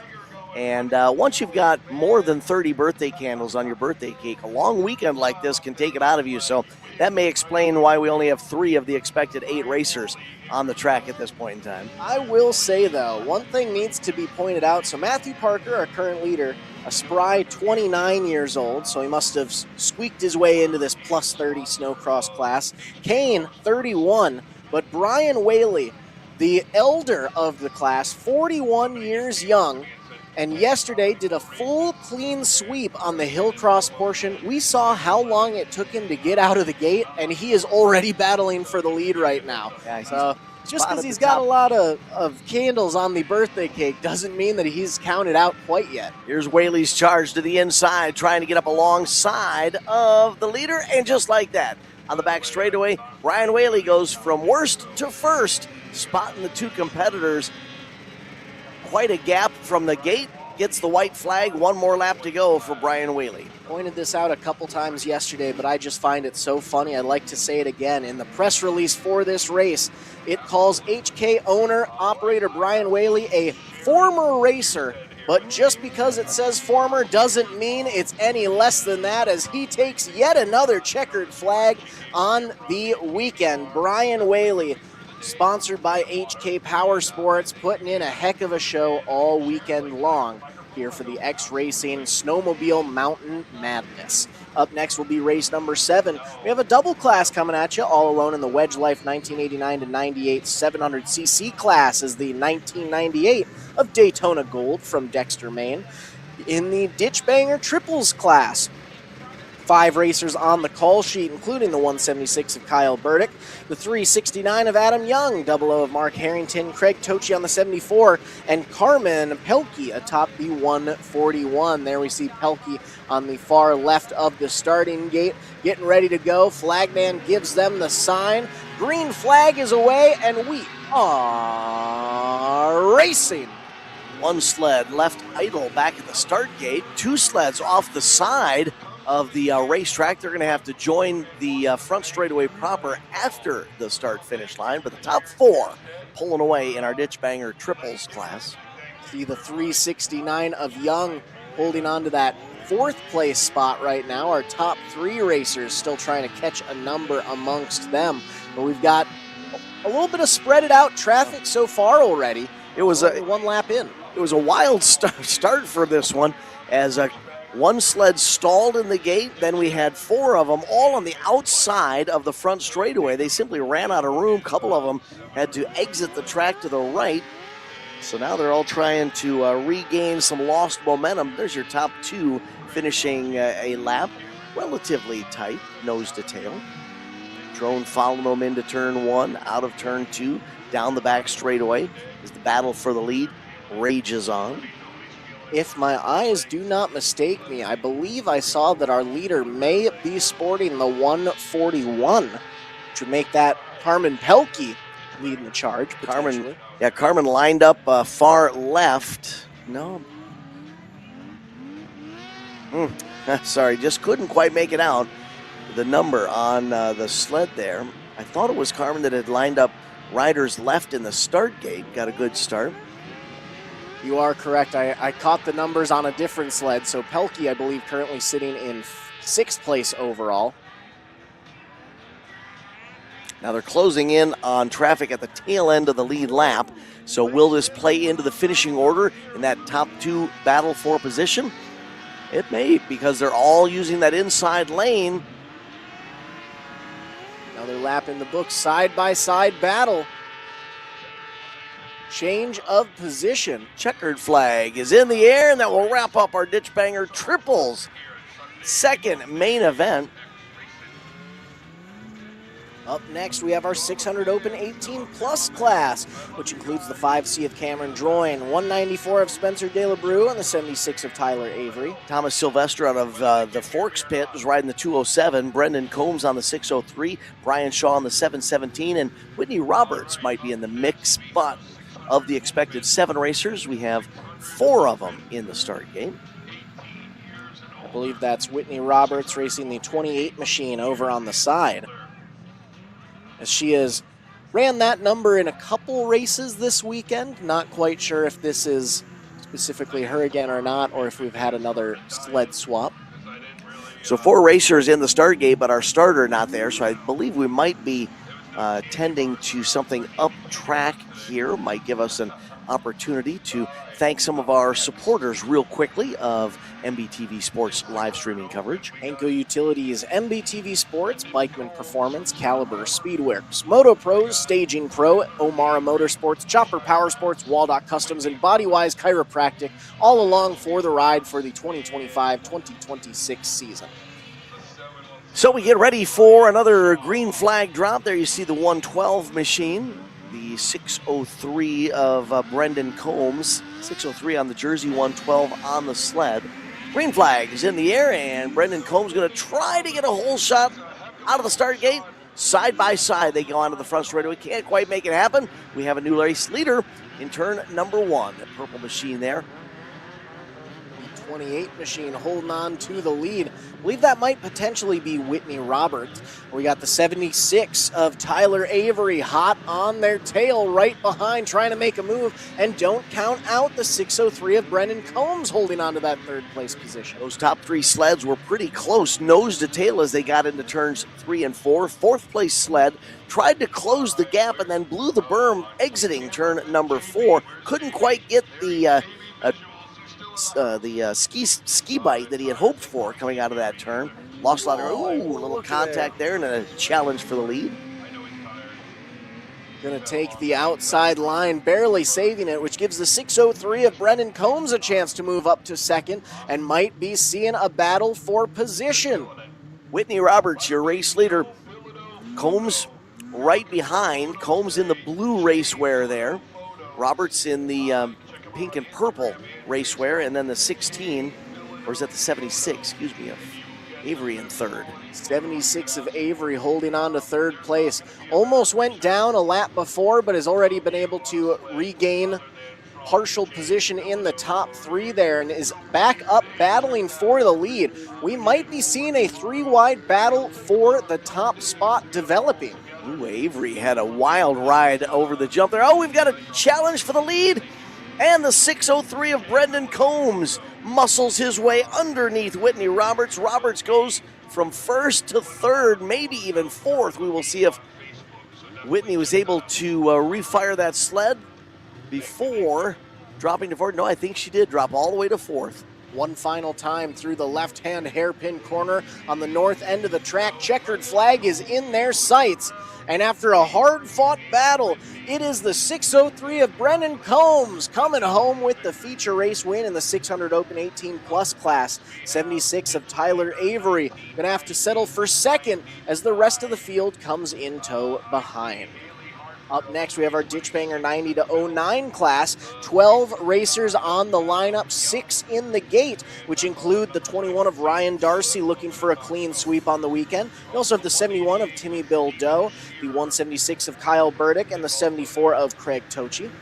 Other racers in the lineup, Steven Shearer on the 188, Gavin St. Jean riding the 208, Adam Young on the 369, Kevin Bergeron with a 634 as they exit the start gate area. Garrett Lasandis on the 917. Here's your battle for the lead, top 4. Fierce competition into turn number 1.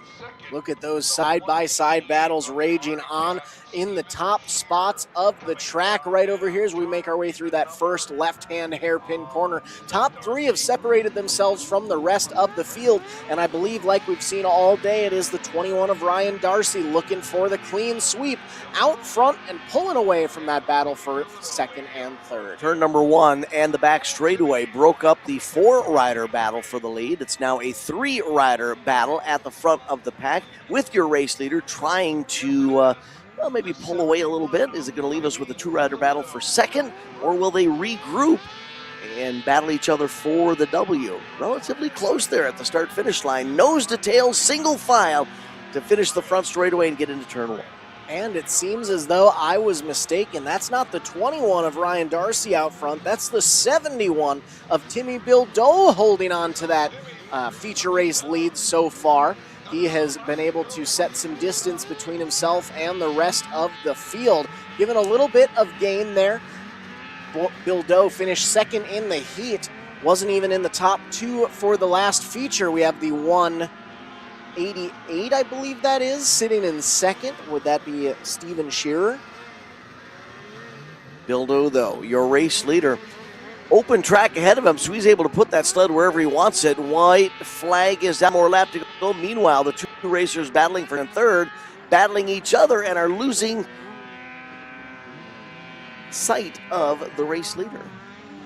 Yes, that is the 188 of Shearer. Rider off on the outside of turn 3.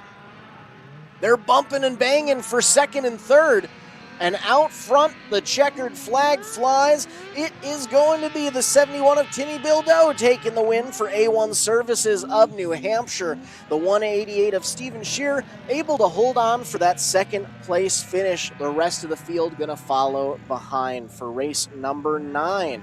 Race 10 up next, junior 14 to 17. Looking for another clean sweep. It is the 302 of Chase Meekin out of Meredith, New Hampshire. Right behind, we have the 16 of Brennan Camo from Nashaw, New Hampshire, and Wolfboro, New Hampshire's 411 of Riley Hartford. Camden Trowbridge out of Scituate is riding the 7. Lucas Richardson from Bear, Vermont on the 6X, and Nathan Burke from Quincy is riding the 6 machine. Of those expected 6 racers, I believe we've got 4 of them in the start gate here. As we clear off the track from our last feature race, Flagger's going to check the line, make sure our racers in race number 10 are set and ready to go Sunday Funday racing. Gets the thumbs up from the track workers, nods the head at the racers. Going to check the line, make sure everyone is set, and I think we may have just had a little jumper there. We're going to have him move to the back, or move back a bit. Looks like that may have been the 16 of Brennan Camo getting a little antsy there. We will realign them up, make sure everyone is set. Flagger checks the line, gives the riders the okay. Green flag flies, and away we go. Charge from the left side, viewers right side. Sled trying to battle for the lead. Not going to happen, though, as turn number 1 gives us a fresh face out front. they head down the back straightaway towards turn 3. It's the 3:02 of Chase Meekin, sitting in second place right now. He had a nice hop off the line, but he isn't able to hold on to the lead. Looks like that is possibly the 16 of Camo, who's holding on to the lead right now, which I apologize, it wasn't Camo then who hopped the line right off the bat. But Camo holding on to our early race lead. Chase Meekin following behind in second, trying to set the pace. Stretching it out here, no side-by-side battles for position, at least for now, as the 16 machine of Brennan Camo continues to lead this one. Actually pulling away a little bit from the 3:02 of Chase Meekin. Meekin has had a strong weekend, has been able to celebrate several wins both yesterday and today. So even if he can't quite get another W at the end of this main event, he's got some other wins to celebrate this weekend. Yes, he does. And he has been doing pretty solid all weekend long, along with Camo out front leading the charge, and he's growing that gap, the distance between Camo and Meekin, as the white flag flies. One more lap to go before Brennan Camo adds another feature race win to his belt for the weekend. In this particular class, Brennan has had to put up with second place finishes, so this is going to be a great to bolster his, put a smile back on the face there at the end of the weekend, and wrap it up with a main event win. Checkered flag is in the air. Brennan Camo picks up the W on that Jillian and Sons Excavating number 16 machine. Race 11 up next. We're going to do something completely different here as we bring out our snow bike open class. We have two racers making the call here this weekend, including the 41 of Alex George and the 426 of Dylan Blanchard. I believe both of these racers are racing a bike with the 426 on the side, but I believe Alex George has been our feature race winner for both the heat and the first feature race in this class. Blanchard looking to go for the upset this time around if he's able to take over that feature race win. You can see the two snow bikes just beneath the Husqvarna logo in the upper left-hand corner of our live stream screen. There's the green flag, and we put the snow cycles onto the Sunday Funday course. As a reminder, for those of you who may be new to snow bikes, so what these racers have done, they have taken a typical motocross dirt bike, Yamaha's in this situation, swapped out the front wheel for a ski, the rear wheel linkage and swing arm for a snowmobile tread, a timber sled they call them, and they have taken out to the ski slopes to get a little, in-between action from some motocross and some snowmobiling. You see that front ski quite a bit wider than the skis you might see on the sled, since that's the only contact patch there at the front of the bike. But these snow cycles, snow bikes, timber sleds, whatever you want to call them, carved to snow. You get them into some deep snow trail country, and they can have a good time. Yes, we see quite a few of these in Minnesota, so they're no difference to us announcing over here, but we always like getting to see the snow bike class come out and rip a few laps around the snowmobile track. And here you can see both George and Blanchard pretty even as far as abilities and bikes go. They're keeping each other in each other's sights, only about 4 snow bike lengths separating our top 2 racers. Still green flag conditions for our snow bikes. Already got sleds lining up in the staging area for our next main event, which will be some kids Ditchbanger fun and junior Ditchbanger fun. But right now, our snow bike competitors, our snow bike duo, you could say, are continuing to turn laps, this time at the line. White flag is out. One more lap to go for the rider in black. One final time around the Gunstock Mountain Resort Sunday Funday track for our snow bike class. And as they make that left-hand hairpin corner, our front runner is going to take that inside line, and I believe our second place racer is going to follow, but the checkered flag flies for the snow bikes. Alex George and Dylan Blanchard going 1 and 2 in the snow bike class. Race number 12 up next. In the junior Ditchbanger class, looking for the clean sweep on the day is the 28 of Cody Paquette out of Pittsburgh, New Hampshire. Finished second every race is the triple O of Jacob Chalfant out of Contoocook, New Hampshire.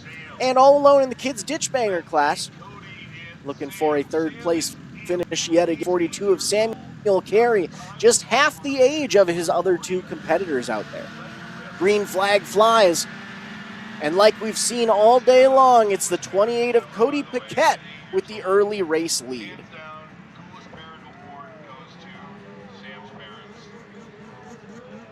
.116 machine just ahead of Samuel Carey. So that's second and third in the overall running order. Nope. Paquette out front now. Did we lose a sled? There's the 28 of Cody Paquette. It's the 116 machine of Jacob Chalfant, your early race leader. Now this might be a slight upset in what we've been seeing so far today. Will Paquette be able to take over that race lead that he's had all day long, or will Jacob Chalfant be able to go in and say, no, I've finished second to you all day long. I'm not going to do it for a third time. I see him peek over his shoulder trying to see how close Paquette is to him. They both opt to take that inside left-hand corner lane through the split lane section as we put another lap in the books. I can't tell if Chalfant on the 116 is waiting for the competition, but he keeps peeking over his shoulder there. Can't quite get that sled to get some bite, I think, on the treads. Staying with the leader, though. Gets a little slideways there on the back straightaway as they make their way past the 242 of Samuel Carey. Carey putting in some solid laps as well. Yep, just 8 years old on a bigger sled there. Perhaps still learning it, maybe still getting comfortable on it, but tip the cap for him just to be out there turning laps. But even just looking at the last feature race as well, I believe he went a lap down on lap number 2 for Paquette, but this time it took about 3-4 laps for them to go a lap down. So he's definitely getting to understand the speed of the sled a little bit more. Right as I say it, though, it looks like we might be experiencing some issues. He comes to a stop. White flag flying now. One more lap to go for the 28 of Paquette, looking for the clean sweep on the weekend.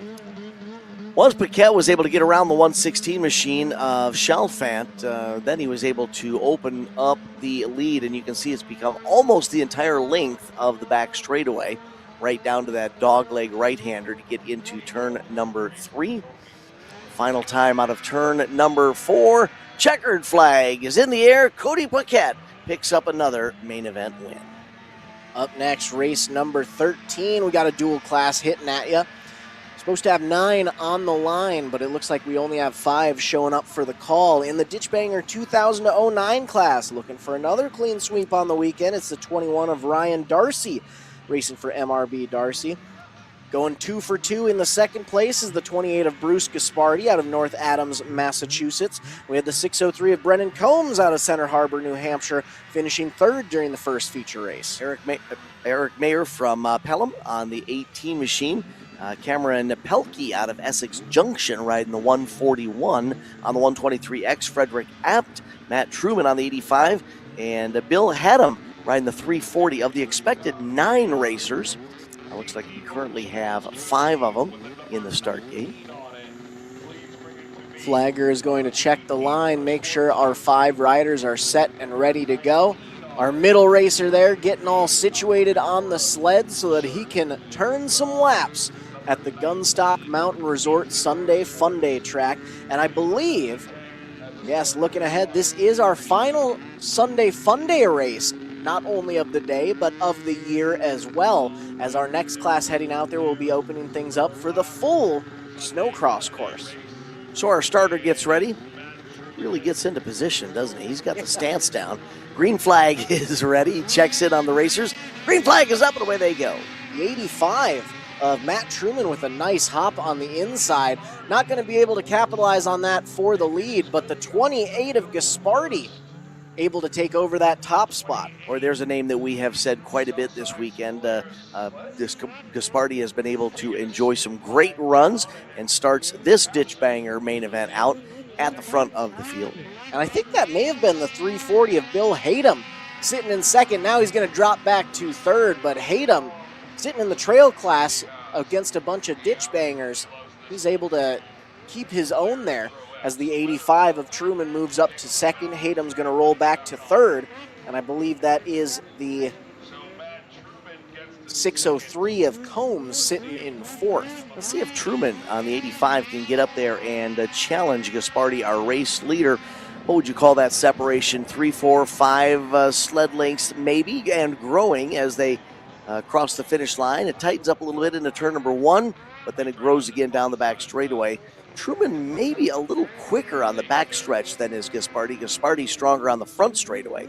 Yeah, and you got to give a tip of the cap to Truman. He's been outside of the top 3 all day long in this class, and so now to potentially be battling for the lead, look out, look out, look out. Blew the berm there in turn number 3, went all the way from the inside to the outside, gave up a position.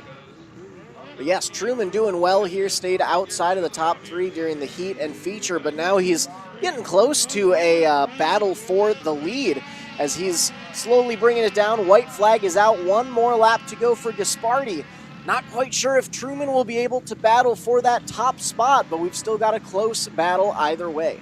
Bruce Gaspardi racing with support from Southside Sales.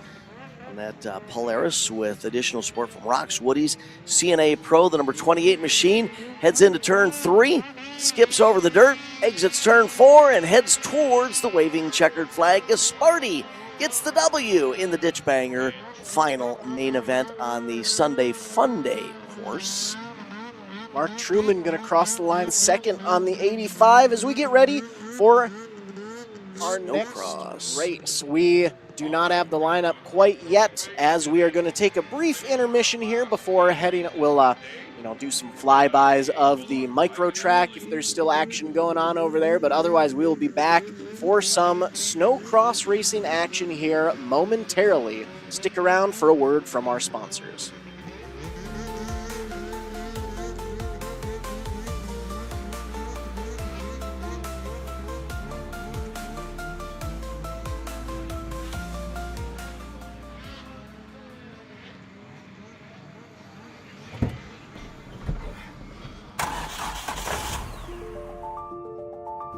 Freight is the backbone of the country, and as long as people need goods, they're going to need somebody to get it to them.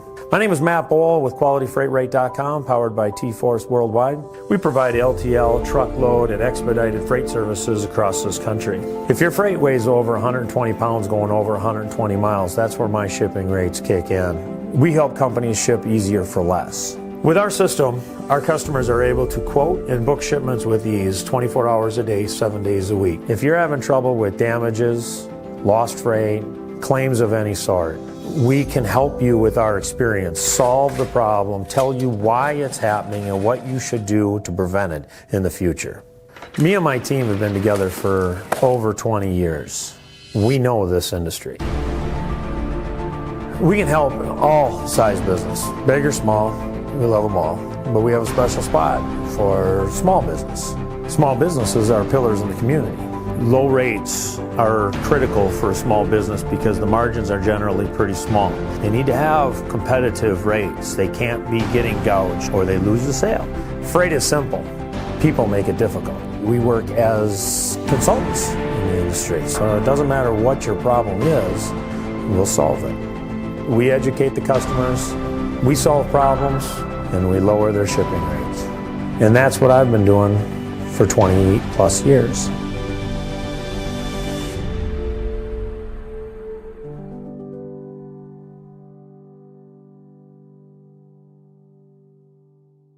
At AmRamp Accessibility, our goal is to help people, and that means providing them with the best quality product and service possible. Built with powder-coated steel, our ramps are stronger and longer lasting than those built with wood or aluminum. Installed in a matter of days to ensure your safety as quickly as possible, our teams are here for you. I can get out. Yeah, much easier. Better, a lot better. Yes, thank you. I don't even have the words to explain how much easier it is. We're just so thankful for it, so thank you. Thank you very much. Find your forward with AmRamp accessibility today. Learn more at amramp.com.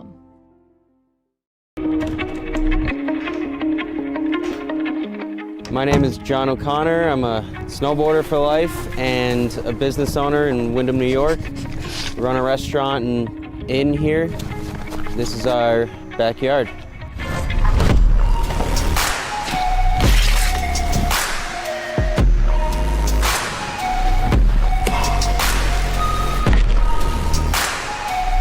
Having a backyard park is really special because being able to snowboard at home and not have to get in the car, go to a resort, wait in the line, is your own creative space to do whatever you want, however you want. You're in your element. You're right at home, and it's a really good feeling when you can tune into the space around you with you and your friends and just make something special of it. The Tow Pro has helped my vision come to life with where I would like to take the backyard setup, and without it, it wouldn't be the same. It's the most easy to use, compact, portable, reliable rope tow that you can buy. It's the best thing that I own as far as what gives me happiness in life. Without it, it's not the same when you're hiking. To be able to keep riding and feel like you're snowboarding, that's what it's all about. And the Tow Pro has made that happen.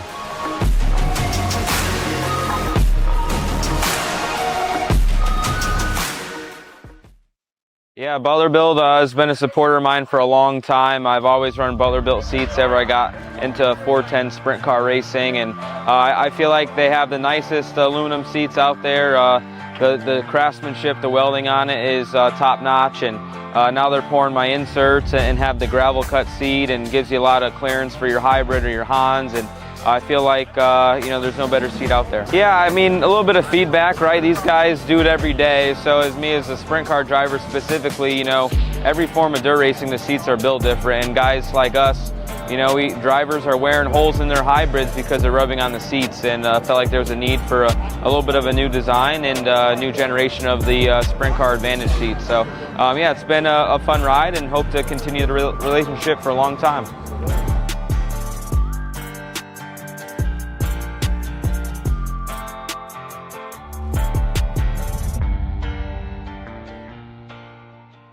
Need auto parts? You know Conrad's Auto Salvage and ASAP Used Auto Parts, two great companies, now one location near Mondovi. We've appreciated your business in Eau Claire. Now you'll find all the same parts and services at our location near Mondovi. We can mount and balance tires, plus do oil changes and more. All the same services in one incredible facility. Conrad's Auto Salvage and ASAP Used Auto Parts, two great companies, now one location near Mondovi for all your auto parts needs. When you push your engine to the limit, on the track, the farm, or the highway, only one name delivers unmatched protection. Schaefer's specialized lubricants. With over 180 years of proven performance, professionals don't guess. They trust Schaefer's. And in our region, there's one guy who makes it happen. William Denzer. Racers, farmers, fleets. They all call William because he's reliable, knowledgeable, and gets results.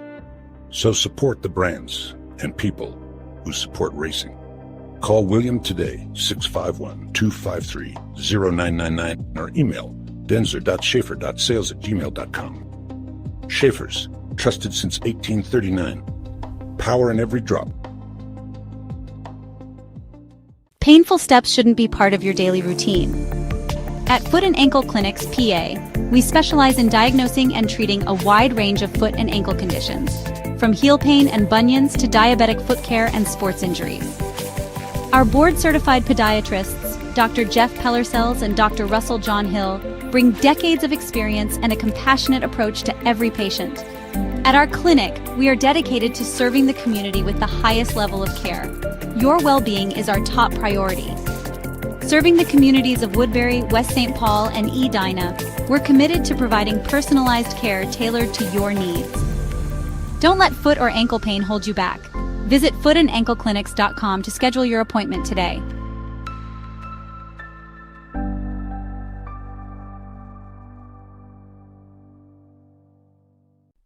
Every great journey begins with a trusted guide. And when it comes to finding your perfect home, there's no one better than Kathy Vetter. With over 10 years of experience and a passion for real estate, Kathy Vetter helps you find the perfect home, a peaceful country retreat, a cozy single-family house, or your very first step toward a lifetime home. She also specializes in commercial real estate, guiding you through every step of the way. From the heart of the metro to the scenic countryside, Kathy Vetter knows the Minnesota market inside and out, committed to finding the perfect fit for you, no matter where you are. Buying your first home can feel overwhelming, but with Vetter by your side, it's a smooth and exciting journey. She makes first-time buyers feel confident, supported, and understood every single step of the way. From your first showing to handing over the keys, Kathy Vetter works tirelessly to ensure you get the home you've always wanted. Kathy Vetter, your trusted real estate expert across Minnesota. From vibrant metro living to serene countryside escapes to agricultural and commercial spaces. Let her help you unlock the door to your next chapter.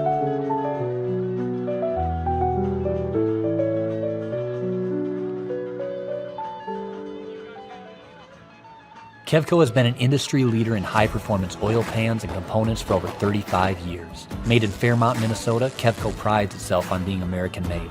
Kevco has expanded our product line way beyond just oil pans to valve covers, breather systems, jack stands, boilers, wheel sockets, and much, much more.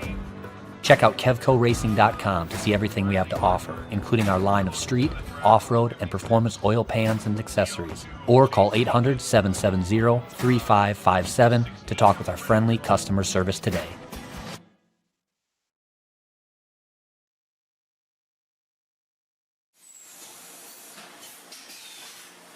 My two passions in life is racing and selling good high-end meat. So my grandfather came here from Germany back in the late 20s. He decided to open his own shop in 1951. He had all the recipes, he had all the talent. His father was a meat guy. His father's father was a butcher.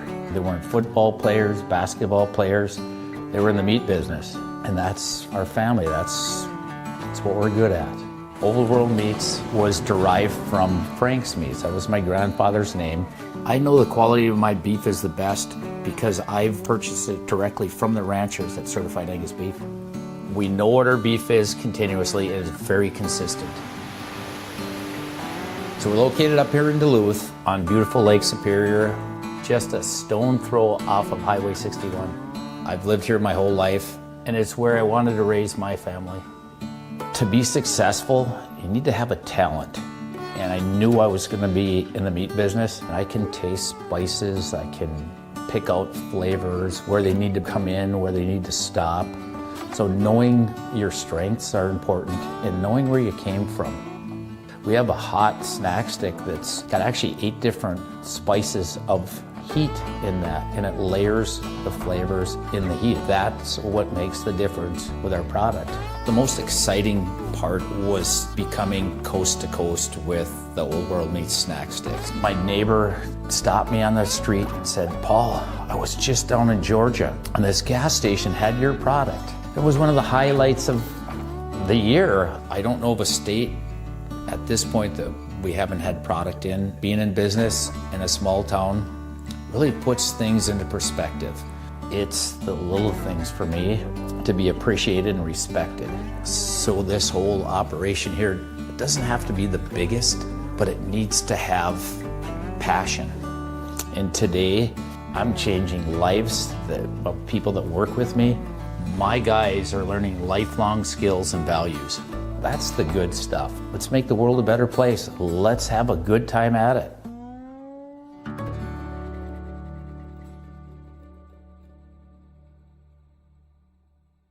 Ready to make a splash this summer?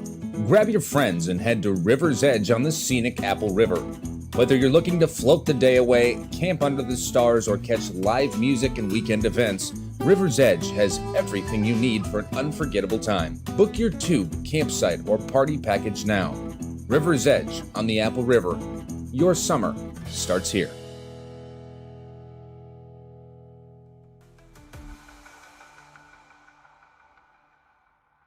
Welcome back to Sunday Funday and snowcross racing action as a part of the Snowmobile Mountain Madness at Gunstock Mountain Resort, presented by HK Power Sports. We've had a great weekend of racing so far, and we are in the home stretch about to finish things off for our final section of racing. We showed up yesterday morning for some hillcross competition. 119 different races went throughout the day.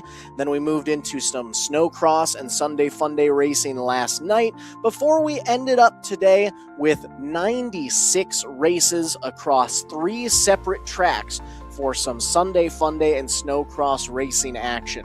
We had our Sunday Funday snowcross dual track main track that we've been operating on most of the day, and we even had a Sunday Funday snowcross dual track for the kids 120 and 200 racers. So we've had a great weekend of racing at Gunstock Mountain Resort here in beautiful Guilford, New Hampshire. So we are about to finish things off. I believe, if my count is correct, we only have 8 races left to go before we round off not only this Sunday Funday, not only the Snowmobile Mountain Madness at Gunstock Mountain Resort for the weekend, but our entire 2025-2026 Sunday Funday racing season as a part of X Racing. We started things off in mid-December back in good old Minnesota at Steeplechase Ski Resort in Mazeppa, which was a new venue for X Racing this year. Which was a new venue, correct. Then we moved to Brainerd International Raceway in Brainerd, Minnesota, which was a new racing venue for X Racing. And we're rounding things off here at Gunstock Mountain Resort in Guilford, New Hampshire, which is Dan, I'll let you say this one. It's a new venue. It's been a season of news for X Racing and their Sunday Funday program. And next year is only going to be just as big, just as awesome. So if you haven't already, make sure to give a like and a follow to Sunday Funday and X Racing across all social media channels, MBTV Sports, as well as we will be keeping you all up to date on what next year's race schedule will look like, as that should be coming out here in just a few months. And even before we get to next year's winter season live streaming coverage here on MBTV Sports, don't forget we got you covered all through the summer months as well. We've got plenty of kart racing. We've got plenty of Go for Midget Series racing headed your direction. So stay tuned, and you can be a part of the MBTVsports.com community. Speaking of which, if you want to get involved not only as a viewer, but perhaps as a supporter, if you have the ear of a business owner, send them our direction. We would love to get local and area businesses involved with the streaming coverage presented by MBTV Sports. Yes, we've got lots of racing action all year long. No matter what season you're interested in, no matter what type of racing you're interested in, we are ready for you. So race number 14, junior 14 to 15, we had the 302 of Chase Meeson, 16 of Brennan Camo, 7 of Camden Trowbridge, and the 56 of Riley Hartford. Green flag flies. And who is it going to be up front? Looks like that is Chase Meekin with the early race lead on the 302. The 16 of Brennan Camo holding on to a solid second place. We've got a little gap before we get back to the 56 of Riley Hartford and the 7 of Camden Trowbridge. These youngsters just throwing it into those jumps. Airtime that they can get on top of their sleds. It would be interesting to see what these youngsters do in the summer months when they're not on their sleds to satisfy this extreme urge that they have. They complete lap number 1, and your race leader continues to pull away. And look at how Meekin is able to just clear those doubles there. He has no fear. He loves getting to jump those jumps, and he is able to pull away from the competition with ease because of it. The number 16 machine of Brendan Como was able to pick up a win in a different class earlier today. Got a main event win, so he does have some celebrations, and there's nothing to sneeze at with a second place finish here, or at least shouldn't even say the finish. It's just a lap number 2 run in second place, so he's having himself a good start to this main event. Yeah, we're still only halfway through this first feature race on the full snowcross track for the second round of features for the day. And now, if you'll remember correctly, last time we were here for the first round of mains, that was where Chase Meekin had taken the heat race win, but he ended up having some sled issues during the first main on the snowcross track. Had a DNF in the class, so he's looking for a little bit of a redemption arc here as he comes back around onto the front straightaway, and I believe we'll be getting the white flag this time by. You remember as that sled stalled right on the face of the first jump, I believe it was, and Meekum just pounded on the handlebars in frustration as he didn't have any power. I was going to say didn't have the he wanted, didn't have power. That's what gave the win. Kumo that I was talking earlier here. So there you see it coming down the back straight away. Lucky for Chase, I believe that might be the 02 of Brian Whaley's sled, if I'm correct on that front. But now he's going to go out onto the front straightaway. I was wrong last time by, so this time it's the white flag lap. One more lap to go for the 302 of Chase Meekin, sponsored by HK Power Sports. He's going to send it across those two doubles, take a deep left-hand corner through that hairpin up at the south side of the track, the very top of the ski slope, and as he powers on down the backside one final time in the junior 14 to 15 class, taking that inside line through the left-hand hairpin in turns 3 and 4. Checkered flag is in his sights, and Chase Meekin takes yet another feature race win home for HK Power Sports. Como will finish second, but there's quite a battle going on for that third and final step on the podium. Camden Trowbridge and O'Reilly Hartford were nose to tail, and it'll be interesting to see how that settles out. There you see them headed into turn number 3, almost side by side. Slight advantage to the third place racer. Took a look to the inside, going to try to get up alongside of him. Can't quite make it happen. There's third and fourth at the line. I believe that was Riley Hartford taking the third place finish on the 56. And it looks like it actually was Julia Olson sitting in fourth. So yet again, a new addition to this class here. We didn't have written down, but Olson gonna end up finishing fourth. Race 15 up next, a dual class coming at you. In the Pro-Am Women Payout class, looking for a clean sweep, it's the 24 of Cecily Bernache from Ackworth, New Hampshire. Finished second last time by. It was Julia Olson who looks like she missed the call for this one as she was finishing off the last race. But then we also have in the plus 25 class, the 194 of Spencer De La Brewer, the 603 of Brennan Combs. Side-by-side battle for the lead as they make their way over the second jump and clear the double. It is the... Looks like we've actually... over to the next Lucas class. Richardson, there, exact of Lucas Richardson out front. So we are on transition 9 to 13, where Lucas Richardson is looking for a clean sweep in the 6X. Tucker Morse finished second in both the heat and feature.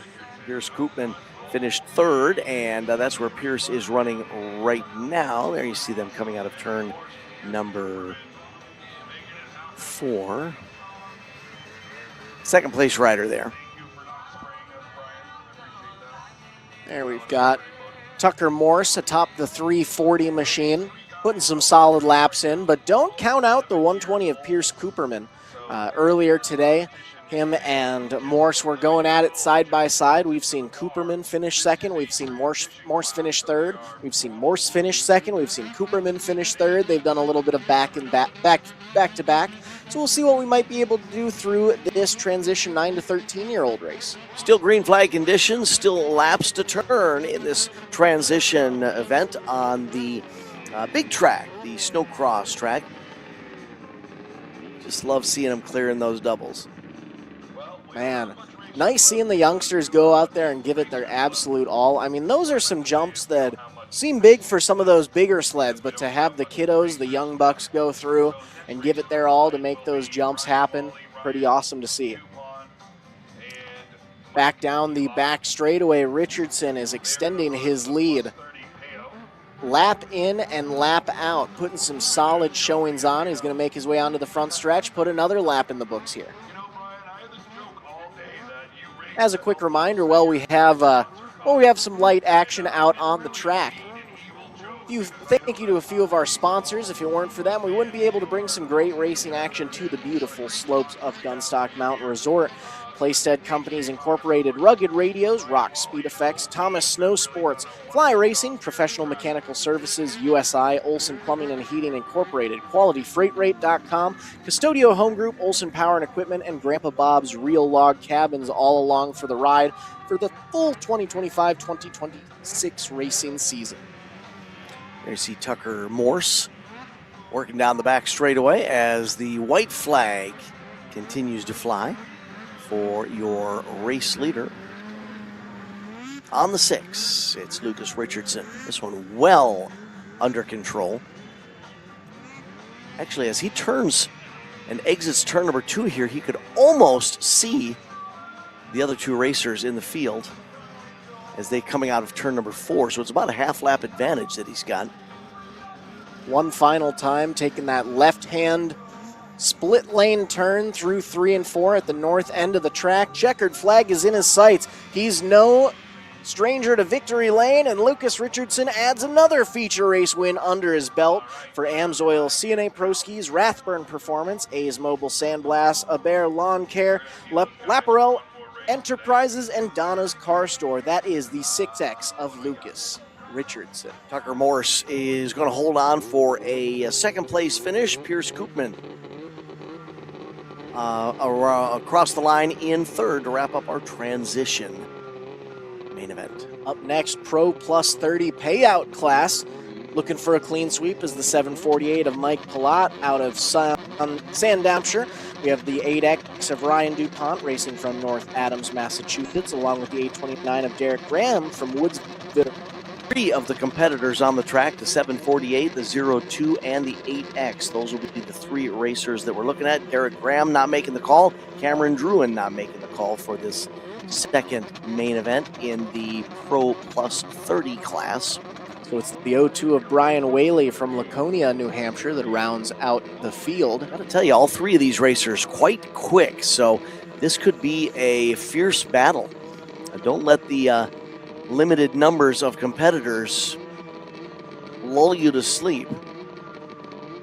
Yeah, we've seen some great racing action from all 3 of them, and actually, now correct me if I'm wrong, I believe all 3 have had multiple feature race wins this weekend as well. All spent time at the front of their respective races. Let's see how this one plays out. 3 wide off the gate. And up the start straight, still 3 wide. Now they funnel it down to 2 wide. Battle between the 748 of Pilot and the 8X of DuPont. Whoa! Up and over. DuPont gets a little sideways in the air, has to eject from the sled. Good to see him back up and running. Let's see if we can get an instant replay of that. That would be wild to see what exactly happened. Quick look. Makes that jump. Oh, is a little sideways before he gets off of the ground. Lands a little askew and had nowhere to go but off. Man, that is a rough get off for Ryan DuPont. But luckily we were able to see him get back up and running and make his way over to the sled. So there is your race leader, the 748 of Mike Pilote. Mike's got a bit of an advantage over the 02, of course, as Brian Whaley was closing in on the dismounting DuPont from the 8X. He, of course, had to back out of it a little bit, so lost some momentum there and some ground on the race leader. But, of course, the best news, as Zach already mentioned, there you see the 8X of Ryan DuPont zip past the screen, headed back down towards turn number 3. He's back on the sled and back up to speed. Yes, and man, look at Palat just absolutely send it off that second double. That's a pretty decent distance that he's jumping there. Probably getting, maybe 14 feet of airlift there. That's a pretty decent jump, and he's making it look like an absolute piece of cake out there, as he's done all day long. At this rate, with Whaley having to slow up after the dismount from the 8X of Ryan DuPont, it might be pretty hard for him to mount a challenge. So Mike Palat is looking to do the clean sweep in the Pro Plus 30 payout class. for today's activities. He took home the heat race win, he took home the first feature race win, and if all goes the same here with a near quarter lap advantage over the O2 of Brian Whaley, he may be taking the feature race 2 win as well. But also, let's take a look at Ryan DuPont right there. Had that hard get off, and he's already only about a quarter of a lap behind I just noticed that. O2 of Whaley. He's been able to make up some ground there. My brain, at first thought, my brain said, well, wait, did he actually get lapped and he's a lap plus back? But no, he's actually turning such fast laps that he's closing in on the top 2. Man, that is a crazy move from DuPont's side, and it just shows how great these racers are. I mean, Whaley having to hold up quite a bit to avoid the destruction around DuPont. DuPont going through the destruction and able to make up the ground there a little bit. You know, we may have some even spacing throughout the field, but it's not from a lack of skill by any means. So there you see Pilote coming down to the line to take the white flag. One more lap to go for the 748 racer on the snowcross track. High flying antics there on the first jump, and the second jump sets him up for the left-hand turn. Now he begins the downward descent towards turn number 3. One final time on the back straightaway, and though Whaley is able to reel him in ever so slightly, don't think it's going to be enough time for him to mount a challenge. So he will take that last left-hand corner through the lane split area, opting to take the inside line. Whaley gets pretty close, but it's not nearly enough. The 748 Mike Pilote is going to take the feature race win for Southside Sales Polaris, CNA Pro Skis, Woody's Traction, Rock Speed Effects, and 139 Designs. Whaley will end up taking second for HK Power Sports, and DuPont, after a hard-fought battle, will round out your top 3. I tell you, DuPont's going to feel that one tomorrow. That's for sure. It may not have looked like much, but you're falling out of the sky and landing on your legs, your knees, your hips. He's going to feel all that tomorrow, probably even up into his back. So, oh yes, you can say that again. Up next will be race number 18, Sport Open. We have the 16 of Colton Gillian, 4 of Kobe Miles, and 81X of Wesley Ganschow. Green light is out, and away we go. For a moment there, we were side by side in a 2-rider battle for the lead, but now they've separated into 1, 2, 3, and here comes a late straightaway charge from the 6 machine.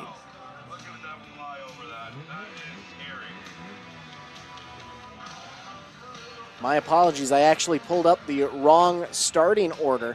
So this is actually our transition 9 to 13, or actually, no, it looks like this is our junior novice 10 to 13-year-old class, where we have the 6X of Lucas Richardson, the 340 of Tucker Morse, and the 120 of Pierce Cooperman back up again. Looks like they 6X. Yeah, looks like they skipped over race 18, Sport Open. Not sure if we're moving that around or if we're playing fast and loose with the lineup here. Yeah, that's all right. But anyways, out front, it is still, as always, the 6X of Lucas Richardson. Morse and Cooperman still in that dead heat battle, only about 3 sled lengths separating those two. Right now, it's the 340 of Tucker Morse who's got it, the 120 of Pierce Cooperman hoping to take it over. This is the class where earlier in the day, the 120 of Pierce Cooperman ended up finishing second ahead of Tucker Morse. Going to see if we might be able to switch things up again, or if Morse will be able to hold on to that second place finish. Lucas Richardson on the 6 machine. It's opened up almost the entire length of the straightaway between his Ski-Doo and the second and third place racers. You'll see as they make their way out of turn number 4, Richardson is almost, out of turn number 2, Richardson is almost down to turn number 3. Not quite the full length of the straightaway, but getting close. That separation from second to third just a bit. I thought maybe that Cooperman might be able to get up there and challenge the 340 of Morse. Hasn't quite been able to get there yet.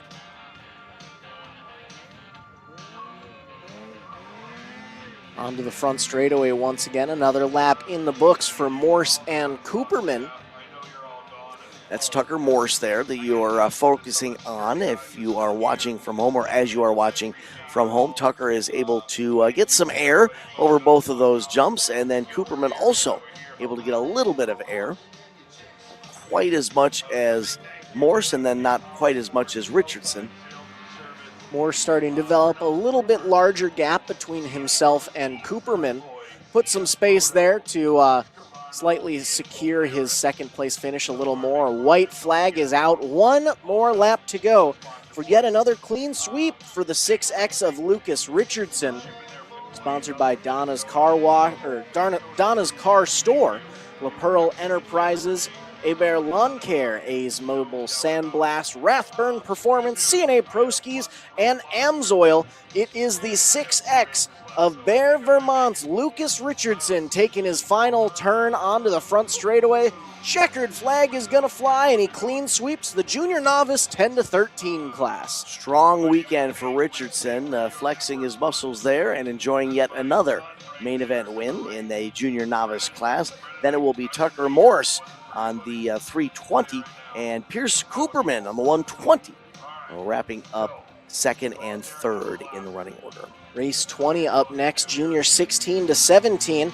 We've got the 302 of Chase Meekin looking for a clean sweep in this class, along with the 16 of Brennan Camo, who's finished second both races. 69 of Reagan Cole and Joshua Chalfant atop the 917 will round out your 4-sled field for race number 20. It looks like we only have two sleds making the call. I'm guessing that that's Meekin and Camo, as I do believe we've missed Reagan Cole and Joshua Chalfant in either the heat or feature for the last two races. So yes, you can see closest to us, the back end of that yellow sled is the 302 of Chase Meekin. Brennan Camo, a little bit further from the camera on that blue and white sled with the orange gear. Flagger going to check the line, flag flies, and it's Meekin out front early, but Camo is going to battle back, give it all he has. Both of these racers are multi-feature race winners this weekend, so we're going to see what we might be able to do in this mano-a-mano battle between Meekin and Camo. One-on-one, Meekin with the advantage, getting into turn number one first, but Camo's staying with him on the downward trek. Camo has been able to show some strength today, but not quite sure what happened up there in turns 1 and 2. Meekin pulls away and quickly establishes quite an advantage over the second place sled. Yes, Meekin was looking very solid in that left-hand hairpin turn at the top of the corner.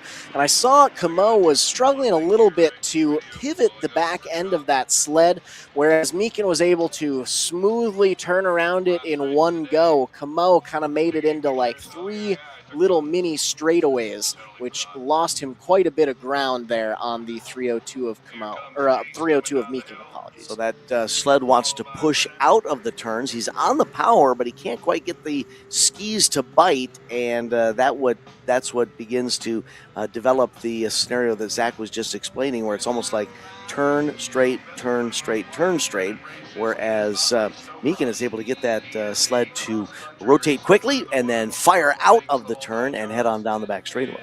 You can see Camo at the bottom of the straightaway in 3 and 4. He's able to get the turn very solid. Ooh, that's a little chancy right there. Almost cased it. But yes, Camo's able to get the pivot pretty well with thanks from the berm through 3 and 4, but up in 1 and 2 where it's more of that flat land, it's not quite able to get what's needed, which is why Meekin's able to lap by lap put a little more distance between the two of them. Well, we have some single file racing out on the track and a couple laps left to go. Another quick reminder, wanted to thank a few more of our sponsors along for the ride, not just this weekend, but all season long for X Racing's Sunday Funday activities. We have the Hunter Hool Memorial Foundation, Power Lodge, CNA Pro Skis, CF Moto, Fox Shocks, Studboy Traction, Ruck Excavating, and Aeroplax Corporation, among others. Whether you're located in the Northeast where we're racing today, or in the Midwest where you may be used to watching us with Sunday Funday and X Racing, feel free to thank any of those sponsors if you see them out in the community. HK Power Sports, a big one over here in the Northeast. Hunter Hool Memorial Foundation, CF Moto, and Ruck Excavating, big over in the others. White flag flies, one more lap to go. Chase Meekum has this one well under control, barring any unforeseen circumstances. This is going to be his main event to win. Gets that sled around turns 1 and 2. Now begins heading back to the north, which is downhill from turns 1 and 2. And it's going to be easy cheesy to the checkered flag for the 302 of Chase Meekum. Final time through that left-hand lane split hairpin corner. And Chase Meekum gonna get another taste of glory as the checkered flag flies. Another win in the belt for HK Power Sports and the 302 of Chase Meekum. Brennan Como right behind him crosses the line to take a second place finish as we prepare for, I believe, our ProLite Open 600 second main. There were 11 entries in this one. Carnage and I believe some mechanical failures has whittled it down to, I believe, 5 remaining souls. Saw the 315 of Tucker Kierstead in there, 748 of Mike Palat. I saw the 19 of Salvatore LeBeau, the 422 of Camden Duffy. I believe that might make up our full lineup of those who remain. One of our racers has pulled out of the gate. And I'm not quite sure why. I think he's just looking for... Yeah, he's going to come back onto the gate now. Yeah, I think that might be the 748 of Mike Palat. Won the heat race, finished second in the first main. Is he on a different sled for this one? Is that a sled change, or did he have a gear malfunction that he needed to check on? All right, well, our 5 racers are ready nonetheless.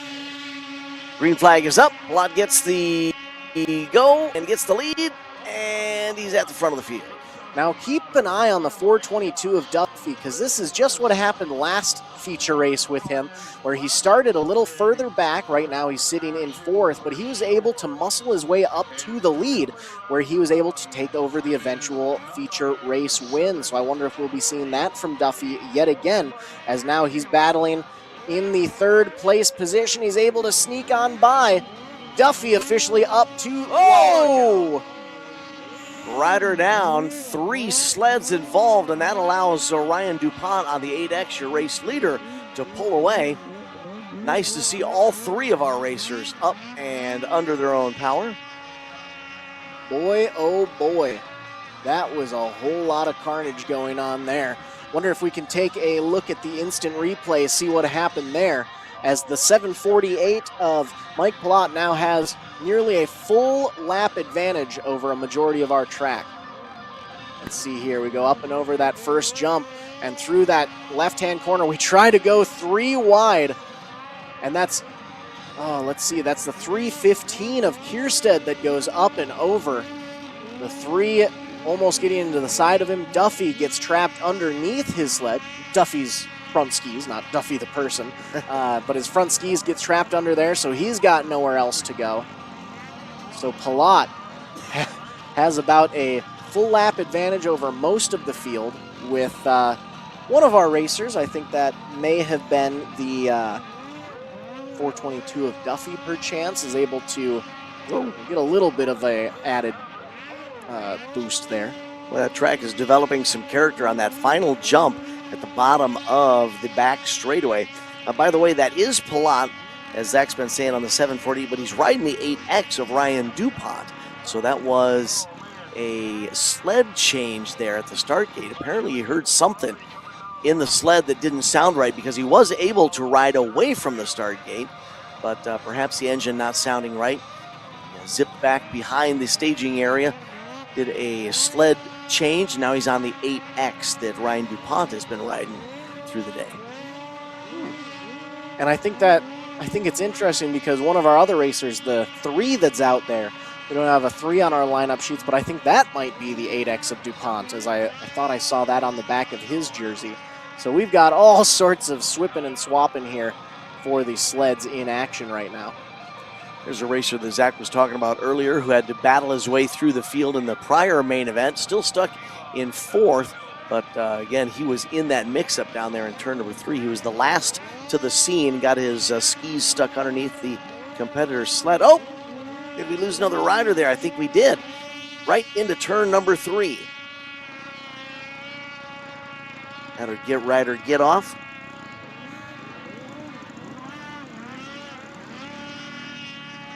Up at the top of the track, however, there is the 748 of Mike ProLite riding the 8X machine, putting another lap in the books down the backside of the track here at Gunstock Mountain Resort.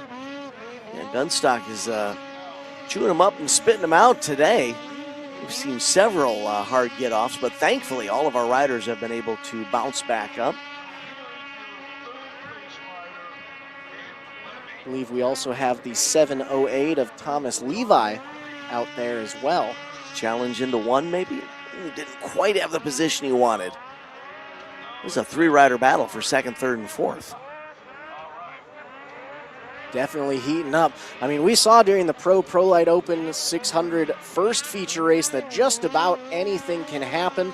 So I'm not shocked to see this develop again in this final feature race of the weekend, of the year, that is, for all of Sunday Funday and X Racing activities. Still green flag conditions here, so we still have a couple laps left before we round things off for the season. So we did have, that rider went from 4th to 2nd now.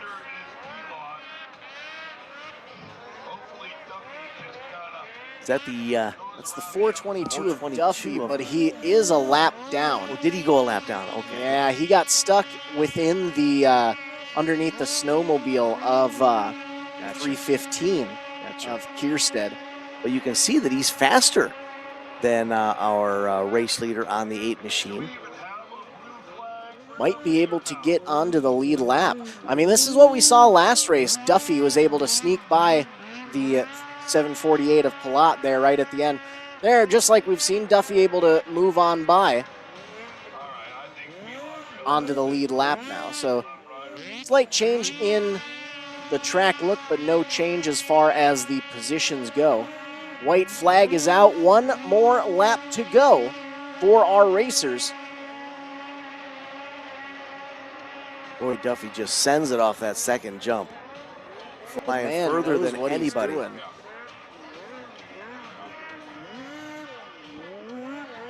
Oh! Gets a little sideways there off the jump. Crossed it up, and for a moment there, I thought he was going to have another hard moment. Checkered flag will fly for 748 of ProLite, taking home the feature race win as Duffy had been a lap down. And just like that, we have officially come to a close on our racing, not only for the Sunday, April 12th portion of our races, not only for the Snowmobile Mountain Madness at Gunstock Mountain Resort presented by HK Power Sports, but for the 2025-2026 Sunday Funday Racing Series as a part of X Racing. Well, Dan Bailey, you have had, this was your first full year announcing here at X Racing. What are your thoughts on not only the weekend, but the season overall? My thoughts are this: snowcross is gnarly.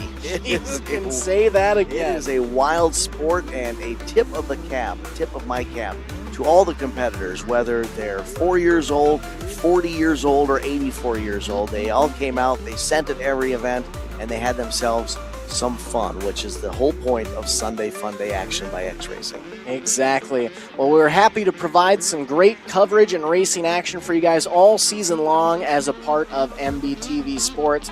On behalf of Joe Duncan and the team at X Racing, Matt Bowl and the team at MBTV Sports, my name is Zach Bailey. I'm joined with Dan Bailey, and we'd like to thank you for joining us all weekend long and all season long. We look forward to seeing you guys out there for some dirt and kart racing throughout the summer, and of course next winter for some more Snowmobile Mountain Madness. Thank you guys for joining us all season long, and good night, everybody.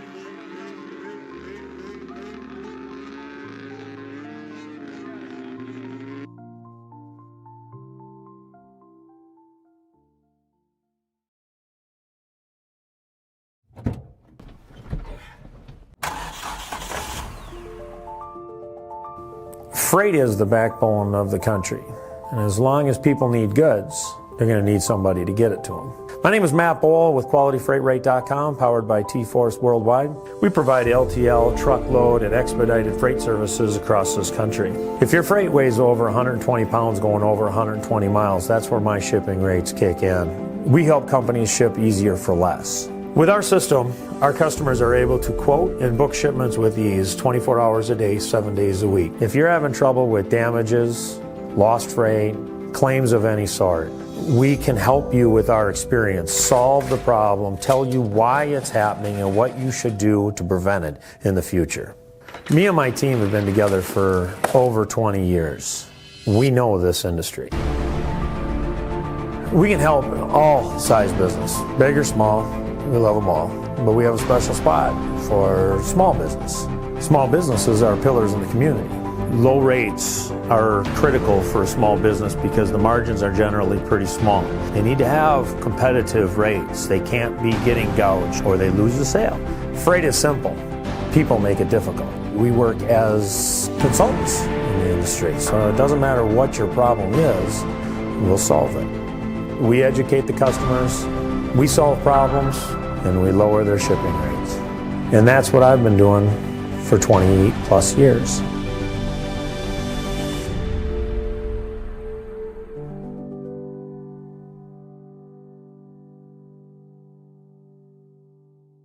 At AmRamp Accessibility, our goal is to help people, and that means providing them with the best quality product and service possible.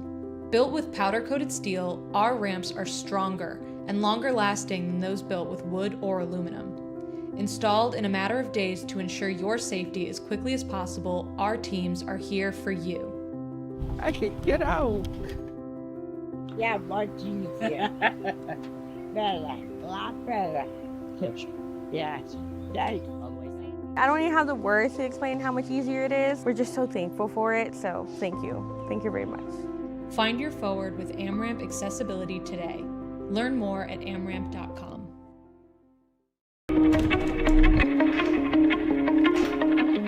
My name is John O'Connor. I'm a snowboarder for life and a business owner in Windham, New York.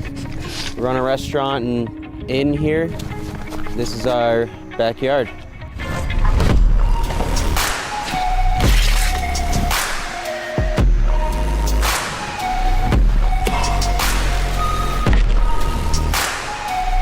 Having a backyard park is really special because being able to snowboard at home